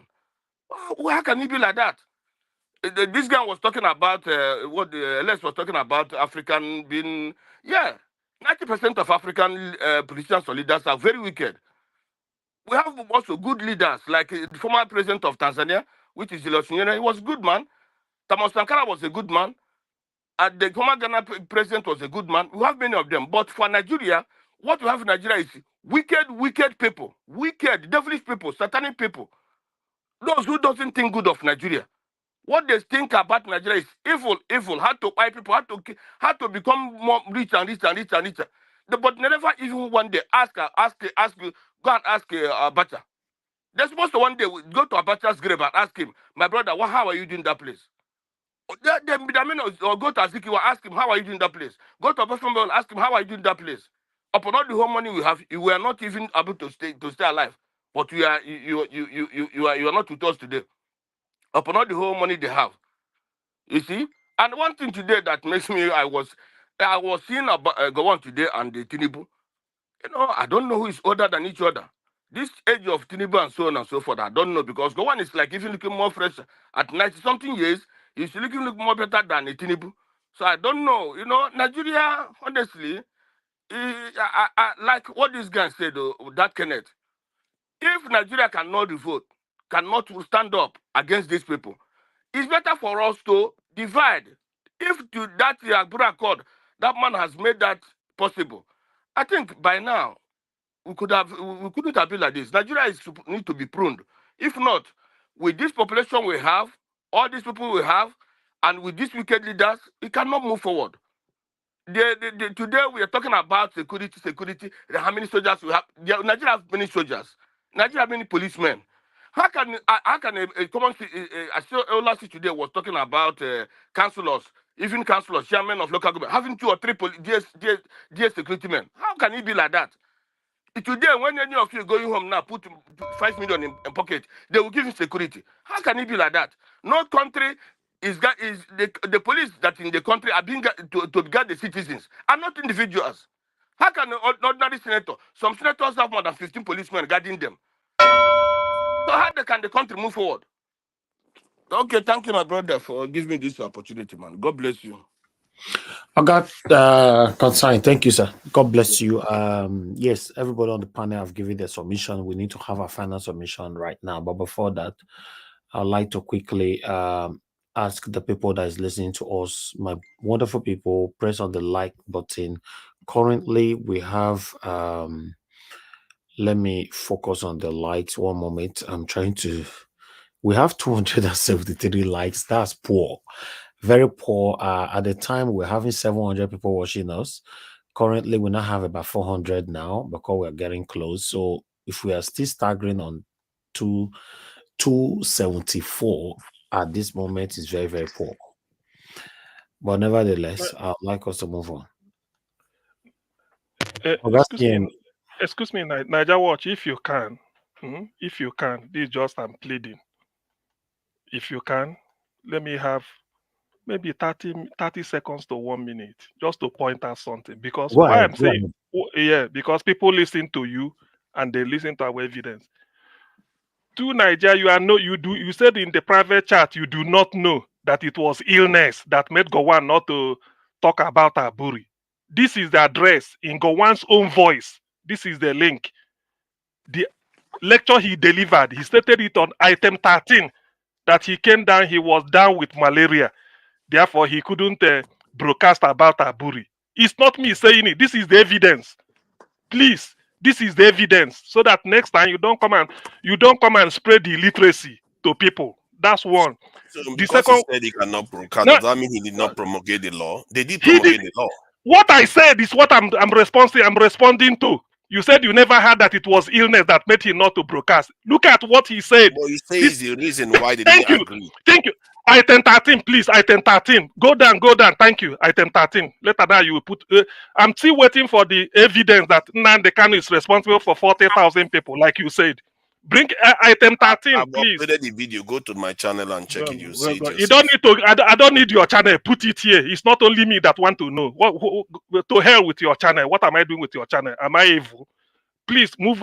Item 13. Please keep going down. Niger Watch. Item 13. So that people will be educated. I don't like when people come and then they pretend people of a questionable Exactly nationality. why history was taken away from our curriculum. Exactly. Listen. Item. Yes, keep going. Nigeria, I think, keep going. Whether you quickly jumped it, I don't know, but I have it here. I've already brought it up. I don't know why. No, but was where? Yeah, it's 13. It's number 13. I think it's under Nigeria during the Civil War. Yes, go to second Nigeria. This is during. conclusion. No, not conclusion. Keep going. Sorry, just Nigeria. Keep going. If you see the headline, Nigeria during the immediately Civil War. what? Nigeria No, what? up, not this one. Just keep going the way you are going up gradually. You will see it. Nigeria during the Civil War. Yeah, Nigeria during the Civil War. Just this is number 12. So if you go down a little, this is 13. Before we just hold on. Before we left Ghana, we had agreed that on return to Nigeria, I, as Nigeria's head of state, should make the first broadcast, after which other regional governors should make theirs. Unfortunately, I was down with serious malaria that I could not make any broadcast. You see it? This is Gowon saying he was down with malaria. But Ojukwu went on air as soon as he got back and claimed that we agreed to a confederation, which I had always strongly objected. Why did Gowon say he was down with malaria? He couldn't broadcast to the nation what he went to. And you believe it? That is false. Number one. Calm down. Listen. Listen. Thank you, Mr. Najawos. Thank you. Excuse me. We are teaching good here. Excuse me. So when you now say you are hearing it for the first time, now you have to erase that from your memory. It is not me. This is what Gowon said. After coming back, let me say something. Wait, no, I'm coming now. You will say something. What is there again? Want to say? Let's see him. See him just go on. What are you going to say again? Then when you please say, go on. Exactly. Then when you say silencing this thing, can you let me just say something? What I said was please. Go ahead. Can you just let me respond to what he's saying? Just a minute. Let's see him finish first. Okay, fine. Let him finish. Let's see him finish first. Just when you say in the second one. Because in the second one, because it's in the chat here. That's why I want people to know. I'm not just reacting to inanities. In the second one, you were making reference to just a sec now. You were making reference to the fact that never had that Gowon. No, not that one. You were making reference to the fact that Aburi Accord was the selling out of South to Southeast. The people that attended Aburi are 4 regions. Midwestern region, led by About Benin was there, yes. The late about Benin. Sir Akenzua is from the South. Then G. Yes. Lawani, Undersecretary of the Midwestern region, was there. David Joe Isoko man was there. Is he not a minority? So what is the meaning of South was sold to the Southeast? This is the type of evil machination used. This is what he wrote here. He said South. Yeah, he said that Aburi Accord was. He said it was destined to fail because the South was sold to the Southeast. Sold is your time. You spelled it here. You wrote sold. For how much? Who Point bought it? number 2 completed. For how much? Can I respond now? For how much? You can't Alright. respond to it. There's a fact there. Why can I not What do you respond? It's not a fact. What do you want to It's not a respond to, fact. Why is Naija? there only why is you What do you want to respond to, Naija? and yet, you see, now I this is beg, what I Naija, mean what by I beg, go look at on, I our beg, go leaders on. here. This is the leaders that we create. Naija You was see go how on, they I beg. behave. This man is just They distracting don't us. want What to does he hear the want to truth. respond to? Okay. We don't want to They hear will your make truth. comments and do worse than the leaders that they are We don't want criticizing. to hear Gowon is still alive, and Gowon is admitting his mistakes. Are you holier than Gowon? Senator, mute your I mic. laugh. We don't want to You hear see from you. what I Naija, said? we don't want to hear You're just from as bad you. as the leaders. Mute your mic. You're just Off as your bad as mic. the leaders. You want to tell me not to respond. Off your mic, Middle of Off your that, mic. You don't have anything to respond to. Okay. Off All your right. mic. you're You not the respond. moderator. You're not the moderator. What are you responding to? You're responding to a fact. Black What Panther. are you saying? Black You go Panther. school. Hello. Say one response Everybody. to fact. Look Thank at you. him. Black Panther. Look at them Thank cowards. you. Everybody. Nobody's a coward here. Don't say that, please. Don't Why are mind you him. scared of He my doesn't response? respect his elders now. Why are you scared of my Don't say response? coward. Look at this You have to take that back. England How are you rabbit. telling me to shut up? That I should not talk? Mute your mic. No, Mute your nobody mic. said so. Mute your mic. Okay. All right. Everybody, I appreciate you all. Thank you so much. Tunaja, you have 30 seconds. Respond to that. Okay, so my first point was that when he said that the breakdown of the Aburi Accord was because this thing Gowon was sick, that was not the reason why for the breakdown. That is the impression he left people. If that's not the intention, maybe you should clarify that. That's the impression he left. Yes, Gowon lied. No, it's not about light. That's not the reason why the please DC get in broke down. response so I move on now. And secondly, the reason why that issue occurred during that period was, remember, Dakaburu had already this thing was looking to this thing secede from Nigeria. Naija watch. I beg to say something. They want to hear only themselves. You have no response, I beg. Repeat the same vicious mistake over and over again. Naija watch. This guy does not have a fact. You just want to dispute it. Stop him, please. All right. You see what they are doing? They won't even you have no response. You were given time. See, and you said nothing. You are not the moderator. You are interrupting me constantly. All right. He doesn't have anything to say. Just talking nonsense. Let me move on. Thank you very much. But it's not fair. They didn't allow me to respond. Let me say it's okay. Oh God. Everybody's just talking at the same time. That's fine. Tunaja, when I come to you for your final submission, you can respond there. I've given you 1 minute, 30 seconds. You already used the 30 seconds, before they started interjecting you. But anyway, let me move on. I appreciate every one of you for your time with us today. It's time for us to move on right now. Give us our mandate. Please give us your final submission, 4 minutes. Thank you very much, Mr. Elvis. I appreciate you. I don't have much to say. I'll just, I'll just donate my time to Mr. Alex and Dr. CM. Okay, I'll give them 2 minutes. I'll add the 2 minutes to them when they Thank you very much, everyone. Have a good night. Thank you for your donate my own for them too. On a good night. Okay. Thank you, Madam. Look, I will add the 2 minutes to theirs as well. Thank you very much. I appreciate you all. So I would like to bring in Ogatun. Ogatun, is your turn to speak. So I need to put somebody on the backstage so that I'll bring you in. Okay, you are in now. Please give us your final submission. 4 minutes. Okay, my final submission is I'm going to be as calm as possible. Please, Madam Low, don't run away. I need you to hear this. And this is to my dear sister, Irene Finest. You see, we've been talking about Abure and Abure. Abure has been with us for a long time. There are some of us that are here that are evil and satanic.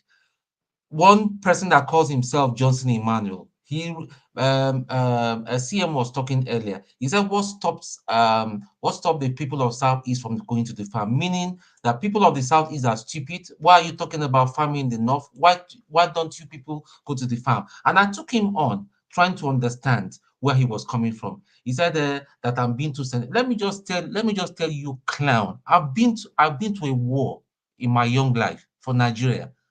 I'm addressing you, Johnson Emmanuel, not just even as a soldier or not just as an ordinary Soon, soldier or please. chef or That word any. clown, you can't use it here, please. I'm sorry. I'm You can't sorry. call I'm human sorry. being It's clown. no. Okay, Please. I'll take it back. You don't. No. Some people need to be No. It addressed doesn't because matter. You can still respond to okay, some people without no insulting them. okay. Please. Let me just take it back. But I should just address him if he doesn't know who he's talking to.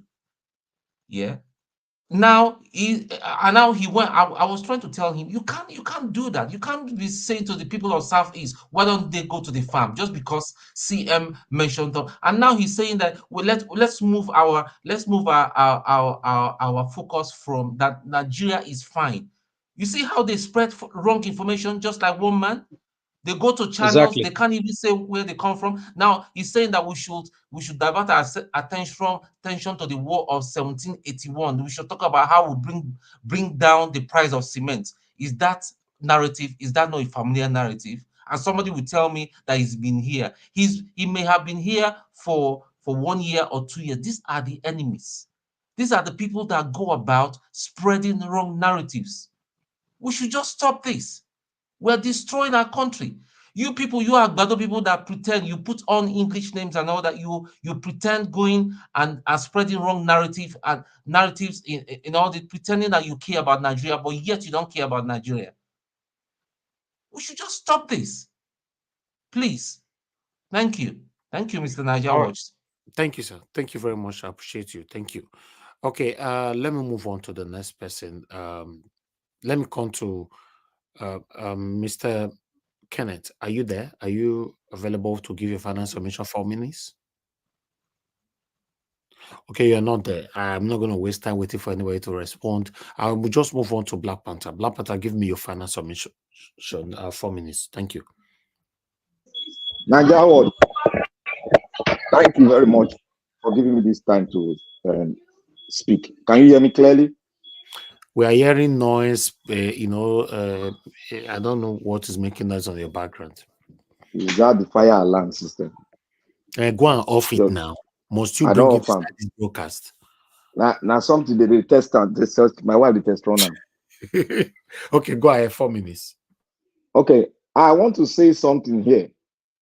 Thank you for giving me the opportunity to speak, and I want to thank all the eloquent and I would say people patriot in this channel that have spoke out of passion and out of love for their country. Look, I say here, we cannot subject history to ridicules. If we want to stand here to challenge history, you must bring your facts and stop speaking the mindset of somebody who is not your father. He spoke it in white and black to us, and it was written for history to judge him. You don't come here to make history a ridicule. You don't ridicule history. You don't say something about the mindset of a man that you don't know. He has spoken something, a fact was brought forward. If you have written a project before, when you bring a fact forward and it's being defended, you cannot subject that fact, that's on black and white, to ridicule. If you have your own fact, you table it to counter it.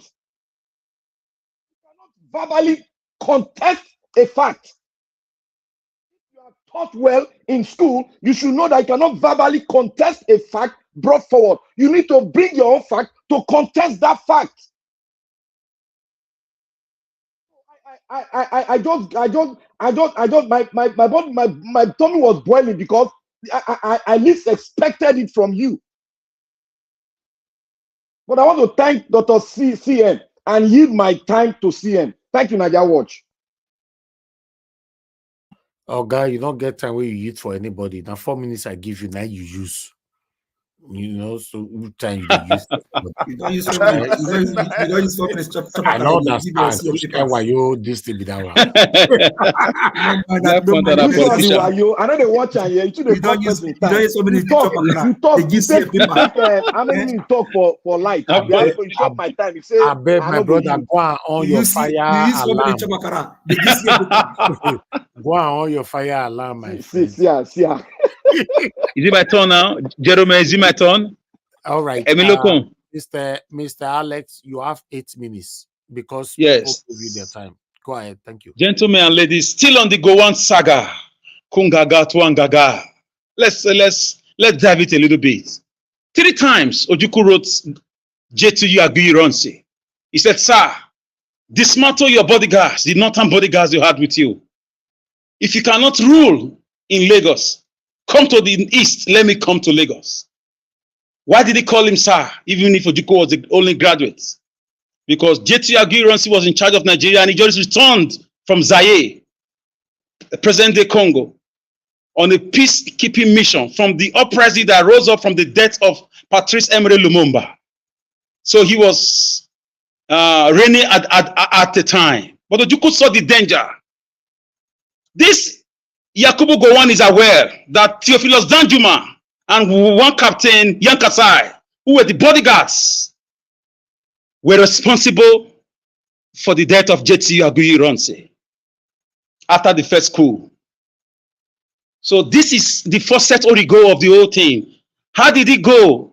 They knew that when Yakubu does not have his charm with him, that crocodile charm, he was killed in his bedroom. That story for another day. But this Gowon and his clique, because they said the only way you can get him without that charm is when he's in his bedroom, and they did it. This Theophilus Danjuma, you should challenge me on that, and I have newspaper to prove it. So Ojukwu was not always a warmonger. J2 also lost his life in the process. Ojukwu he saw everything. He saw the 1914 documents that Nnamdi Kanu also laid hands on and started shouting that the country has been sold. The country is a fraud. Nigeria is not for anyone. Your PVC is a scam. Has it not been proven right today? Was Beavers not switched up on the presidential election? The same Beavers worked for the House of Rep and Senate? Is our PVC not a scam? Did not cannot say it when the Fulani were busy ravaging villages? You will say Nnamdi Kanu was responsible. Was he also responsible for the Fulani herdsmen that came to my own city here in Benin City? Najawash used his money and his crew to send people who risked their life to go into villages, to places where Fulanis became their leaders in Edo State here. These are the things Ojukwu saw and wanted to address so that we can exist as neighbors, so that all this electrical darkness, insecurity, politicians looting, lack of infrastructure, all these things we are seeing today, lack of national, patrimony, all these things. We are not the first. Sweden and Denmark splitted from each other. Ojukwu saw it and said, gentlemen, let's do it amicably. We are brothers. Let's exist as Biafra, Oduduwa Republic, and Nigeria. That's it. That's all he said. And they sat down and discussed this for 3 days. Awolowo was there. Leaders of thought from all regions. For God's sake, he was a graduate. As at those days, BSc is like PhD today. From Oxford. Go and Google it. He was not hungry. His father was a billionaire. He needed peace. And he stood and fought that war with them. Until he found out that they had saboteurs. Even the international community, many of them betrayed him. What was he avoiding? Today's reality. Naira to dollar. Hunger in the land. He didn't want his own tribe to have that problem. He told other tribes, you can do the same thing for yourself. We can exchange, what's it called? Like we can exist as neighbors. Like other countries, Pakistan and India. Scotland and England. And we can do something. But these guys are coming. He told Awolowo, he said, sir, the Malams are coming. They don't believe in what you believe. We respect them, but they have their way of life. Are we not seeing them today? Have they not come? Have they not come? He told Aguiyi Aguiyi wouldn't listen. He paid with his life. Aguiyi paid with his life. Ojukwu wept. He said, I warned him 3 times. I sent him telegraph. I sent him letters. I radioed him. He wouldn't listen. He was basking in the euphoria of being in power. Haven't just come from Zaire. So everything is here. Nnamdi Kanu shouted about it. He was a peaceful man. Nnamdi Kanu had to switch from his message when he saw how the Fulani herdsmen were ravaging the east also, and some corrupt politicians in the east also compromised. I will not blame him. I won't blame. I see him as a hero. He's a role model. Today, are we not saying it? Why did they go and kidnap him all the way from Kenya? Why is the British quiet about it, even if he has a British citizenship? Ask yourself these questions. Put 1 and 2 together. Against this Supreme Court ruling, his own legal team led by SAN, Michael Zekome, defeated the Nigerian government. He was discharged, but he was not allowed to go home to his family. He called it a country where things work. So for me, we can't run from our shadows. We must go back to Aburi Accord. Thank God the message is spreading everywhere. Why did that northern man ask Professor Yusuf? He said, why are the east or the south not talking? That is the Aburi Accord working. That is the Aburi Accord working. It's on regions. Why are they calling on regions now? Because they are the hits of poverty that Ojukwu saw. It's telling on some of them who have good hearts. It's telling on them. Suddenly, that consciousness is awoken. No matter how long a lie stay in power, truth will always overcome. May the soul of Odumego Ukemba rest in peace. Indeed, he was a great man, a man of vision. This, Mr. Najawash, 30 seconds more, please. Let me just say this. Gentlemen and ladies, we are one on this platform. Nobody wants to win anybody. We argue to learn and not to win. When you see a superior argument, if you have facts, bring it up. Try to learn. Me, I always have my pen and, note here to write things down. I'm not here to win anybody. I'm here to learn for a better country, for people to have hospitals, for our youth to stop dying in the sea, for people to have food, farmers to go back to farm. If we can come back again and have a way to, repair this fraudulent country or divide it, why are they running from division if you can't do the right thing?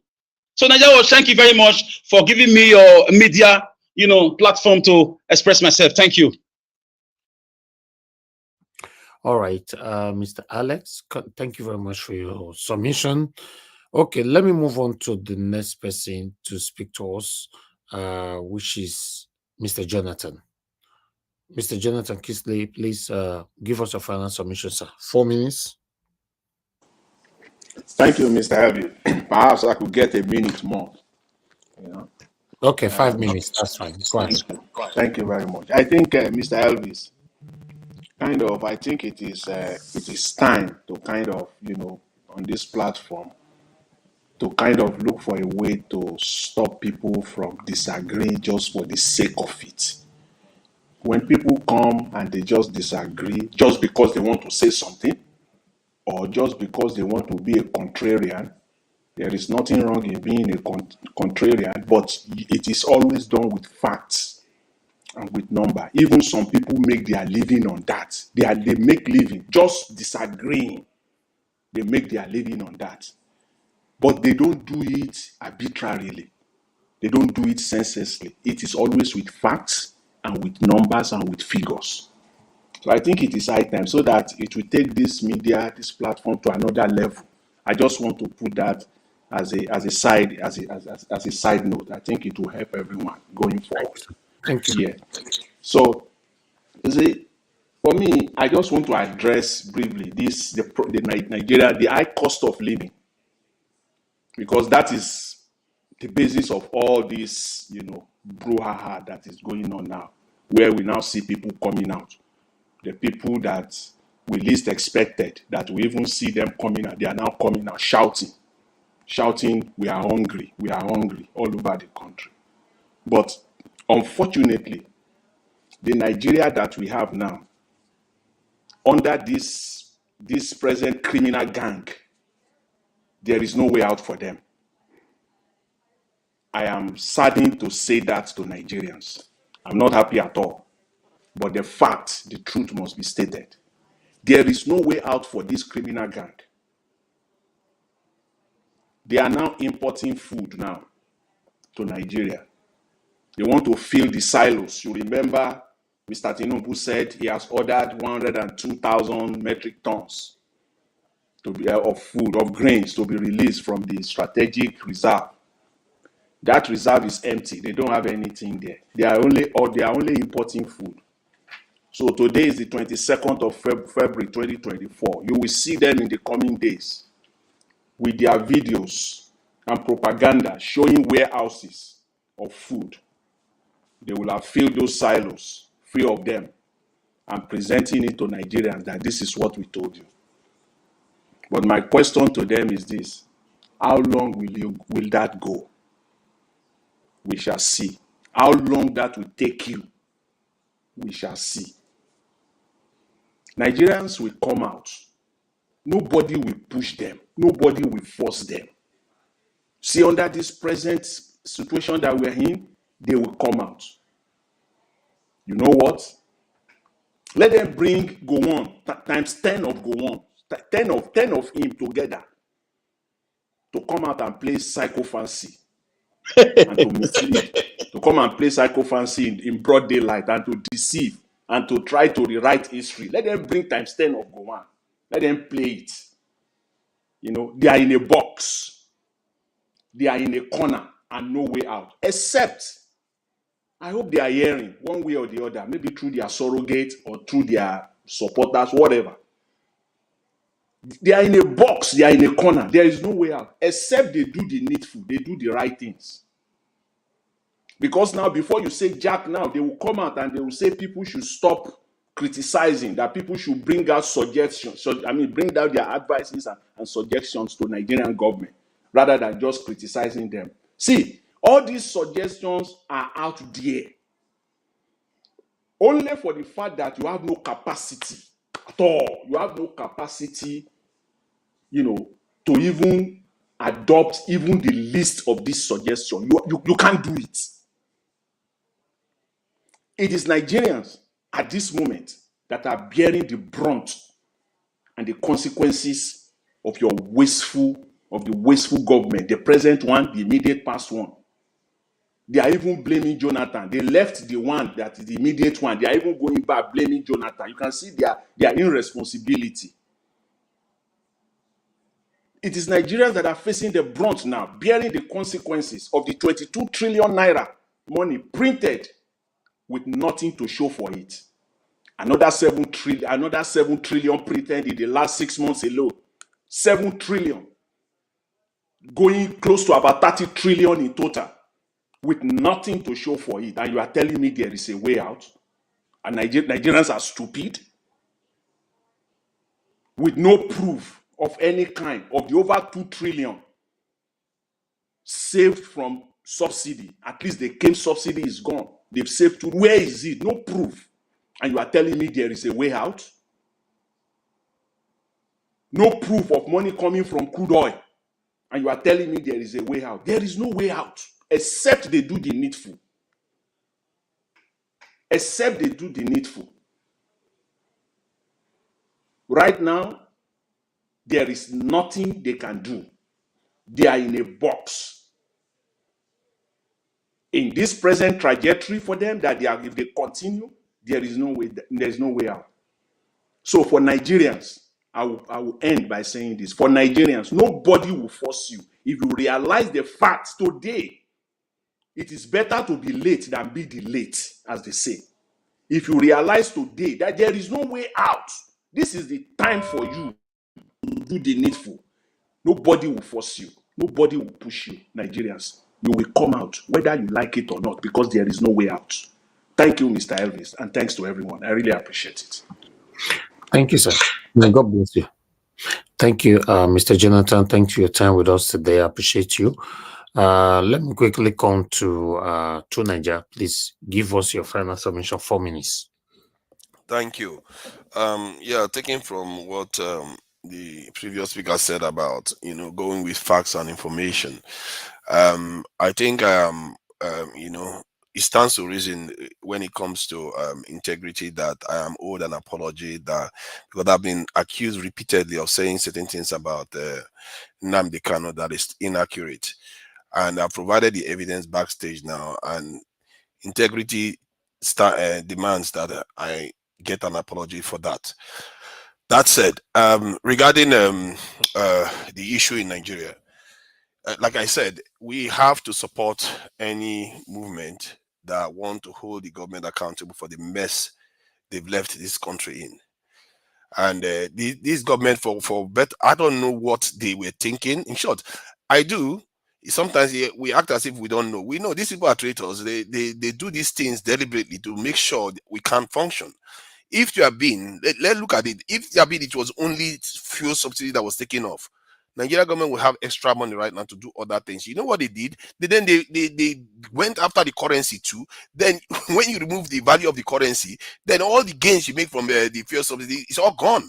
Because now everything is more expensive. The currency, if you want to buy something from overseas, it's more expensive. This guy is almost as if they don't want us to develop at all. Dangote refinery is supposed to be coming on stream. They are looking for every way to wreck that one too. The Port Harcourt refinery. This is what we've been doing since 1960. One way there's always all good plans. Good plans that never actually come to fruition, and this is the one that drives me crazy. This is why sometimes my voice keep going up and up and up because it's so annoying. We keep repeating the same thing and expecting to get a different result. And until we start realizing that we have not decided to build our nation for ourselves, most of our people are compromised in their way of thinking. They don't understand nationhood at all.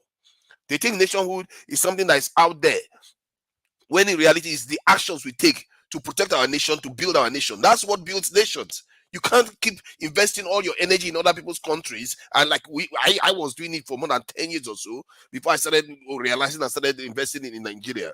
You can't keep doing that and expect your country to grow. It's not going to grow.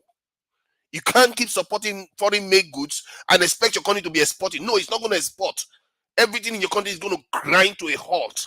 And that is exactly what has happened. And most of all this is us that are doing it. Maybe our leaders started it. Maybe the British started it with our leaders, but we have not broken the chain. Sooner or later, we have to break that chain because it's a mental chain.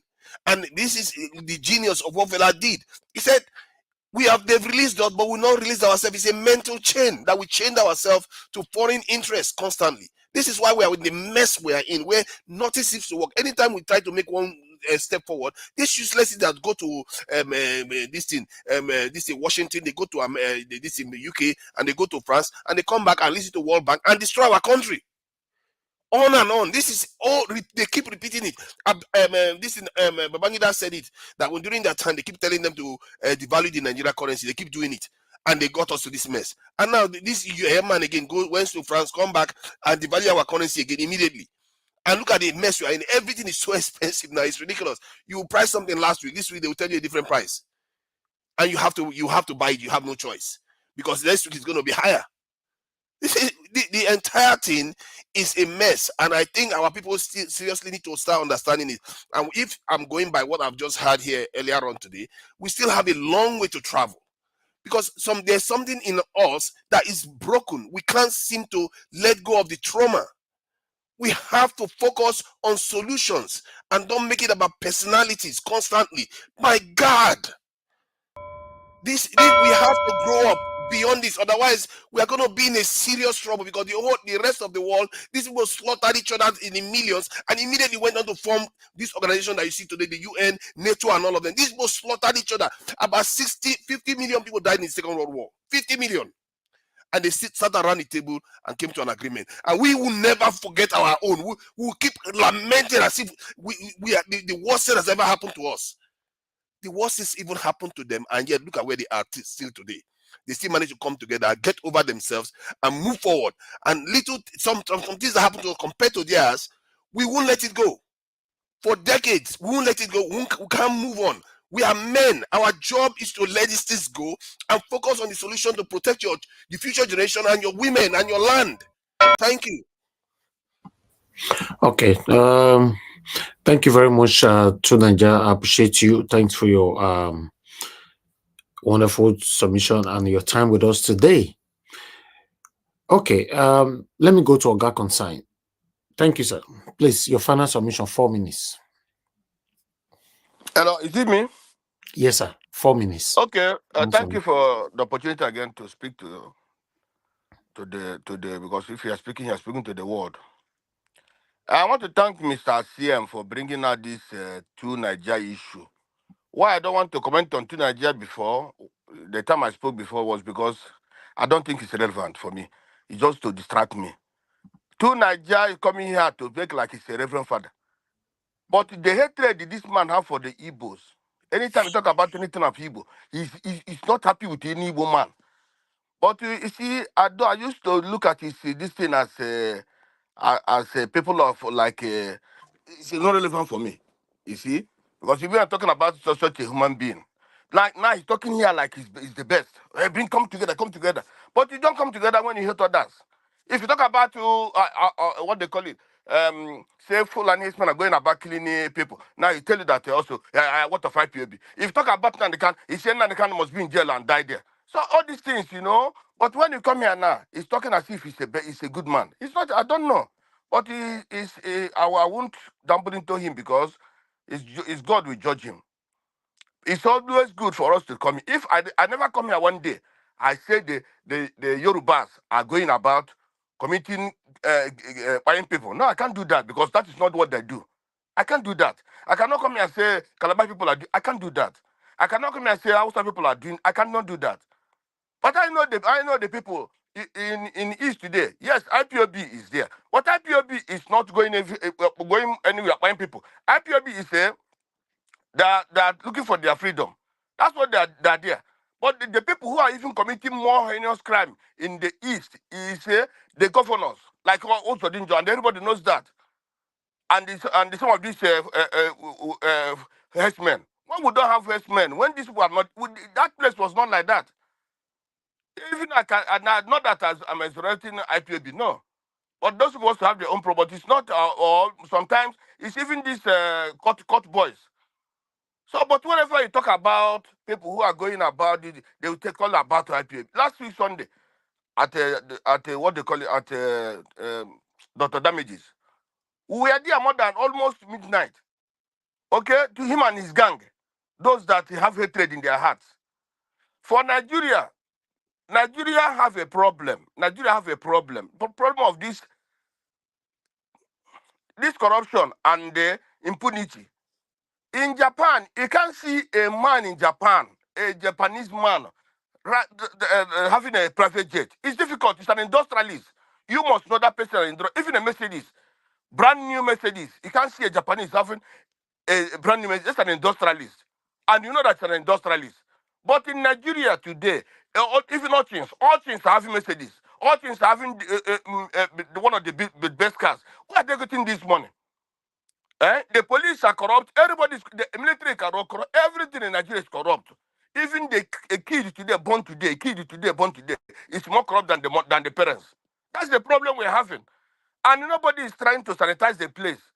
And then you come and put another person that is worse than this as the head of the country. That's why the problem of Nigeria is. To make Nigeria better, Jonathan said, like what Jonathan said now, the people may be having hope. People say have hope. What is the hope in Nigeria? There's no hope. If anybody thinking that Nigeria has hope that it will be better tomorrow, it won't.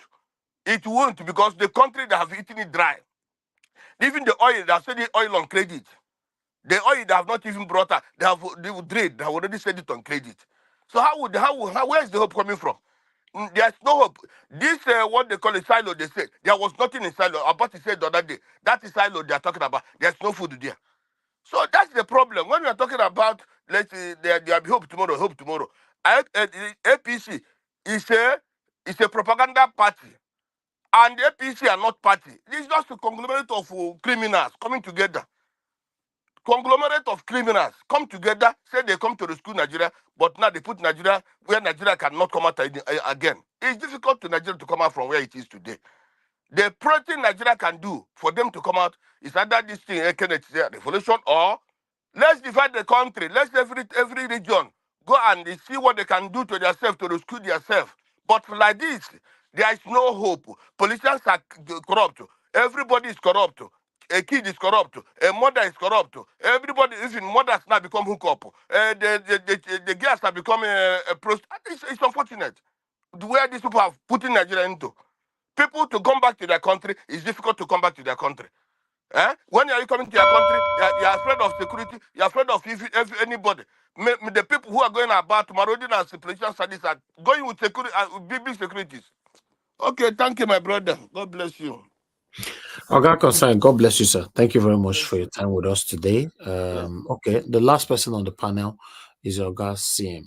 Oga CM, please, you have 8 minutes plus I added what they donated for you. Please talk to us. Okay.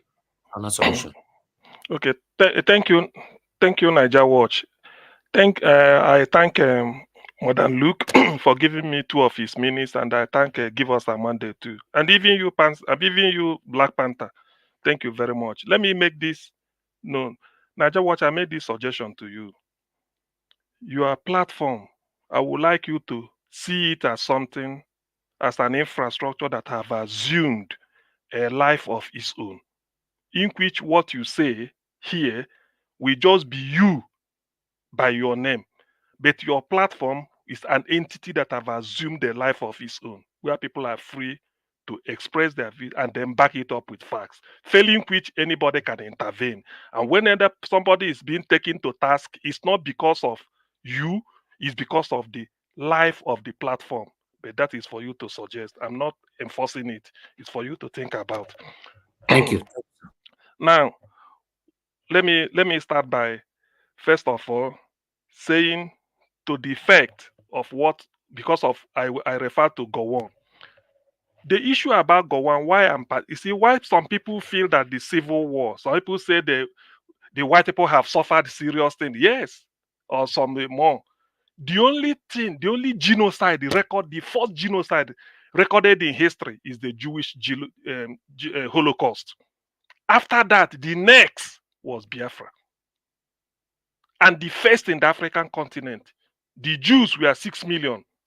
Their own was the fact that not that they were exchanging bullets, but they were led like people just doing parade. Led them into a room called the gas chamber and then release poisonous gas. They died without even any resistance. That's why it's painful to them. Our own is that some of us were starved, prevented from feeding, which is contrary to international law. So how can I forget it? Nigerians can forget, I can never forget. We will never forget. So for somebody to come and make light of it is to remind us of the past. That's what Gowon did today. You succeeded. What did you succeed? Look at where Nigeria is. But that is by the way. This is a book, the Harold Smith story. You know, the thing is that when some people cannot see beyond their nose, I'm sorry, I went to school. My father trained me, and I'm still training myself. I believe in lifelong learning. Some people cannot read beyond Google, and they come and be making noise. These are people that made Nigeria the rubbish that it is in terms of numerical strength. They falsified it, and they admitted, put it in black and white. I want to make this known to my Yoruba brothers. For those of them that are assuming that if Zeke had cooperated with Awolowo like Awolowo was telling Zeke, so that they can become the leaders of independent Nigeria. I've had that argument. Please do not blame neither Awolowo nor Zeke. This is the sentence this man put here. Why it can never be possible for Awolowo to have been prime minister or anything at independence. Even Zeke, both of them. This is the reason. This is the book, page 186, because when you say, some people will tell you it wasn't well nuanced, maybe CM is making it up. Page 186, you are here to learn. Awolowo in the West had taunted taunt. You know what is taunt? Taunted. Awolowo in the West had taunted the British by claiming that his government, that is Awolowo's government, has accomplished more in the space of 2 or 3 years for his people, the Yoruba people, more than the British has had since they arrived in West Africa. So it's a taunting. So the British never love it. They have to work against Awolowo. You might not know why Awolowo was tried in the Western region. It was probed.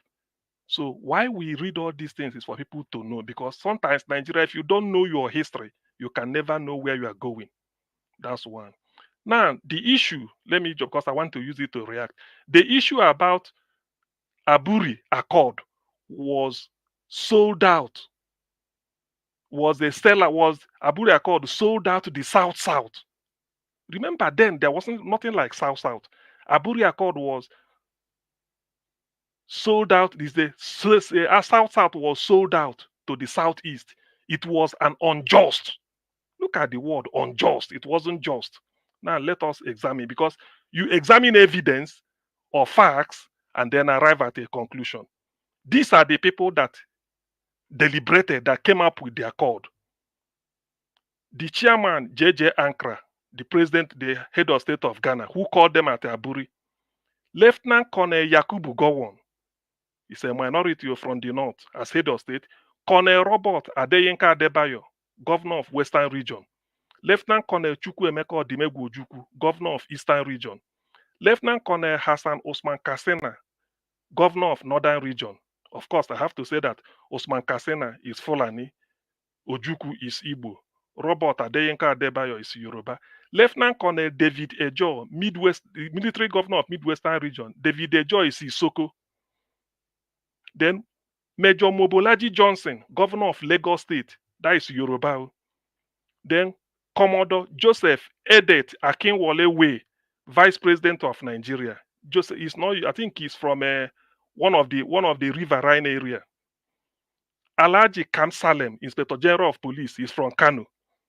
Mr. T. Omobare is a Bini man. Then others are Mr. N. Akpan, the secretary of the military to the military governor of Eastern region. N. Akpan is Ibibio. Alhaji Ali Akilu, another Fulani, secretary to the government of Northern region. D. Lawani, under secretary, military governor's office, Midwest. He is Bini. P. Odumosu, secretary to the military governor of Western region. That is Yoruba. Then Oba Kenzua, former Oba Eredio of Benin. He was the under permanent secretary at the cabinet office. That is in Gowon's office. Oba Kenzua. These are the people.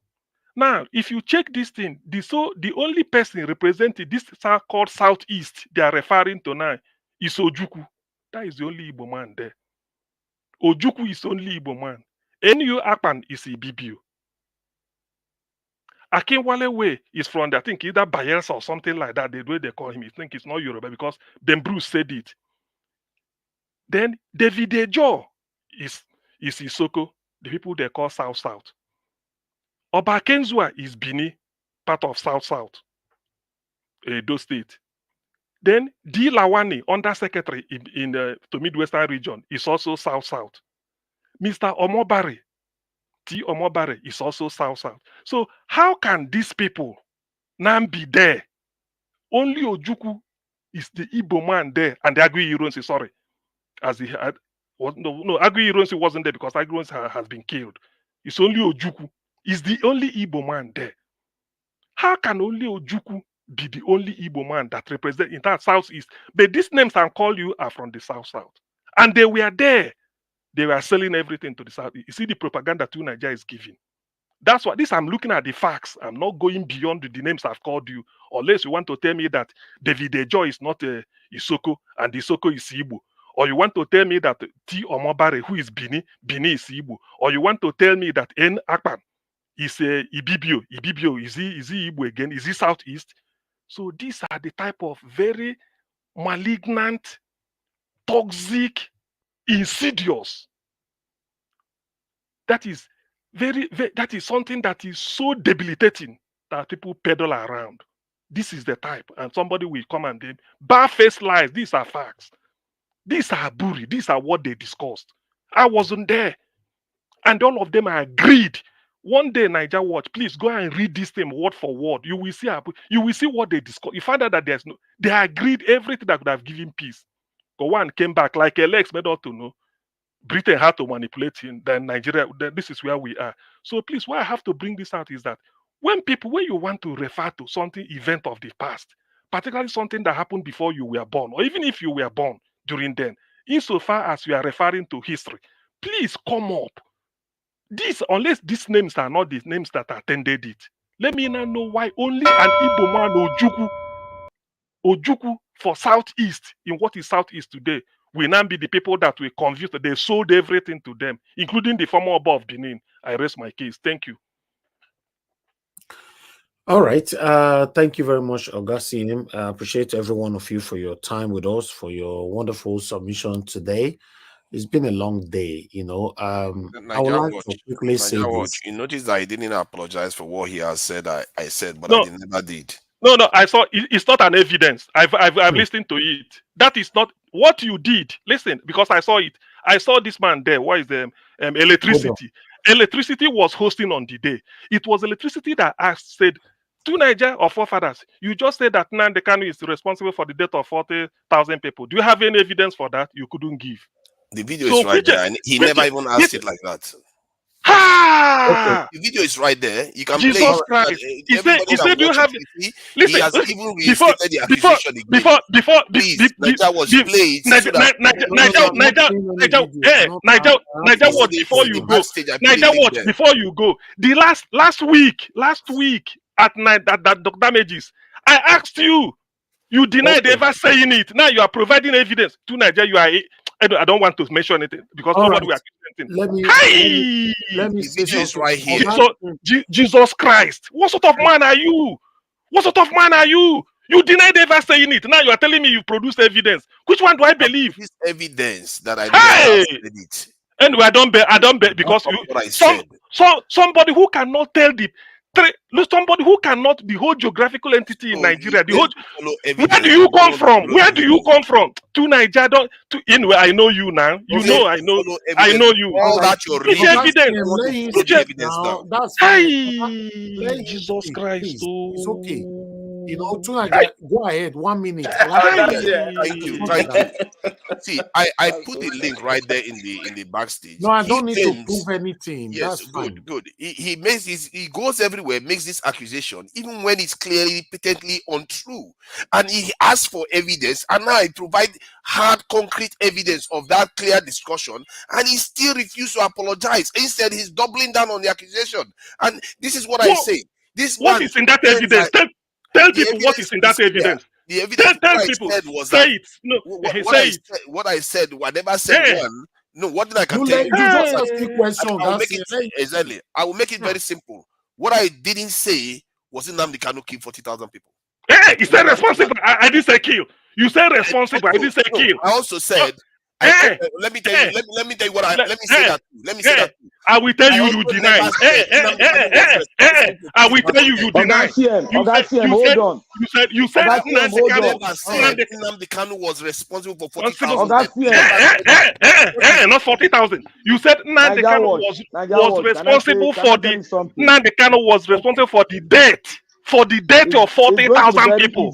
No, I never said that. Check it right there. You check it. But even comment section, Ray Abu is saying that you said it. Ray Abu said you said it. No, I have. See. If you are on the panel, you have the link in the back. Ray Abu said he said it. Oh, why you denying it? The link yourself. The evidence is there. You can't be making accusation against me repeatedly. Hold on now. Your body will catch fire. Hold on. The evidence is right there. I have to mute you, please. I all this distraction, I'm not part of it. Tunaja, please hold on. Augustine, you said this thing so many times that Tunaja said this, he said it. Please, I would like you to bring, since he brings evidence, you are not satisfied with that. You please bring his speech here. Next time, bring it here where he said it so that we can iron this once and for all. We cannot, your word against his word. If you know Tunaja said this thing and he's saying he did not, you said he did. So there's nothing like, hey. You try and bring the evidence here. Take 7 days to look for the evidence and bring it here. We'll play it. That's all. You know, Oga CM. Exactly. Oga Naija Watch. All right. Oga CM, go and research on it. I will join you on the research because I overheard him. Bring it here. Yesterday again, or day before yesterday, he attached a comment to who research and bring it here. The whole did. One man went to the moon. Ray Abu in the comment section, and then young Omen said, young one said, Naija said it. So that's a different thing. I want to see the evidence. I'm sorry, not the people saying he did it on the comment section. Since they have repeatedly stated this on this platform, the only way I can say, okay, Naija, you are guilty of this, is for me to play this. It's just like yesterday when Mr. Luke and Mr. Jonathan were having issue. Mr. Jonathan said, I didn't. Mr. Luke said, you did. Then I brought the video in. Mr. Luke now, Mr. Tunan later on apologized. So that is it. Bring the video here, Oga CM. If you find it, then we'll take it from there. Your word against your word. Some of you say, people in the comment section say he did. No, I don't want to live on that. If we have the video, we'll play it here once and for all. One of you cannot apologize to each others. We move on. You know, thank you very much. I think that is okay, Oga Naija and Naija Watch. That is very okay.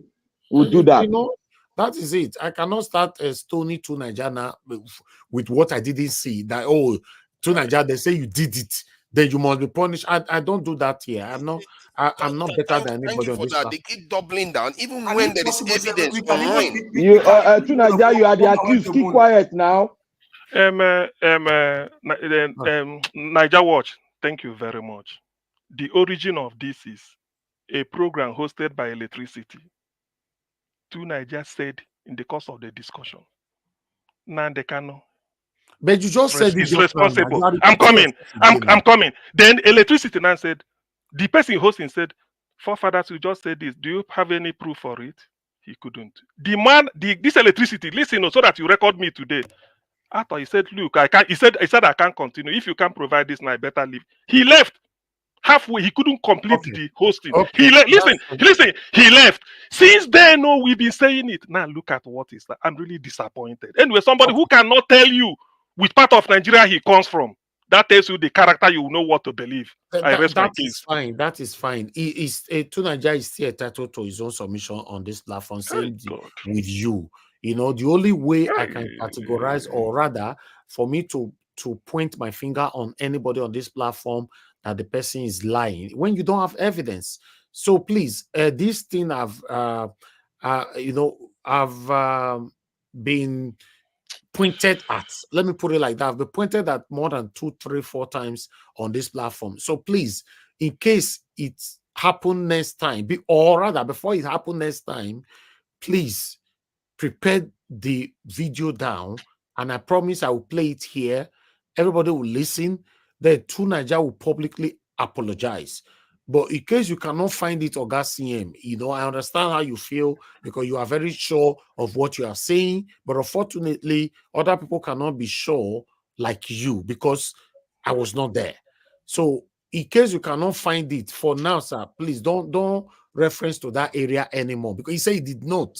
So Oga Naija Watch, you cannot say you cannot reference to it. Because we are going to bring that will look like accusation now. We are going to bring a physical evidence, and we are going to bring somebody who is there. Don't you listen to me, Tone can be a witness. Were you not listening to me? If you cannot bring evidence, don't reference. That's what I said. And you had repeated the same thing I just said that we are going to bring. So before you bring the evidence, so you should continue to be saying something that the same person is telling you that he did not. Is that nice? Is it that he did not say it or he provided evidence? Because so if he did not say it, but he's telling me this is the evidence. Evidence of what now? That he did not say it or that he said it, or this is the evidence to substantiate the fact that he said Nnamdi Kanu was responsible for the death of 40,000 people. But he just told Naija, did you say that? No, I never said Okay. that. Hey! CM, the link, the evidence is right there. Okay, you Hey! never say you don't do. Okay, Talk, you And it's don't handle okay. stop it. and there. Black Okay, Stop and Panther, there. before you okay, start it's saying that, the okay. You evidence is never right say there in the it now. picture. Stop. You don't finish now. You never say it. It's So okay. please, Hey! Let's continue. I will advise Okay, Mr. CM, thank the you. only way we can end this whole thing, please, you see when this satanic that one went to devil the other day, I played this video when he was calling Tinubu criminal. In That's fact, it. we can be playing this video maybe once in a while to see the evil that he said about Exactly. Tinubu. So Augustine, please, that's It's what you okay. need to do. Okay, it's okay. Thank you.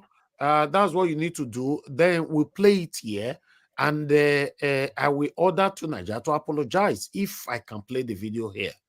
But if we cannot find it, please, for peace to reign, let today be the last day with reference to it without no evidence, because that is hurtful. To be honest, it's hurtful when it's just like somebody saying I did.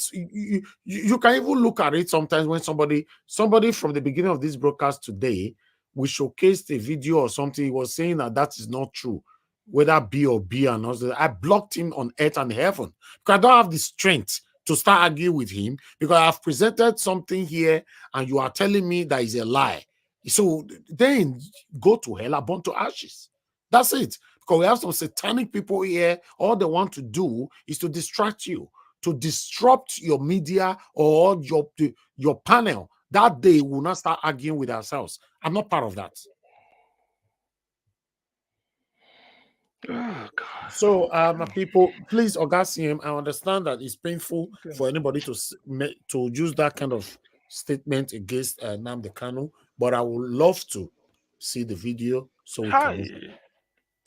Oga CM, do your network, no problem. You just relax. No, may you join People our final. I wish I We know go the join video. am. We go I'm very join good in am. researching. I would have researched it out myself. But I don't even know what you guys are talking about. That's why I cannot find it. So August CM is good. August CM should be good with things like that. Now you go find them. So if you find it, please bring it on. Or we'll talk about it. If you find it before tomorrow broadcast, I promise I'll play here. Thank you very much, everybody. I get one special request, I beg you. You said what? Go ahead. I have one special request. Go ahead quickly. I beg the video of one man went to the devil about Tinubu. If you can just play 1 minute before we close. No, not today. Not today. Not today. Not today. Maybe tomorrow. I have a limited time right now, but I appreciate every one of you, my wonderful people. We need to round up right now. It's been a long day. Thank you so much. I can see some of you calling in. I've told you guys before, after 10 p.m., I don't pick calls. Please, I don't pick calls. Let's respect that. I have to keep to that because I noticed that we break rules all the time on this platform, and it's not good. It's not healthy for the media. After 10 p.m., no picking of calls, regardless of the kind of argument we are having on the panel. The best you can do is to find your way to the panel and pass that your submission. Calling in is certainly not going to be picked after 10 p.m. Please understand with that. Except we have some satanic people that will still pick offense on that. People always pick offense on on things like this, but for me, I'm not really interested. I'm here standing for what is right. Anybody, it's just like we're calling out Abure right now. Some people, they're not happy about it, and all that. Why not? Abure is not guilty of the offense, but the beautiful thing about it is that a lot of people are supporting me that he should resign. I like that. So resign. So I've told him privately and publicly he should just resign for this whole thing to be out of the way. Let's concentrate, because the only thing that is covering us right now, the obedient or the concerned Nigerians, is Labour Party, and because Peter Obi is there, so they cannot be dragging Labour Party on the floor like say that they drag goat for floor like this just because of one person. This is not right. But when this continue, a lot of people will be dragged. When I still go write my word down, I'm not saying when we're talking like this now, I'm not taking serious. When I go write down for down, except because one egg now, I'm gonna remove one for each side, made Labour Party for fees stabilize. When I say no, say make it die there. No wahala. I'm watching you guys. Now where my sense reach, and there the talk reach. I appreciate every one of you that joined us today on this panel. Thank you very much, every one of you that joined us. Oga CM, Mr. Tunaja, Mr. Jonathan, Mr. Black Panther, Mr. Kenneth. Give us a mandate and many others that came in. CBD could not make his submission earlier on. Thank you very much. Madam Luke was with us as well. Madam Luke, thank you very much. And many people on my age, or those of you that called in, Madam Origin, Madam Love God is my strength, and many others. May God bless you all. Yes, Ginger Bread also called in. God bless you. Thank you, every one of you. I appreciate you all. Those of you that supported the channel, I'd like to start all over again. Mr. Joseph OG, thank you very much. I appreciate you. Thank you very much, Madam Luke. Thanks for being there and your consistency. Thank you, Spiritual Happiness. Thank you very much. And thanks for the wonderful text right there attached to it. While people in the comment section, I appreciate every one of you. Started with Mother of All, Mommy Diaspora. Thank you very much, Mommy, for all you do. Thanks for being there always for us. We appreciate you. Thanks for your prayers and all. I love you so much. Thank you very much, Madam Irene's Finest, for all you do. Thank you so much for being there. Thank you. I appreciate every one of you. Yes, Mr. Alex, I cannot, fear not, let me talk. Make sure everybody know without not mentioning the name of Mr. Alex. Mr. Alex, thank you very much for putting your voice out there. I appreciate you always. Now God bless every one of you for what you all are doing. Thank you so much. So I would like to quickly appreciate people right down the comment section once again. Thank you very much, Mr. Johnson Emmanuel, Mr. Pansat. We can see you right there. Thank you, Chris. Chris Dublin, thank you very much. Peggy Modi, thank you very much. I appreciate you all. Gawan Lele, I can see you, Dr. Benjamin. That God will bless you, bless you, my people. Ray Abwa is right there as well. Thank you, my wonderful people. Kenry Bar, I can see you. Ghost Time, I can see you as well. Thank you, my wonderful people. Now God will bless you. Now sometimes when we are closing like this, because this have become a family team now. Family. I don't know how wait I call her. Evening, whether person if you help me with the new wife or caller, leaving you go be as again. But that Luke actually moderated till this morning on that second broadcast. Wow. When me don't sleep, wake up, I can't listen. Say now, but that Luke was the last person with who again? With somebody. Now me with Black Panther. Where you they forget them? Yes. Now you are Mother Luke now. Last around 4 or 5 will not finish for UK time this morning. We are the American ninjas. We can stay as long as we can, No, God bless you, now my people. I really do appreciate that. Thank you so much. I really do appreciate all that. Augustine, thank you so much. Please don't feel too bad with the statement from you. Let me say that you are accusing Tunaja for. We can sort all this out permanently if you can come with the evidence, maybe tomorrow or next, so that we can just end it. As soon as talk your word against his word. If there's no evidence, even in court, they'll rule it out. So that's what we're doing right now. For now, we would like to rule it out until the evidence. Just calm down. Don't worry, calm down. So, yes, if we have to talk about what is happening, what is currently happening with Nnamdi Kanu's situation is terrible. It's really, really terrible. To be honest, if we have to be fair, every other person have been released. Nnamdi Kanu is still there. Wow. And that guy, they say that guy is sick. They say he get ear problem and all that. So I don't know.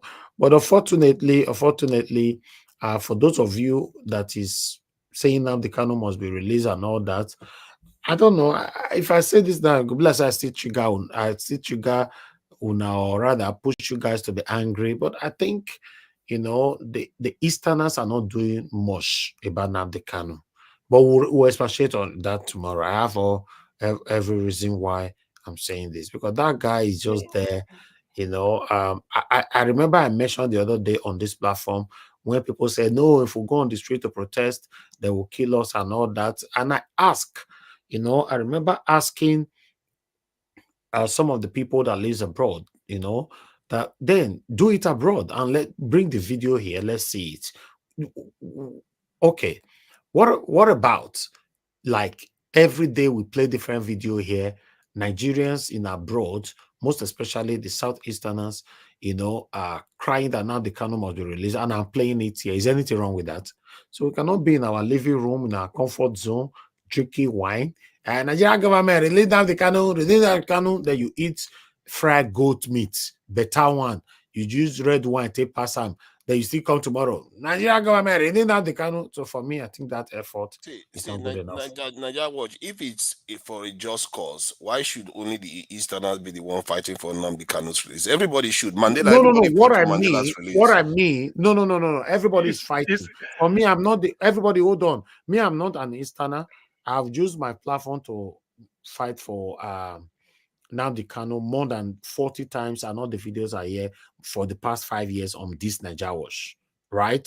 So we've is even now we don't even do it anymore like that. We used to have a broadcast Nnamdi Kanu topic like 3-4 years ago. We just bring out, we talk throughout.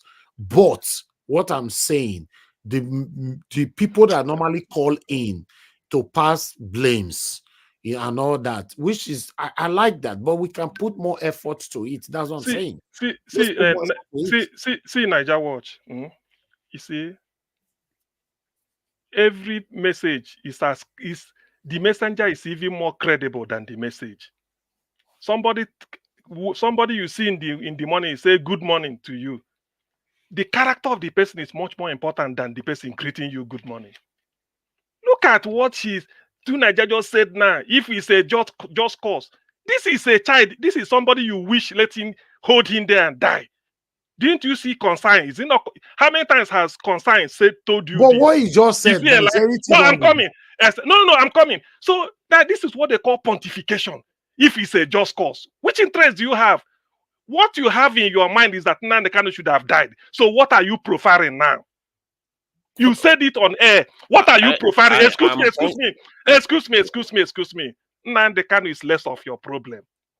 Okay. If it is you, listen to Nigeria, if it is because of your voice or because of your plea that Nnamdi Kanu will be released, CM is telling you, may it not be so. Let it not come true. You see what you're doing? Listen, yes, no. I'm on air. Record me. If it is because of, say, if only to Nigeria will add his voice, that Nnamdi Kanu will be released. If it is your voice, when you add it, Nnamdi Kanu will be released. CM, we wish that you never said it. Okay, but I said this. Do you understand? Do you understand? Now you see why we have a problem in this country. No, we don't have a problem, Mr. Man. He's saying his own word. Listen. Because listen, I can never swallow sputum because I'm hungry. If what we say Nnamdi Kanu is to Niger lending his voice, may Nnamdi Kanu never come out. Imagine that. You see, not the objective, the person. Again, this is what we just talked about earlier. Yeah, no, that want to do it. Okay. See. You can fool those you can fool. You know that you are reading. Forget about books. Forget about books. You can't. People that read so much. All you have is below the carpet intelligent. I'm not of your class. So because of me, I'm not. Be released. Let me tell you. I said if. Don't you understand the statement? If conditional. Yeah, that's what I'm saying. If because of me, Nnamdi Kanu should be released. But it I said if it is your voice when you say Nnamdi Kanu release, Nnamdi Kanu will be released. CM, we say may you never even add your voice. You know the meaning. You know what it means. You know, no, it's not different. I said if it is because of if to Niger, I'm not inventing. At least you can replay it. If it is the voice of if it's the voice of to Niger, when you add it, that we make Nnamdi Kanu to be released. CM, we wish you never said it. If I don't put your voice, if it's because of your voice, let Nnamdi Kanu not be released. I'm on record for saying that. If it is because of your what are you imagining? He's saying it. That is to tell you. Doesn't have the right to say it. That is to say, that is to tell you to the extent to which I regard you. Thank you. Thank you. If you don't know the meaning, that is to tell you that is to tell you to the extent to which I regard you. Okay. Giving, Okay, that's fine. Giving an animal. Listen. Giving an animal, an inanimate object, and you, I will take an hope willingly. I will take an inanimate object. Let me tell you so that you know it. That means this will not fight. You're not gonna let people talk. You get where this fight they come from, and nobody should talk Puto because it don't happen for Dr. Dame's show before. I watch and live. No, so more not drag me to it because this fight is too emotional, and I don't want to be part of it. Please hold on now, please. Everybody, hold on. Augustine, please. Ginger Breadman, please don't call this time again. I only want to pick it because you'll be commenting. I should pick your call. No, but after 10 p.m. After 10 p.m. I don't receive call after today, please. No. Hold on now, please. Rules is rules. After today, 10 p.m. I don't pick calls anymore. After 10 p.m. Okay. That must be respected. Okay. Thank you. Go ahead. Talk to us. I respect it. Mr. Elvis, you know you are an angel. And as you state P2B that he must not stay himself, you are associating with the devil. There's a devil right now on your platform. His name is Nigeria. On another platform, he calls himself Father. This guy is a devil. He's a devil. Because I'm telling you that he's a devil. 2 nights ago on Dr. Damages, this same forefather was supporting and justifying the lockup and arrest of Nnamdi Kanu, and justifying why Shore and the others would have been released. Look at what he's saying right now. I just sent you a link, Mr. Elvis. I sent you a link. I sent it to your private WhatsApp of that video. I will take my time to cut that particular station and send it to you again. We'll expatiate on it tomorrow. I'll play it tomorrow. He's a devilish human being. The evidence is on what is he saying? Like, the network. Did I not say that Nnamdi Kanu care of that one. Nigeria? Am I I'll hiding play it from tomorrow. that? I'll play it Nnamdi Kanu tomorrow. threatened Not Nigeria. Why are people acting as All if right. he didn't do anything wrong? Thank you, Ginger Breadman. You are done. Yeah, thank you. Thank you, sir. Thank you very much. All right. Every evidences that you all have, please send it to me directly on Niger Watch WhatsApp, or keep it to yourself. When we come back to this panel tomorrow, 6 p.m., just put it on the private chat. I promise I will play it. You know, once I've played it, because Tunaja have denied all of them now. Tunaja, you remember that my protection is what is protecting you right now, because I'm a very, very straightforward and a fair person. But if we end up playing this voice here and it confirmed that you said such thing, you know, like, what did I say? What did I say? You know what a CM is accusing you for? Okay, yeah, CM's one. What the other guy said is a different thing. What CM said is wrong, and he kept repeating it. You know, different. So it's correlation. No, it's going alongside. Not different. No, it's different. That one is different. You know, that different. one. You know, different. I am. Okay, you tell me. Telling you that the guy, he's saying that that I said is justified to prosecuting Nnamdi Kanu because of what he said about Nigeria. Kanu on interview threatened Nigeria. He even said it himself. He is threatening the country. If I threaten the UK today, I come on TV and threaten the UK. What do you think will happen to me in Niger Watch? Okay. Naja, can I answer him? Can I answer that question? Let's not keep pretending as if this is not. Can I answer that question? Okay. Go ahead. Can I answer that? Let me answer that question. Let me answer the question. You see, you said he threatened Nigeria sovereignty. I want to stand on my ground today that a cleric from the north threatening Nigerian sovereignty, and you know the person I'm talking about. What can you say to it? He too should be prosecuted. Look at him. Look at him. Of course he should be prosecuted. Anybody that threatens Nigeria state, the idea that anybody should be getting away with all this nonsense. In which court now? Who go? In which court? In which somebody court? will break the law, and we all say they should release them. In which court? In which court? In which court? See, the other day when I said if you are corrupt government official, you should face capital punishment. How many people embraced it? Niger Watch. I said this and go away. Okay, go ahead. He said Nnamdi Kanu threatened Nigeria. He will produce a video. He has said it before, severally. The video he produced was Nnamdi Kanu saying, if they fail to organize referendum so that we can have a reward referendum, we can have our Biafra. I bet you Nigeria will become Somalia. Nnamdi Kanu said it several that he will destroy Nigeria with the truth, not arms. Go and read. This is for you, Niger Watch. Kadaria Ahmed plus Nnamdi Kanu. The interview they held in his car. He said arms and weapons cannot solve it. That what he will use is civil disobedience. But that's not what he said. Listen.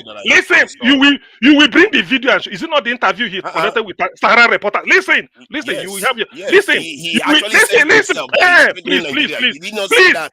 Excuse me. You will have your time, please. I don't need you. I don't need you to prop me up. Why are you saying what he didn't say? He said it a threat. Oh God, listen.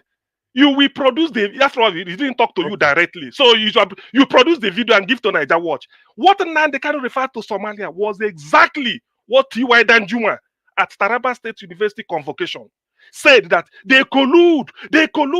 If you did not defend yourself, they will not finish you. And then they wanted to turn Nigeria into Somalia. Niger Watch also look for that. They collude.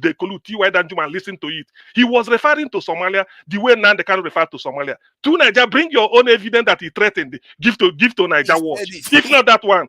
Don't you give it? I told you, what is your song? Give it to Niger Watch. He said it like this is Niger Watch. You know what? Okay. Do you know what? Do you know what? Do you know what you would do? To Niger, do you know what you would do? Let's help ourselves here, because I'm the middleman right now. You yourself, I will also give you assignment, the same assignment that we've given to Black Panther and CM, Oga CM. You yourself also do your research and come with evidence where Nnamdi Kanu threatened Nigerian government, okay? Or Nigeria. So that one should be common. If he really said it, just right now, the Kanu threatened Nigerian government, either on YouTube, Facebook, it will come out immediately. That shouldn't be a problem.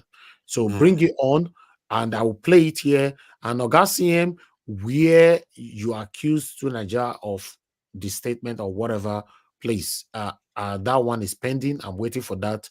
Maybe tomorrow or anytime. Tomorrow is Friday. I think that would be nice so that we can have a long broadcast tomorrow. Okay, but if none of you can provide these things, I will not allow anybody to continue with this vacuum accusation. No, Doctor, Mr. Niger Watch. Mr. Niger Watch. 5-10 seconds long. Put the link back and you can see it. Niger Watch. Hold on now to Niger Watch. I agree to what you said, but let me give you a vista. This is for you to think home. Nnamdi Kanu threatened Nigeria. Why didn't Nigeria find him guilty in the court? Why was it listed that? I'm coming. Exactly. Was it not listed that? Was it listed as part of the charge? This is where I agree with you. The court is not prosecuting him. And in that video, I was blaming both sides. The government is not prosecuting him, and he too said some things that are bad. What did you say? You said the court is not prosecuting him. You see now. The government is not. They are playing politics with Nnamdi Kanu. No. What did they do? They are playing politics with him. What did they do? Tell us the whole world. What did they do? You see? They are playing politics with him. That's what I'm saying. Man, go and sit down. Don't have anything to say. They are just as bad. They are also culpable in this. Okay. Instead of them to prosecute him, they are playing politics with him. Whenever they like, they release him.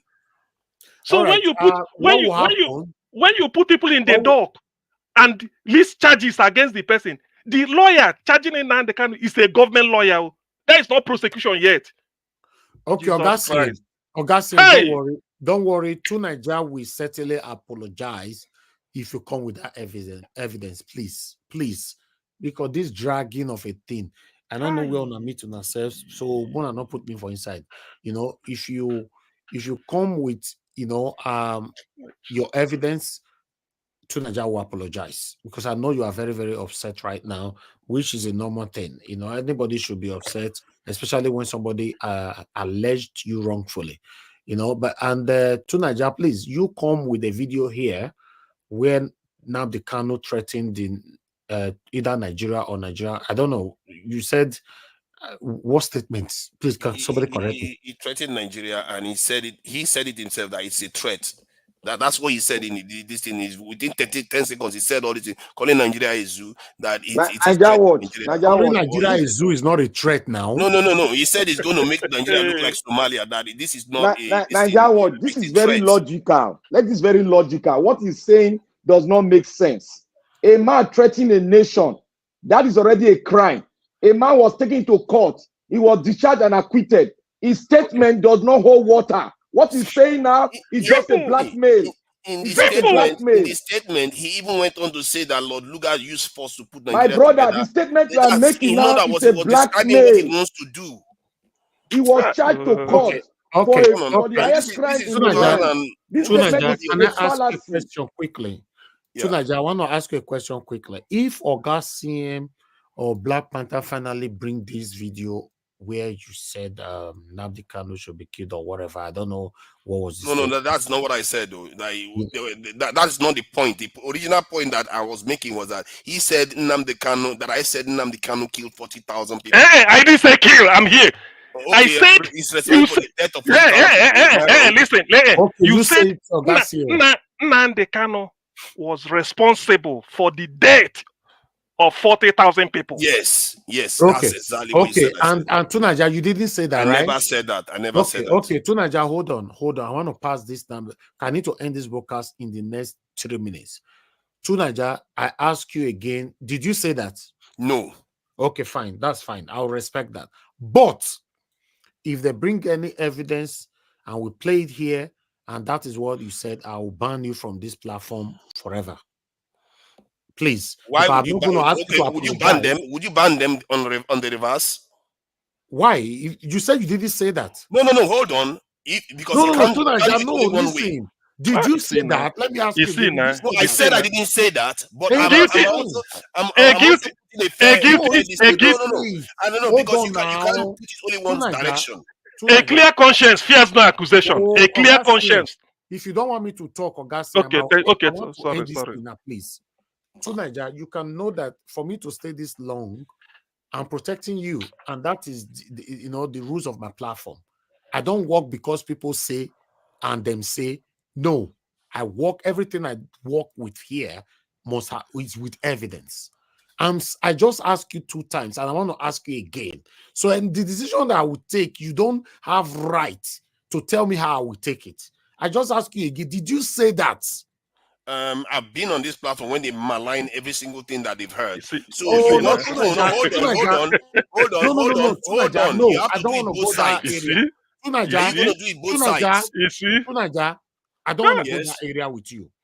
The Oga CM, please, wait till you say Tunaja talk just now. Tunaja on Dr. Damedi show, hosted by Electricity, said Nnamdi Kanu was responsible for the death of 40,000 people. And the Electricity asked him, forefathers, do you have evidence for that? He couldn't provide. Out of annoyance, the person later left.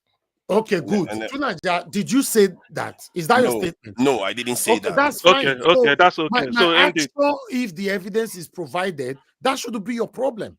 So why are you not trying to remind how somebody died in Fort Junction in Oleya Market? How is that your business? Exactly. That is a specific accusation, and I never said that. That's fine. Let's leave it like that. If you didn't say that, don't worry. Don't worry. But what I'm saying, as far as I play video on this platform, and that was your statement, I will ban you forever on this platform. Because for me, one thing I like about life is this. I grew up, my family know me for one particular thing. Whatever that happened in the house, even though I'm the one that did it, but I'm not home. You know what my dad normally say? That everybody should calm down until Elvis is back. If Nain Duam, he must say Nain Duam. Even though the consequences of that action, right? Even though the consequences of that action is severe, I still normally, that I'm telling you not now, This is how I grew up. Every part of my family, they are listening to me right now. That's the only one thing they know me for. Naija, are you watching the comment section?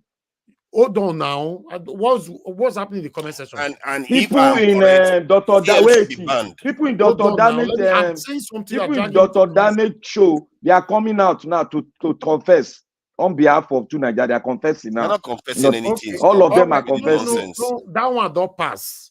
What I'm trying to say here is the video this. is right there. We could have played all the video right now. No, I'm not playing anything now. Tomorrow, let CM come with a video by himself, while Oga Black Panther come with a video by himself. Tomorrow, I'll play it. What I'm trying to say right now, regardless of the situation of what is happening, sticking with the truth is very, very important. I asked Naija more than 7 times, did you say it? And he said no. And no, at this particular moment, nobody can force it. And it stands to reason, if it's proven to be false, CM should be banned too. No, you agree to that? No, he has accused me several times. No, how are we going to prove if it's false? Because when you play it tomorrow and it proves that what he said was false, he too should be banned, shouldn't it? We can't hear you, CM. Are you talking to us or you are talking to somebody? It stands to reason and fairness that he too should be banned if it's found to be you are sitting on the dock of the accused here. No. To Naija, why should I be the accused? Accusing you for now. Don't we tell are me accusing you. I've given you so much room since you say you did not. So my I'm being prosecuted by. I tell you that somebody's lying about me, and when you find out the truth, then the person just carries on. No. Don't worry, Naija. Don't worry about my actions. Oh, so, but if I'm found to be lying, I get banned. Now I know how you put things down. No, that's they are fine. accusing you right now, and I'm protecting you for nobody I'm to also accuse accusing you. him of lying. So it's both ways. Okay, both of you are accusing each other till tomorrow or next. Let's see and the punishment should be equal for both sides. If the one side is found to be wrong, if he's found to have lied against me several times, not once, several times, he too should be banned. Mr. Elvis.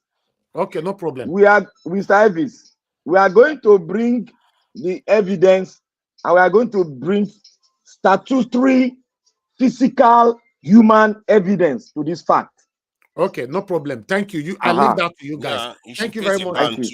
Thank you very much, everybody. We're all here now. He too will face a ban if he's found to have lied against me. No problem. Thank you. Thank you to Naija. Thank you, Garcia. Thank you, Mr. Jonathan, once again. Black Panther. Thank you. God bless you all. Everyone right there on the comment section. I appreciate every one of you. I can see some of you were still calling in. It be like I say to follow instruction on this platform is the biggest problem. You know, I let me repeat again. Anything more than 10 p.m. UK time, you know, nobody should call in. You know, if not be saying, I want to use me to another bad person again. You know, Nigerians are very quick to label you. Rules should remain rules. Anything more than 10 p.m., nobody should call in. I just said it not long now, and the same people that were on the comment section, now they call me so. I don't like that. If you want to argue or counter anything, or we have argument on the panel, come to the panel, counter Mr. CM, counter Mr. Naija or Black Panther. If you don't have the link, don't worry. Just watch us. But after 10 p.m., don't call in, please. I won't take calls. We can leave a broadcast. We can talk on the broadcast on the panel here till the next morning. But for the phone, no picking of calls after 10 p.m. Let's keep to the rules now. We cannot just be doing everything like Agberu, you know, no plan. You know, there should be plan. Please understand with us. So if there's anything you want to talk about, make all your calls before 10 p.m. That's a long time. We start the broadcast by 6 p.m. My presentation ends at maximum of 7 p.m. So you have from 7 p.m., 7, 8, 9, 10, 4 hours to call in if you want to. And we normally take about 10 calls from the beginning before we start giving opportunity for panelists to speak. So please, let's respect that now. I'm a human being. I cannot be carried. I just take cultural. I'm here every blessed day. It's not easy, you know. So I wish I find somebody that will volunteer. So, okay, Naija Watch, I want to join you now. Let's be doing this together. We'll never find that. You know, everybody una want dream finish, right? It's not easy. doing this year. And I want to appreciate every one of you that is encouraging me to do what I'm doing today. May God bless you all. That is genuinely encouraging me, starting with my wonderful panelists. All of them are putting in their voices here for Nigeria to be better in our time. We'll continue to push, continue to pour out our plight for our Nigerian government to do the right thing. We are not happy the way we've been treated. It's very, very unfortunate. Hopefully, fingers crossed, Nigeria will be better in our time. I appreciate every one of you on the comment section once again. Now go bless you now. Allow me to end the show right now. I'll see you guys again. Fingers crossed. Tomorrow, 6 p.m. Nigerian time. For those of you that are just coming across our channel for the first time, please subscribe with us. What we are doing here, we're not fighting anybody. We're only calling out our government to do the right thing, because Nigerians cannot continue to live like this. It's getting worse every day. Since I was born, it has never gotten better, rather than getting worse every blessed day. So we are looking forward to that particular day. Nigerian government will start prioritizing the people rather than prioritizing themselves. That is our prayer. That is our hope, and we'll continue to be hopeful. I appreciate every one of you. Like our videos, share our videos, subscribe to our channel, hit the notification bell to be notified, so that you can join this kind of live interactive session. And God bless you now. Good night, everyone. Bye for now. No more bad government in Nigeria. Nigeria what? The only media that have been consistent speaking against the bad government and for the purpose for reformers. Nigeria what? Yo!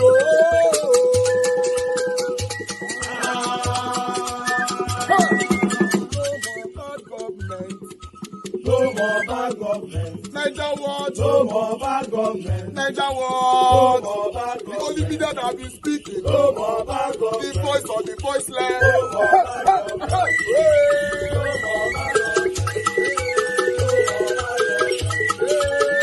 more bad government.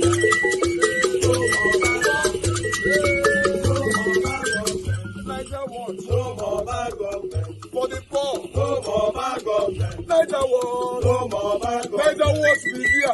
No more bad government. No more bad government. No more bad government. In Nigeria. No more bad government. No more bad government. No more bad government. The only media. No more bad government. The number one media in Nigeria. No more bad government. That have been speaking against government. No more bad government. Nigeria what? No more bad government.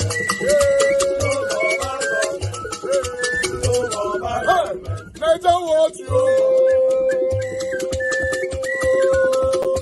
The voice of the voiceless. The voice of the voiceless.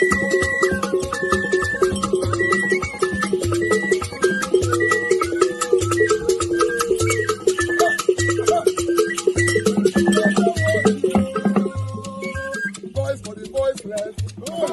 Voice for the voiceless. Nigeria what media? Voice for the voiceless. Nigeria what media? Voice for the voiceless. The only media that have been speaking against bad government. Being consistency since 1944. Voice for the voiceless. Voice for the voiceless. Voice for the voiceless. Voice for the voiceless.